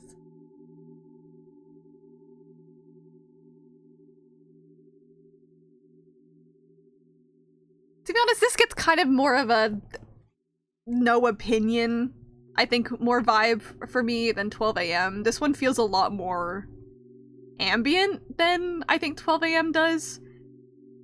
So I struggle to care about it as like a song. Oh yes, I think that one fits a lot more. Yeah.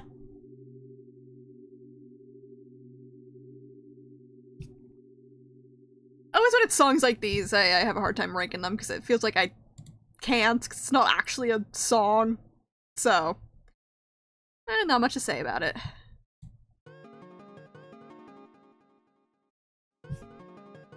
It's time again. So yeah, this one is like a lot longer than Second Sanctuary, just time-wise as well. Tricky Tony. Tricky Tony.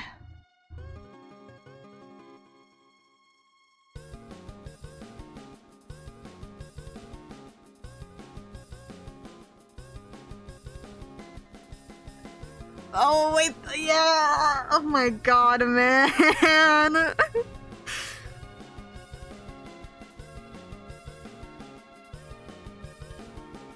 I mean, we're gonna listen to the full thing, obviously, but I feel like there's no question it goes right next to Second Sanctuary. I can't put it anywhere else. Like...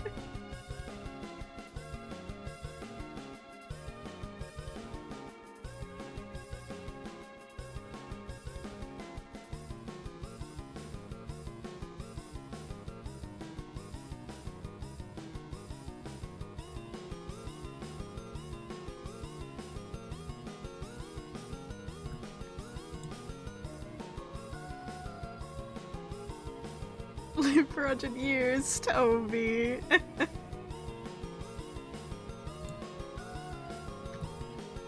It's so good. See, obviously, I don't know if he's ever gonna make another game after Deltarune. We don't know anything about what he wants in life, but I'm at least happy and hoping, knowing that I'm sure he'll continue making music even after the game's over. Like, hell, look at all the side projects he did even while making the game. But, yeah, he can do whatever he wants ever. Would I like another Toby Fox game? Obviously.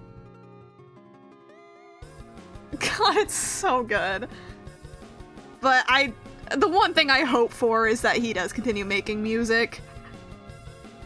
Whether it's collabs with other artists or just something he wants to make. I hope he keeps making music. It's all over the walls.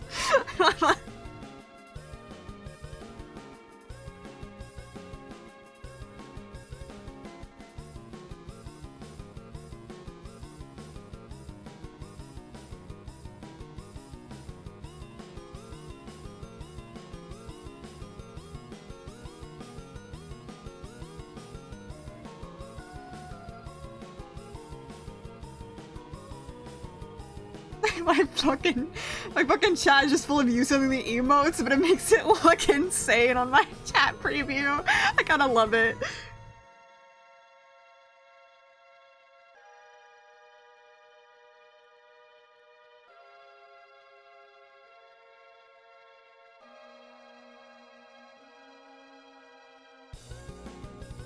God, this part, I'm gonna cry.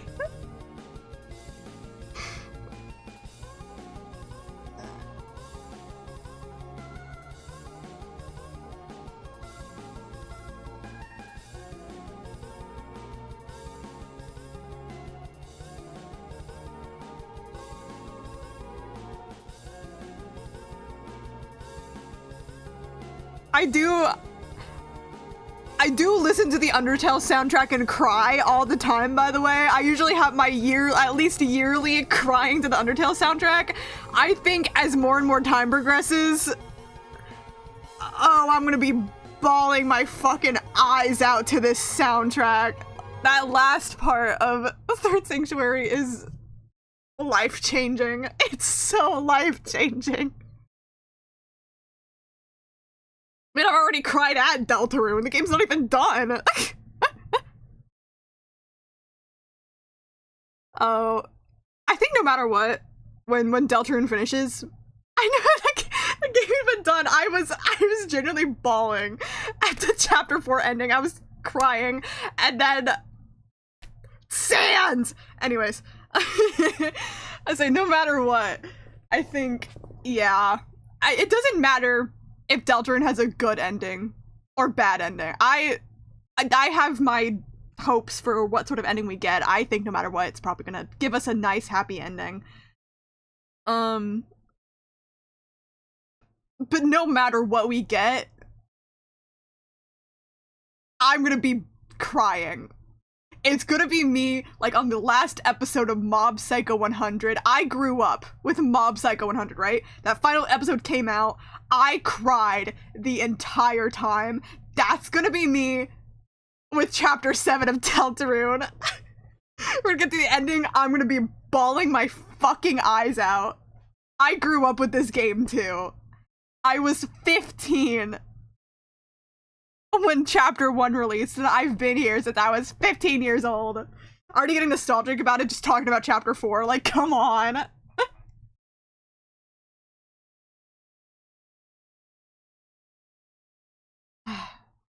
Toby, I'm terrified of what he's cooking. I'm so scared.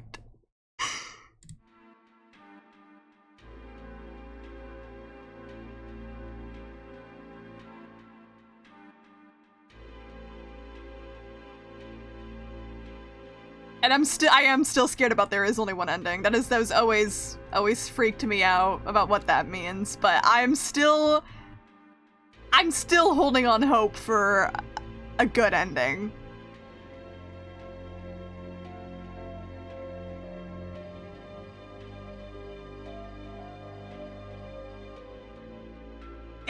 Yeah, it's so good.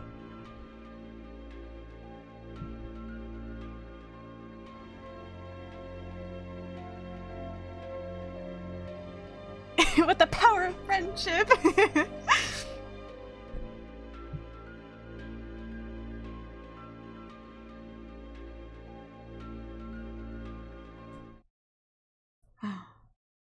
It's like I just have to sit there and just think about it for a second.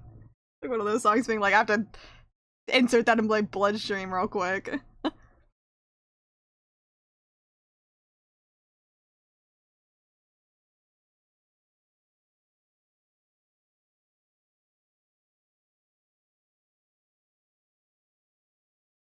It's a debate for me between I respect it and pretty good.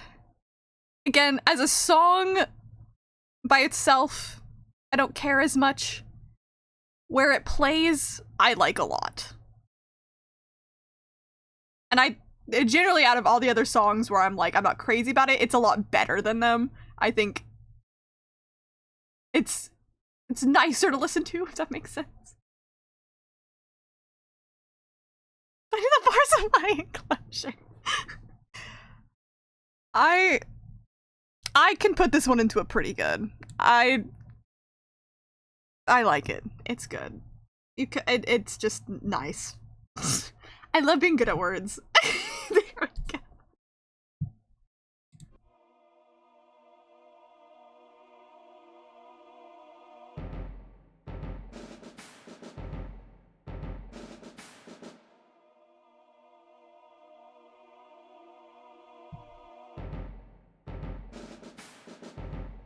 Girl, I'm scared. Gotta climb this fucking tower. If I'm being this honest, this song by itself, I don't really like it all that much. Again, one of the things being by itself, I don't like it. It stresses me out. Good for where it's in game though, because I'm meant to be stressed the fuck out.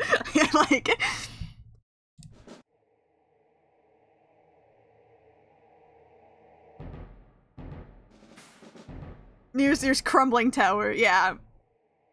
Yeah, this one's the funny lyric version.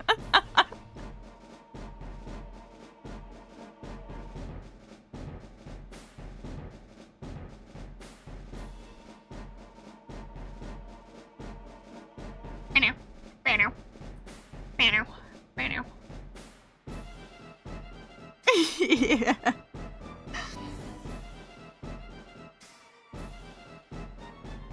See, what's interesting about these songs that's leading up for me is we have a song that I fucking love coming up, and these are all, you know, just kind of leading up to that song that I love that's coming up. So it's like, this song itself is almost like, has good parts, but almost don't care as much because Guardian does it better, right? Like, when we get to Guardian, no spoilers, I like that song a lot. So I'm like, this is fine, but Guardian does it better. I don't know. But this one does have the meme attached to it, though. I guess one of those ones is like, I haven't heard the meme enough to be able to jokingly do it myself, but I've heard it before.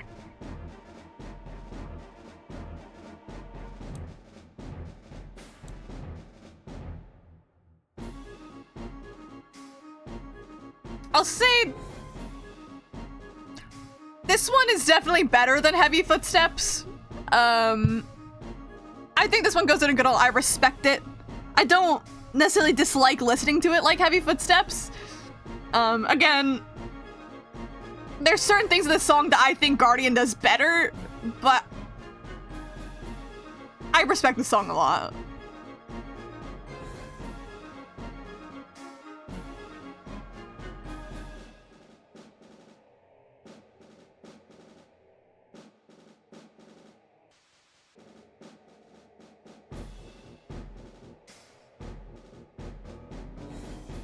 I'll say Toby is really good at writing songs that stress you the fuck out. Like,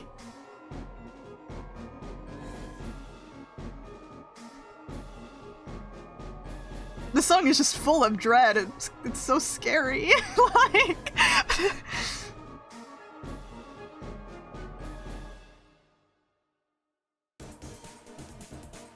all right.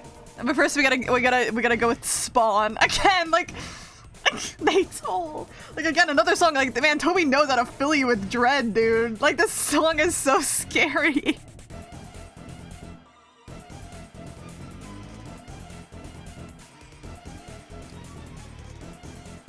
Again, I will say, I like Guardian more. Of course, this is like a prequel to it, but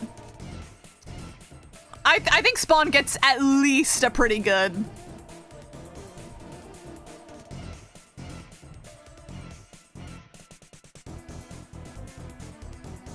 This part's really funky, though. I like this part a lot of it.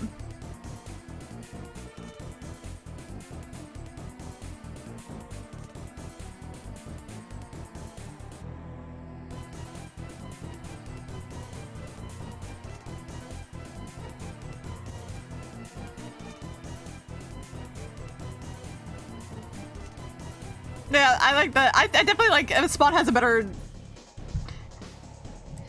I gotta log in for a second. Hold on. I think Spawn has a weaker start, a better finish. But again, I think it's also because I actually really like Guardian. I can't lie to you. I don't know why. Something like, okay. I just remember being fully stressed during this boss battle. I was so stressed, and I feel like you can tell it had been, what, how many hours at this point? I just wanted to, like, I think also I was scared because the work was happening and I wanted to be done. And it was like fucking 13 hours in or something. And so I did not fully process this song. But then going back and listening to it after doing the chapter, I was like, holy fuck. This part is so good to me.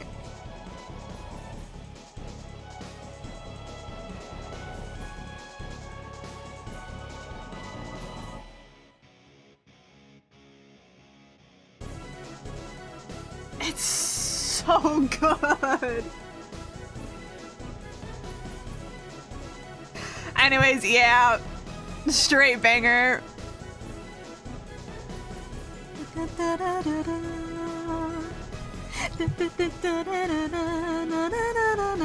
Like, oh my god.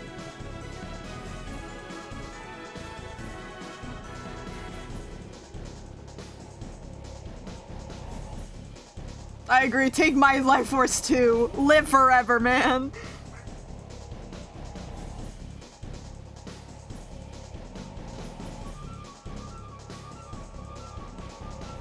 Also, Lavana's chilling right here. My music's playing loud, so I don't know if she's meowing at me or not.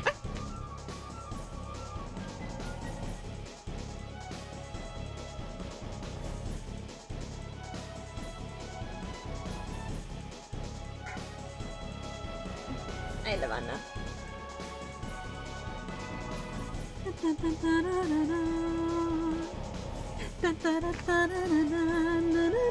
Oh, that's not the right part. Yeah, I knew she meowed there because I was looking at her and I went to go pet her, and so she meowed at me because she was excited.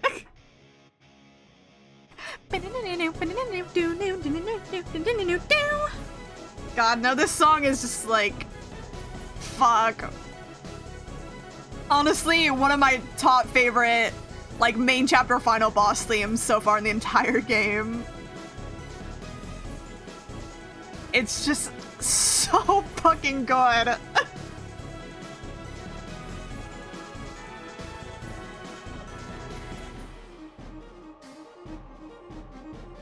Toby, I don't know how else I can give you, Toby.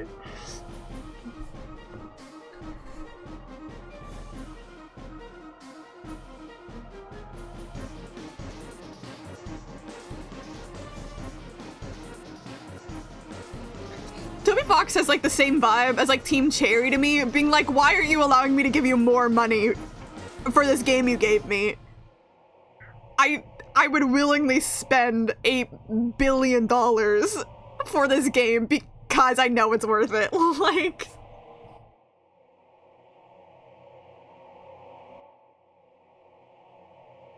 Of course, the ending of the song is just kind of creepy, but you know, the rest is peak. It's so peak. I love being annoying and making annoying ass sounds like that. And then we have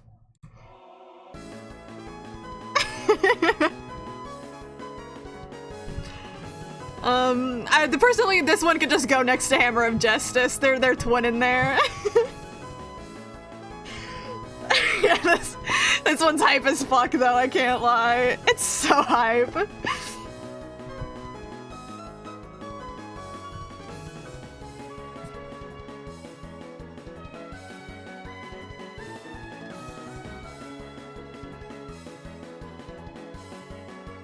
I mean, this one also gets kind of like awesome too, considering you could have gone through all of Chapter 4 not hearing Hammer of Justice, and then you suddenly get this in this final chapter. Like, life-changing. My smile just dropped from my face, actually. My smile.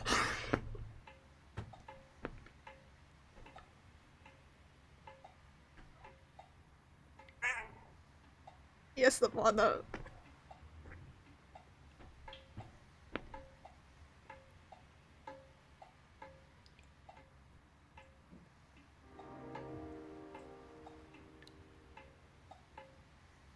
Because again, I went into chapter 4. I went out of chapter 4 crying. Left the dark world, I was crying. And then getting hit with that note was so unfair.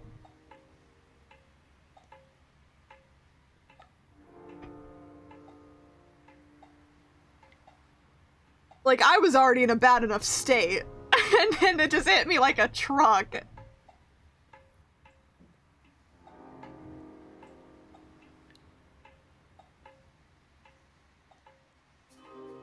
Made me think about how this is a Slow Down Sans theme, and this plays when he talks about how Torio cares about you while Undertale, and then this is the place where it rained.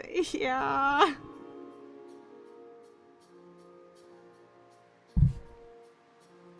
Sorry, no. I'm definitely not as attached to the ship as you, but just everything about the song fucking existing.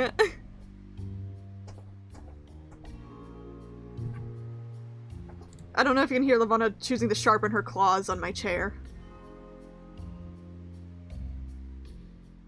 It's when Deltarune broke and never go home. Yeah.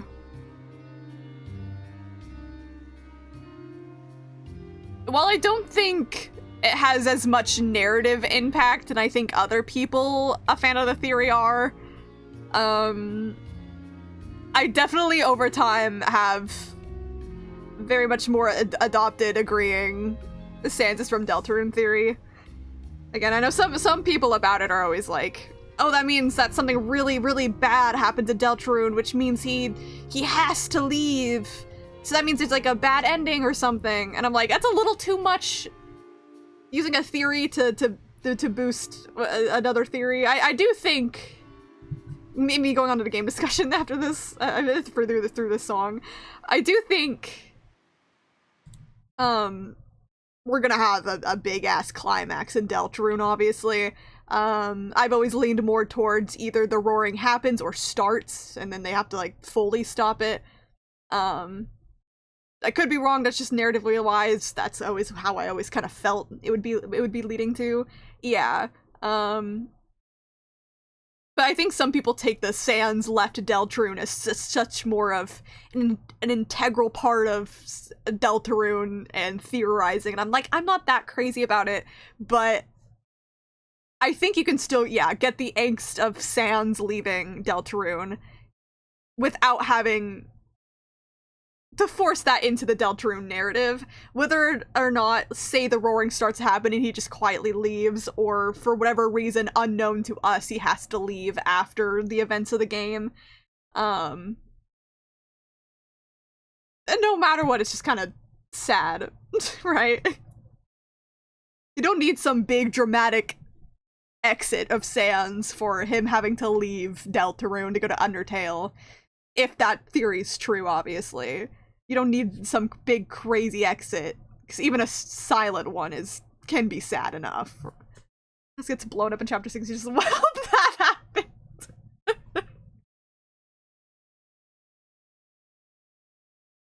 Which is a non-zero chance, to be real with you, but yeah. I do think I do place the place where it rained into a good old freaking amazing. I do think it deserves to be up there.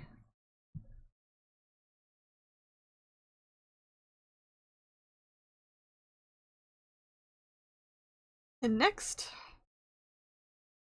And next. Again, this pissed me off so bad. Not even a way, like, not even an editorial alcoholic discourse shit. I was just so mad. I guess it's the point. Okay, no, we can't do you yet. We gotta wait for you, Neverending Night. The change in tone was so purposeful to make you be like, come on, and it yeah, read me like a book. That was my exact reaction. Probably, I think the best thing you honestly could have done for the end of that chapter, if I'm being real with you, leaving on what chapter 4 would have been good, but I think at least having something to lighten the mood is nice, especially because we're probably thinking about it like in terms of all the chapters together when the game's finished. We're probably gonna go straight into something involving the festival the next day, right? We kind of needed to change the vibe a little bit, even if it was a little extreme. But we still have, like, obviously the ending of Susie talking to Chris through the window and everything too, that still adds to the dramatic vibe of chapter 4. But then saying things of, hey buddy, you're gonna be late for the festival. I'm telling you, if Sans wakes us up, there's gonna be at least one person who punches their monitor screen.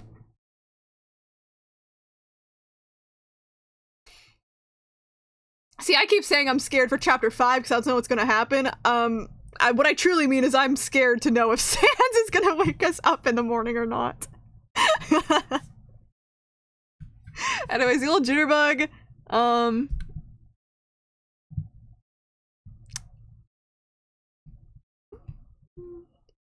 It went by so fast. The song's only like 20 seconds and it loops those 20 seconds, but... I'll go into it. I respect it. I feel like if it was longer, maybe to get put into pretty good, but again, it's just a looping 20 seconds. Not that that's a bad thing. Again, it's a scene of walking home after crying in the rain and then seeing your new neighbor fucking your mom, like it doesn't need to be more than what it is. It's a beautiful day outside. In a way, I hope Toby just does that for the fan service. In a way. Just because he would fucking kill me. Yeah.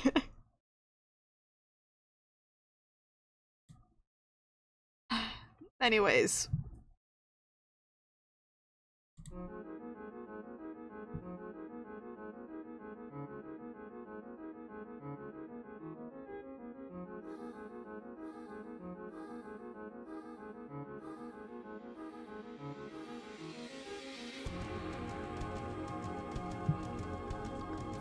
It's like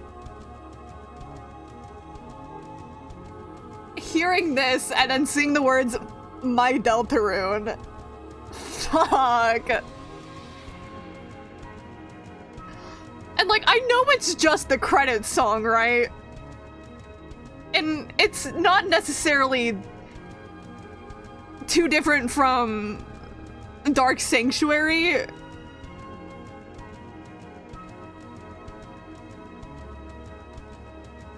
But I have to put it into straight banger, man. It's fuck. Ending the song with Never Ending Night was fucking life-changing. And again, seeing the words "my Deltarune," seeing a confirmed next year Chapter 5 date. And yeah, fuck. Again, it's one of the songs that makes me emotional. Especially, I've been here since 2018, man.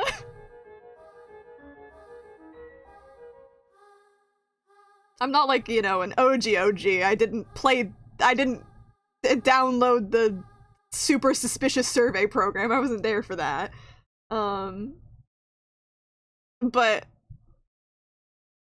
oh, man. I don't know. Deltarune just hits, I feel like, in such a different way for me being there from the beginning.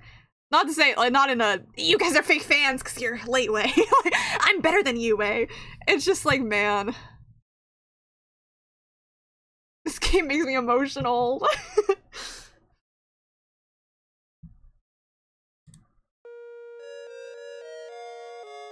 And this is the legend question mark? When it's this song, but slightly different.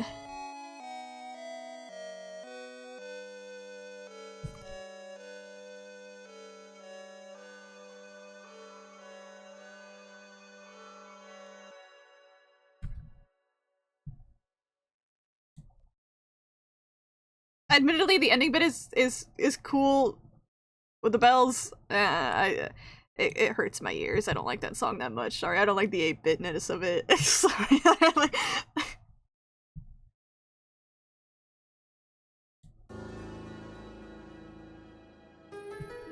And with hope crossed on our hearts.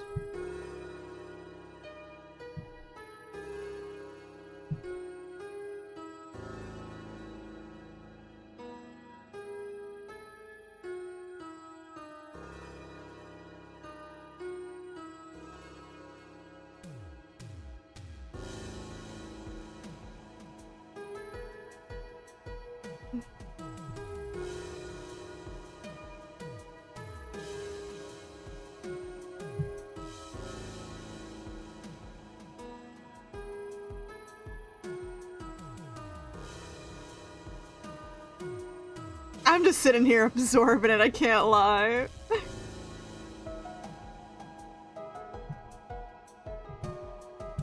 I think this one does get a good freaking amazing.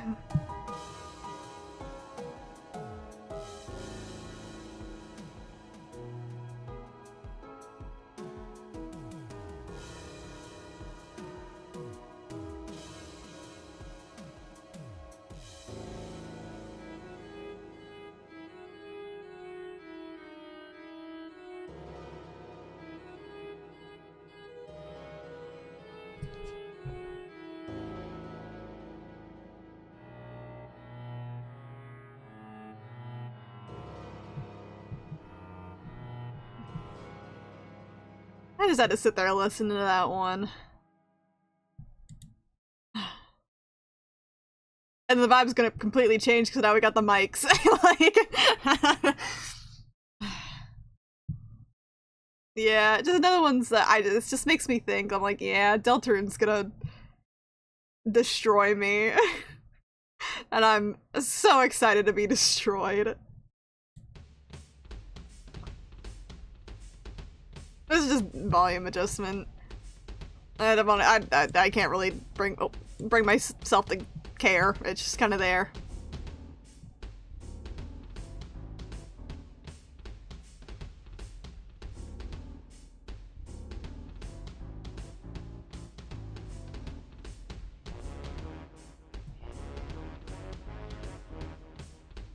Like, it's silly fun, but meh. I don't meh.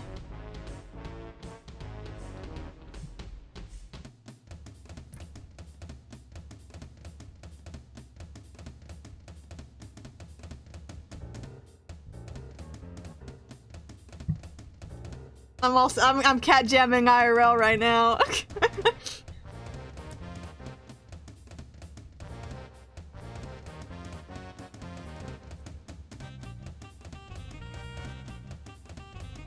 It's so fun.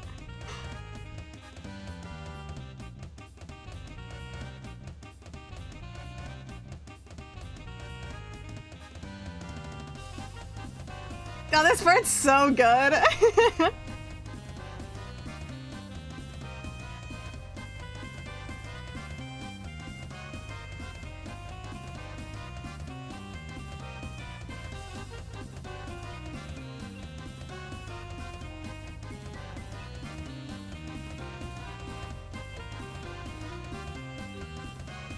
He didn't have to go this hard, but he did. Like...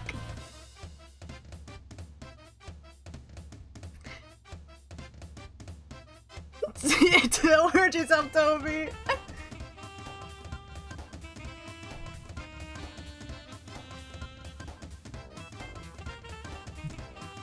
I think this one goes into pretty good for me. That middle bit is like this. Yeah, these parts right here are like life-changing. And the beginning bit's just like put a little bit, a tiny bit lower for me. But these parts are just like, oh, God.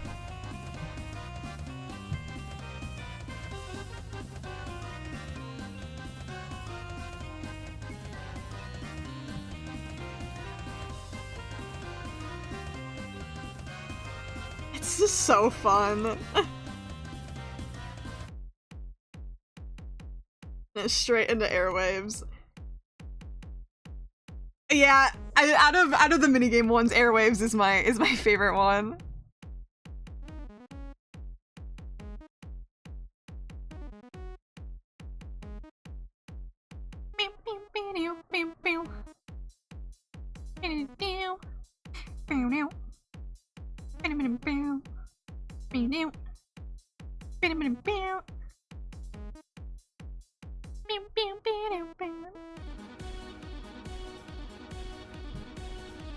This part's so good.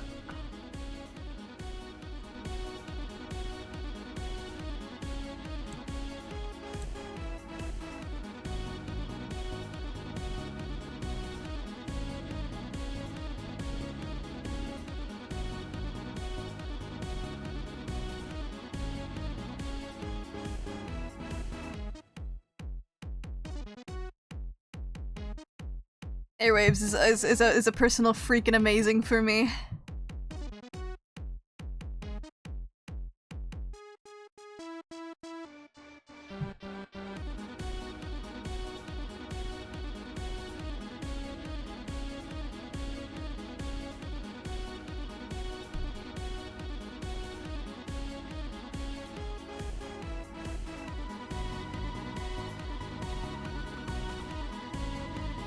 It's the fucking Farida motif.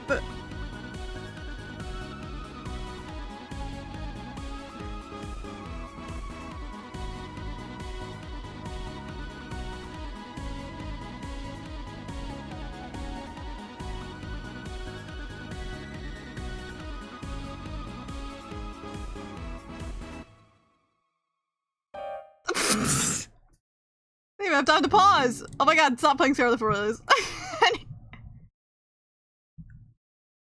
Anyways, yeah, Lancer.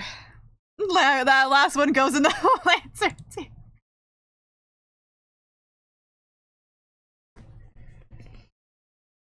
I was vibing. I didn't even get the time to pause and get ready for the last one. Here, let's play it one more time.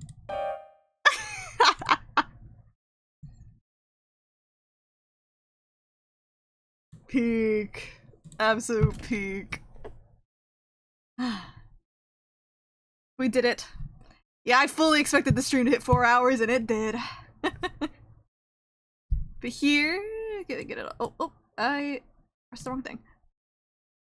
But here is our final list of my chapters 3 and 4 soundtrack tier list. Yes, we still will listen to the unofficial songs. I'll give my opinions on them. Of course, we just don't have a place to put them on the tier list, but we can still judge them. So I can just listen and rejudge it later. I will do that. Where's the... Okay. I got it saved, so I'll send that later.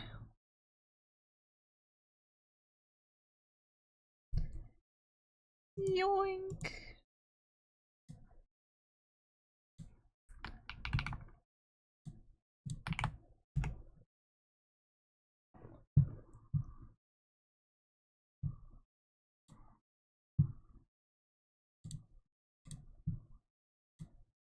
Okay, yes, make your own ranking. Did I not press the play button? Hello?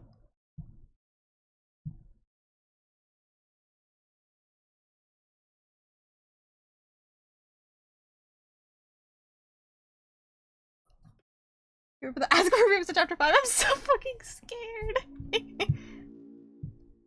Okay, we'll skip the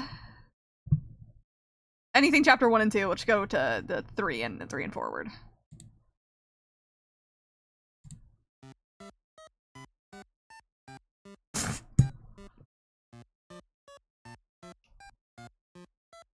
If I were to rank this one, I'm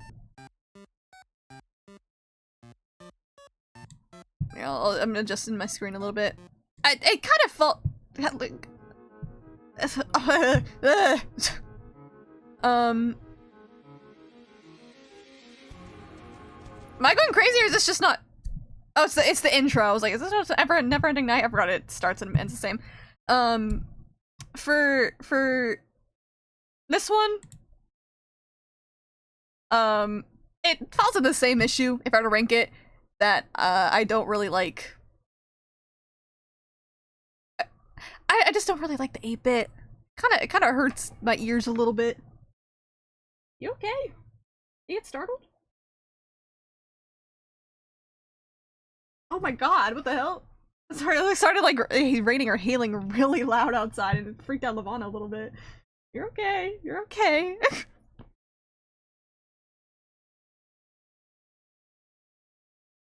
There's one or two songs in the official soundtrack that are slightly slower in game. I can't remember which one off the top of my head.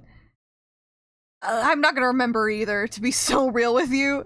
But yeah, this one would probably have gone into not my cup of tea if I were ranking this one specifically.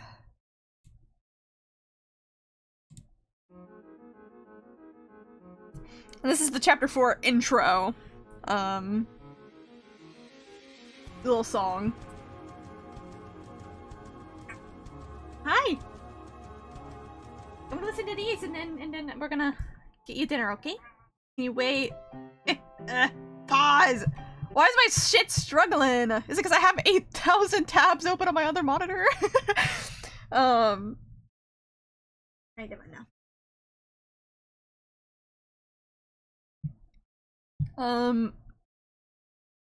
This one, the chapter 4 intro one, if I were to rank it,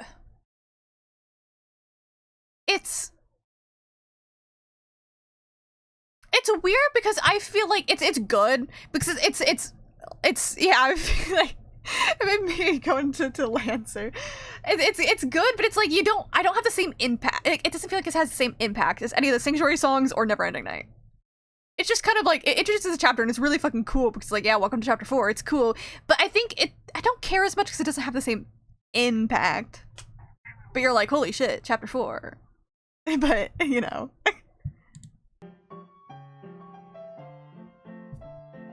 Yeah, Chris playing Lancer Waltz, this one would go into Lancer tier.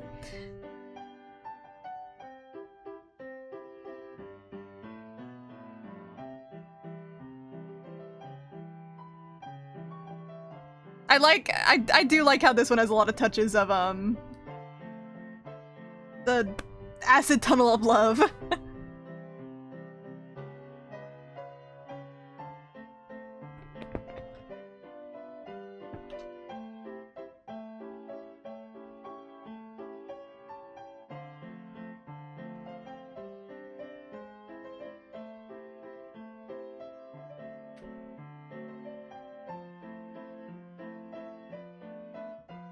I don't know how I'm gonna rank all of like the Chris Plays piano songs. I mean, this one's the easiest.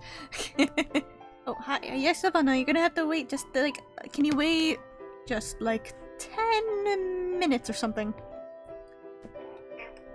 Yes. I know you're acting like you haven't been starved you haven't been fed in a week, like you're starved.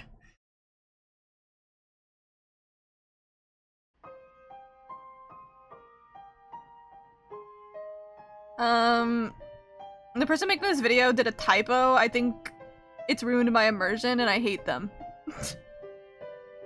Just crave sustenance. It's like all of our cats. Like... There's one of them. It's one of our cats. His name's Joey. It's a little Joey. I need to take a video of his meow because his meow's he sounds like a squeak toy when he meows.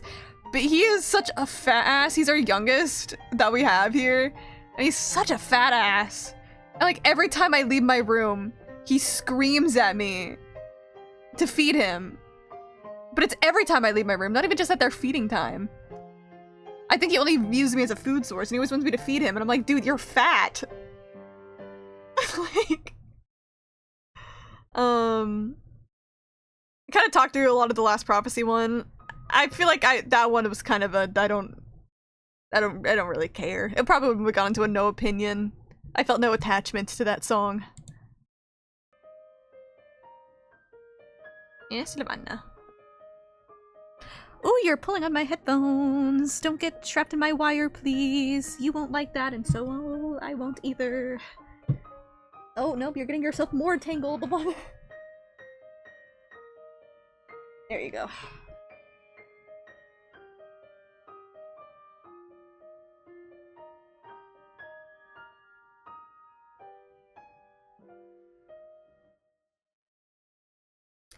I think that one would get a good all I respect. I'm not gonna lie, most of the Chris Piano ones are either gonna be like I either won't care as much or it'll be an I respect it. If I was ranking these. Owie! Owie, owie, owie! Will use your claws on my leg, please. Ow! You're lucky, you're so freaking cute. And even if you were ugly, you would still be lucky. It's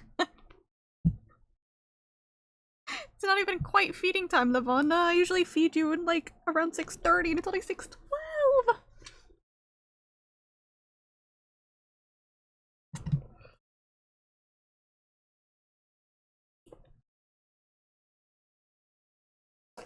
Yeah, I mean there's people that go with like Chris knowing.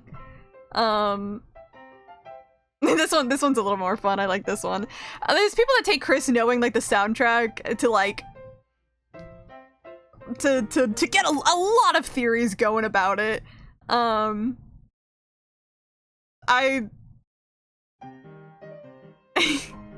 I like this one a lot. This one's fun. The more toned down theories I see is just the music being diegetic, as in everyone actually hears the music canonically in game. Which I don't know what that means for an overall narrative. Some people go a lot harder with what they think. Some people think that it just means it's diegetic period, that people hear the music and that's like really all as far as that goes, but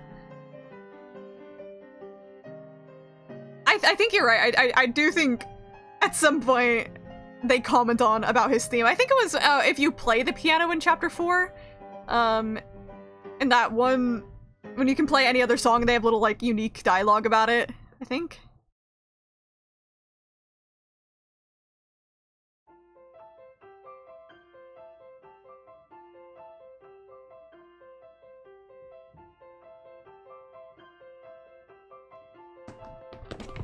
Oh, hi.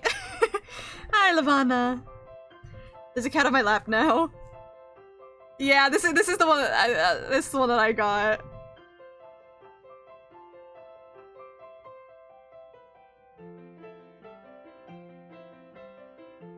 Oh.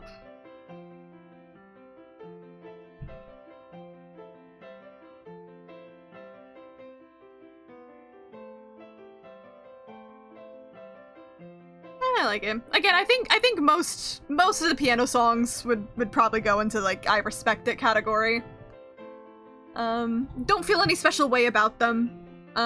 If they were on the soundtrack, I probably wouldn't even listen. Like, I again wouldn't listen to them all that much on their own, anyways. But obviously, I think they're all very pretty, and I like what it means a lot for Chris's character to be able to hear them playing all these. This is the first one I heard, but I like this one a lot. I mean, I like it a lot too, and I think I'm also going to be biased because it is the first one that I heard.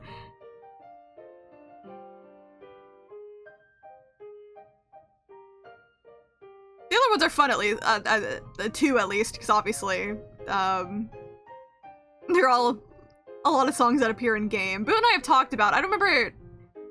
Was it the one that I got 7-4? Is that the one that is like one of the songs that doesn't appear in game? There's one song that doesn't appear in game, if I remember correctly, that Chris plays. I don't remember if it was the one that I got, if it's a different one.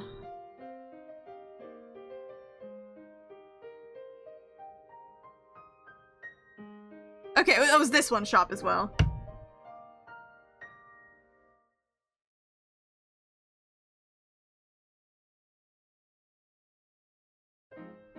Hey. Lavana. Why do you always have to touch me with your claw? That's what it was. Okay, chapter 5. The shop is a chapter 5 shop song. Okay.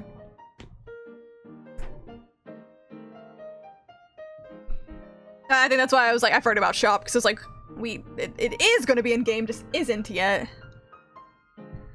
I think that's also part of the, which could mean nothing. I'll say that's part of the theories that people bring up about these Chris songs as well. Or I just remembered now because of like people being like, how does Chris know the chapter 5 shop song if we haven't even gotten to it? And that I have no answer for you because I don't know either.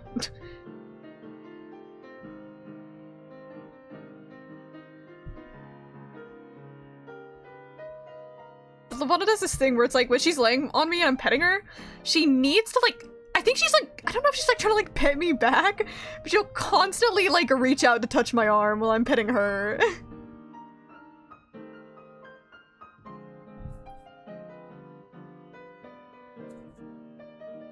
Isn't that right, sweetheart?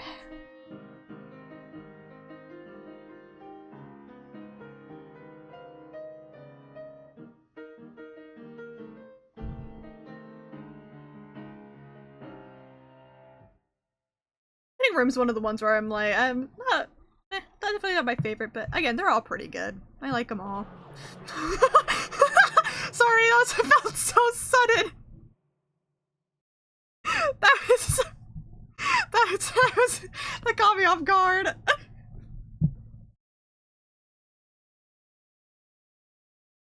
It's because chapter 5 is Asgore, and thus shop theme will be impacted by like Asgore and stuff, and thus it'll be based on it and not the reverse. Which, to be honest, is, like, probably one of the smartest explanations that actually could have been given there. Compared to what some people think. It's scary. Again, I don't think I'm ever gonna have my own personal prediction on how Asgore is gonna be involved in Chapter 5 until we get it. I mean, the only one I really have is I don't think he's gonna be the final boss of Chapter 5, but I'm not an idiot being like, actually, I think the prophecy was meant to mislead us and he won't even be in part of it at all. But I don't know what, I just don't know what his involvement truly is gonna be, and I don't have any personal leanings towards anything. There are fun things like that, just the idea of him interacting with Ralse is really fun. There's like things like, when it comes to like Deltarune theories and my opinions of them, if it's something like, I like the idea of this happening, all the time I'm fine with stuff like that. Like you saying, I like the idea of him interacting with Ralse. But I think what always annoys me the most about Deltarune theories is when people go into definitives being like, I think he's gonna interact with Ralse and this is gonna happen. And that's the kind of a theory I don't like. So it's like the idea of thinking of what could happen, I think, is more fun than saying this is definitively what will happen. And I think Deltarune theorists kind of always combine the two. Of they think something might be cool if it's gonna happen, and then they say it will definitively happen. And obviously that's a generalization. Very big generalization. There's some great theories out there.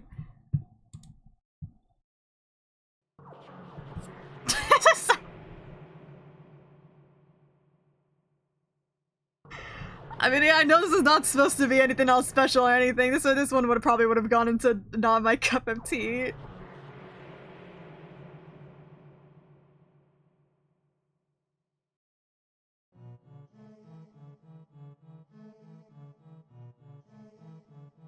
When does this one play again? I don't remember.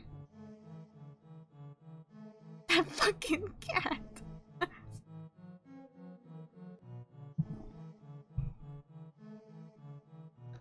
This one would probably also be like, I don't really care all that much. This also compared to with other little themes we've got.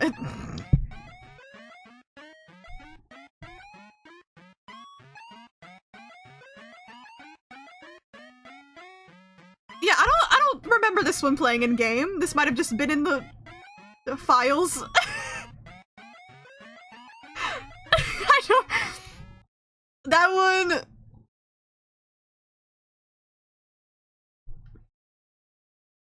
That one, dare I say, would be Lancer tier. I think that one would be Lancer tier. Oh, that one's if you try to think of the night during Weird Room. Ah. Generally, I've definitely probably seen that before, just completely forgot about that. That's really funny. Yeah, yeah, that one can go Lancer tier. Tony, you drool.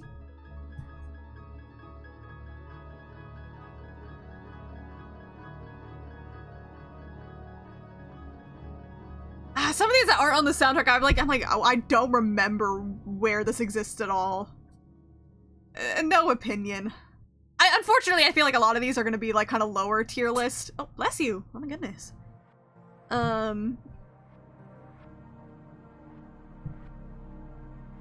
Just because, I mean, a lot of these are on the soundtrack probably because they not on the official soundtrack, mainly because they're just kind of obscure things in the chapters. Some of them I'm unsure why some of them aren't. Like the piano stuff that Chris plays, like, could definitely be part of the soundtrack. I don't know why they decided not to, but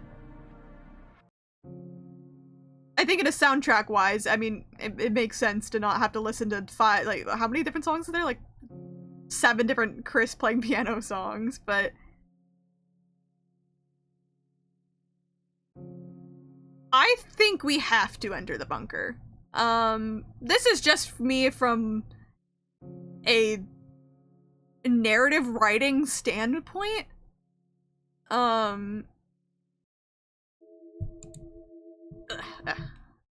Yeah, so far I'm still on a no opinion on a lot of these. Again, they're good at what they need to do, I just don't really, as songs, I don't have opinions on them. I just think from a narrative standpoint, there's something with the bunker. Everything is kind of leading to that bunker.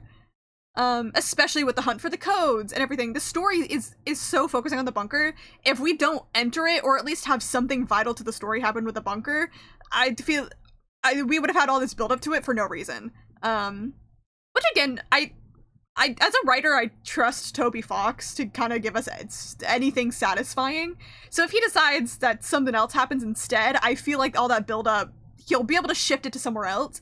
But with what we have right now, just from a writing standpoint, yeah, we're entering the bunker, or at least something vital is happening with it, if not entering it. Or else, again, what do we do with all this build up? It's kind of hard to change course at this point. It's kind of why I also think that either this podcast machine is down there. I'll say that I don't know. What's in the bunker? Don't fucking ask me. I have genuinely no ideas, really. It's Dess's rotting corpse. but it's kind of like the same reason of why I really do believe that we're either gonna get the start of the Roaring, similar to something like chapter 4-ish, but in like more light world based, or like the actual Roaring itself, but somehow stopping it. Just because from a writing standpoint, I think it makes the most logical sense to be going in that direction. Especially with the Roaring being something that we've known about from the very beginning. We wouldn't just have this build up to it for no reason. Doesn't Kessler hotboxing in front, exactly. And I know you could say like, oh, maybe that build up was to the chapter 4 Titan, but I don't think so. I think the chapter 4 Titan is even more build up for the actual Roaring. But again, that's why I'm like, I don't know if it's going to be a start of the Roaring, the actual Roaring, just because I feel like we're going to stop it no matter what. If it happens, I don't think they just let the Roaring happen, then game over. But again, this is just my opinion based on the writing and what I've kind of, yeah, I'll say the Titan was like a baby. It's just kind of what I picked up on the writing so far, and just genuinely, I don't view myself as a writer. I think I've said before, I don't think I'm good at writing. I just know, but I've looked at writing. I've taken classes about writing. I looked at a lot of scripts and judged them when I was in college, so I know how to at least understand a piece of writing and what it is aiming for and what's good writing. But yeah, I was like, when it comes to like Toby Fox writing, he could also do a complete 180 of something we completely unexpect, and make it work. So I could just totally also be wrong. Yeah, I'm also terrified of him. Like, I'm sure there's still some plot twists we have not even twisted yet that might be coming. So it's like, I don't know what to expect and I'm scared.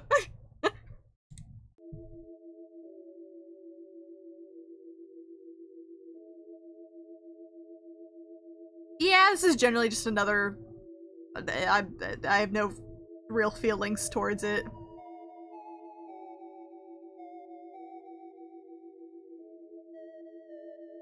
Man.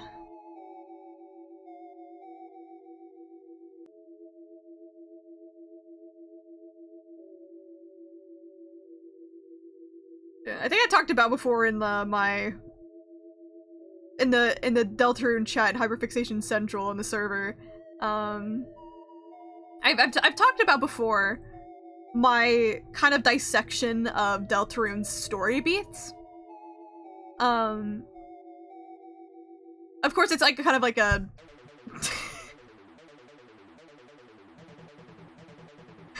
Wait, when does this play? I don't remember. The fucking...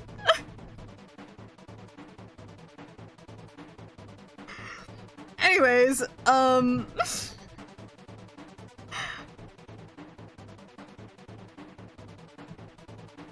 racing the dog. Wait, I don't fully, truly don't remember this.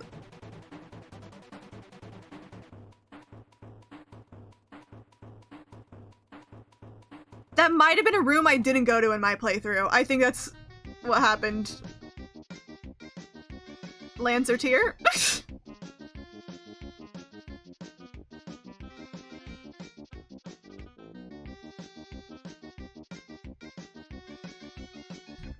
Oh, is it? Okay, now I know, now I remember what you're referencing. Okay. I thought it was a thing actually in-game, and I was like, I know there's rooms in Chapter 4 I didn't go to, so maybe it was in those, but no. I now know what you're referencing, actually. I'll play the video in a second, I'm just letting this one finish up. Dog, his name is Tony.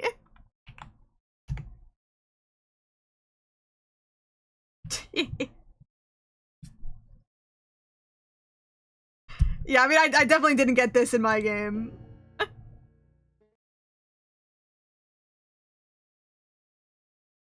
It's so funny.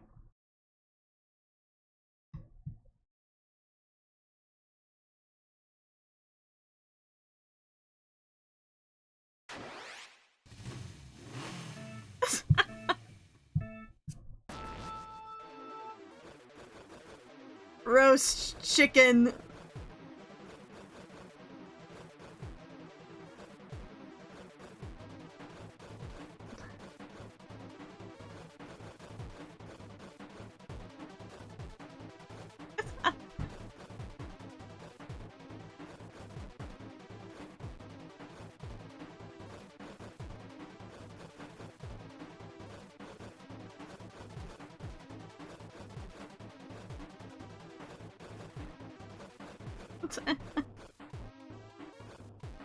I know my ass would have lost this race.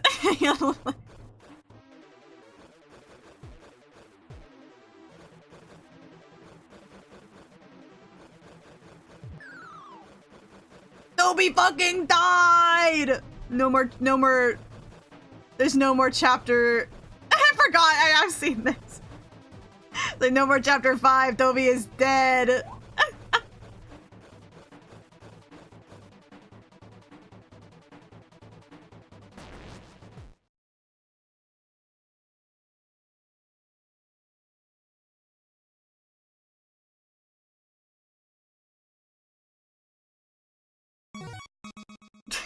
It's so dumb, I love it.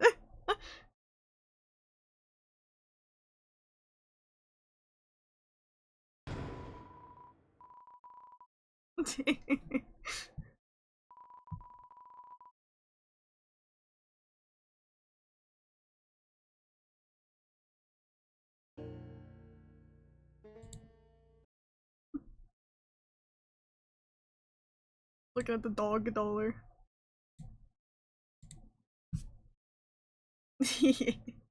I still think that's the best self-insert Toby ever could have made, is a dog that's just fucking annoying. The dog dollars needed to defeat Fred.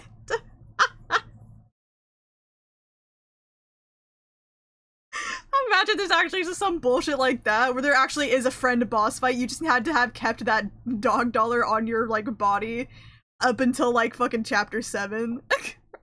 So you get the true ending. There actually is more than one ending. I think that was a beautiful thing to leave off on.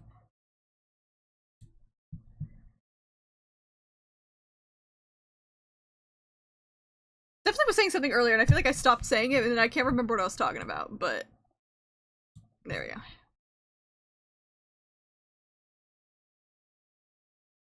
But yes. Let me get it was good old look-see.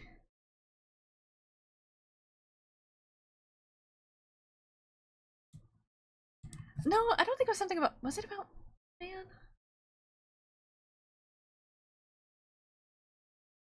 No, I don't think I was saying anything about that. I think it was a topic about writing, I think. I think I was still saying something about, like, Deltarune and writing or something. But I can't remember, so it doesn't matter. Should not predict the chapter 5 release date. Ooh. Ooh.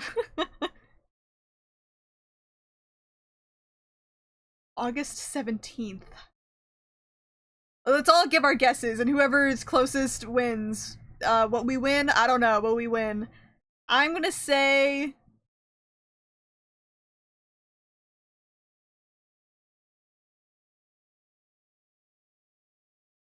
July 20th.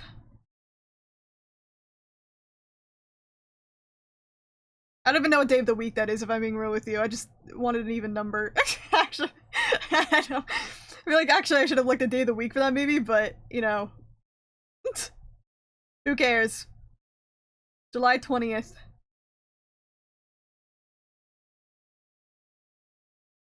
Only because it could be a lot later, but I don't know. I'm feeling another summer date.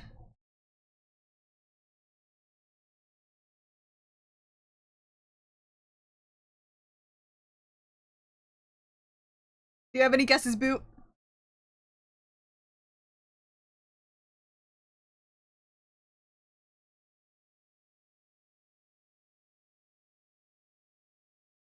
Pussy. Come on, just say one random date. Just for the fun of it. No, we both chose Mondays? Interesting.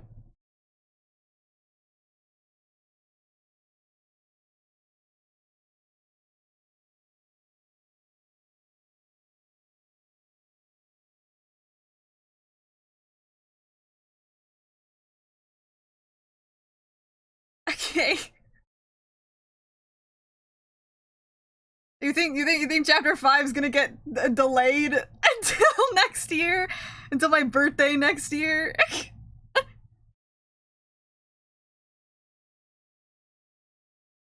Alright, that's a Boots guess. It gets delayed this year, but then releases on my birthday next year. It's my fault!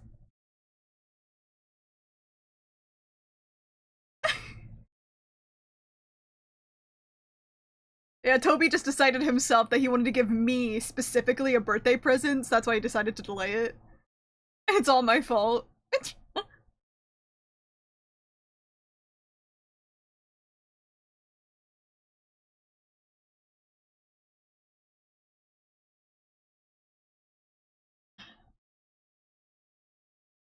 Alright, Levana, do you want dinner? Even though you're so comfy on my lap right now. But you're probably still hungry. I'm gonna debate what I want for dinner, because like I said the other day, I found out that I still have an unused DoorDash gift card from Christmas that I didn't know I had. I say like Christmas. But now I kind of want to DoorDash something. Sunday's usually my DoorDash day if I do, but I'm gonna see like what do I want. And I am still free.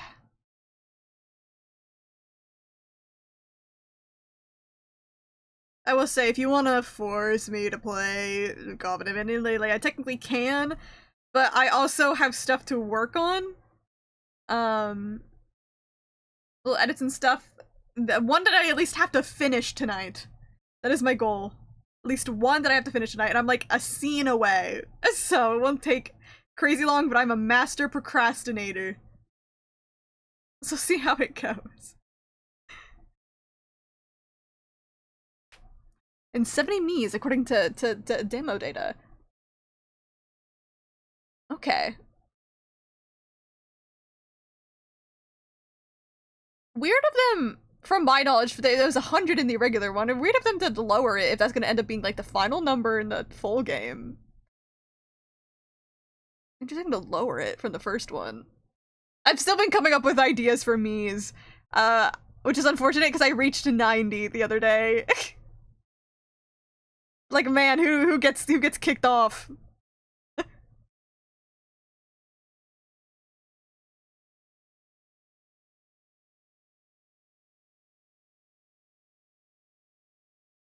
Alright. But again, I do want to thank y'all for being here. Sacrifice Kai. Bye-bye, Kai. I can figure it out. I was just throwing random-ass characters here and there, so there's some I'd be willingly to be like, I won't include you if it's only 70, but I'm hoping that in the actual game it's still 100. I don't know how much we can trust the demo data. Not in the sense that, like, they'd purposely lie, but I don't know what would be different about it. I don't know. Didn't mean to call when you're free. Sounds good. Again, thank y'all for being here. I hope everyone has a good rest of your night. And I'll post my tier list in the Discord so everyone can judge it and give their own opinions. But thank y'all for being here. Bye bye. She said bye.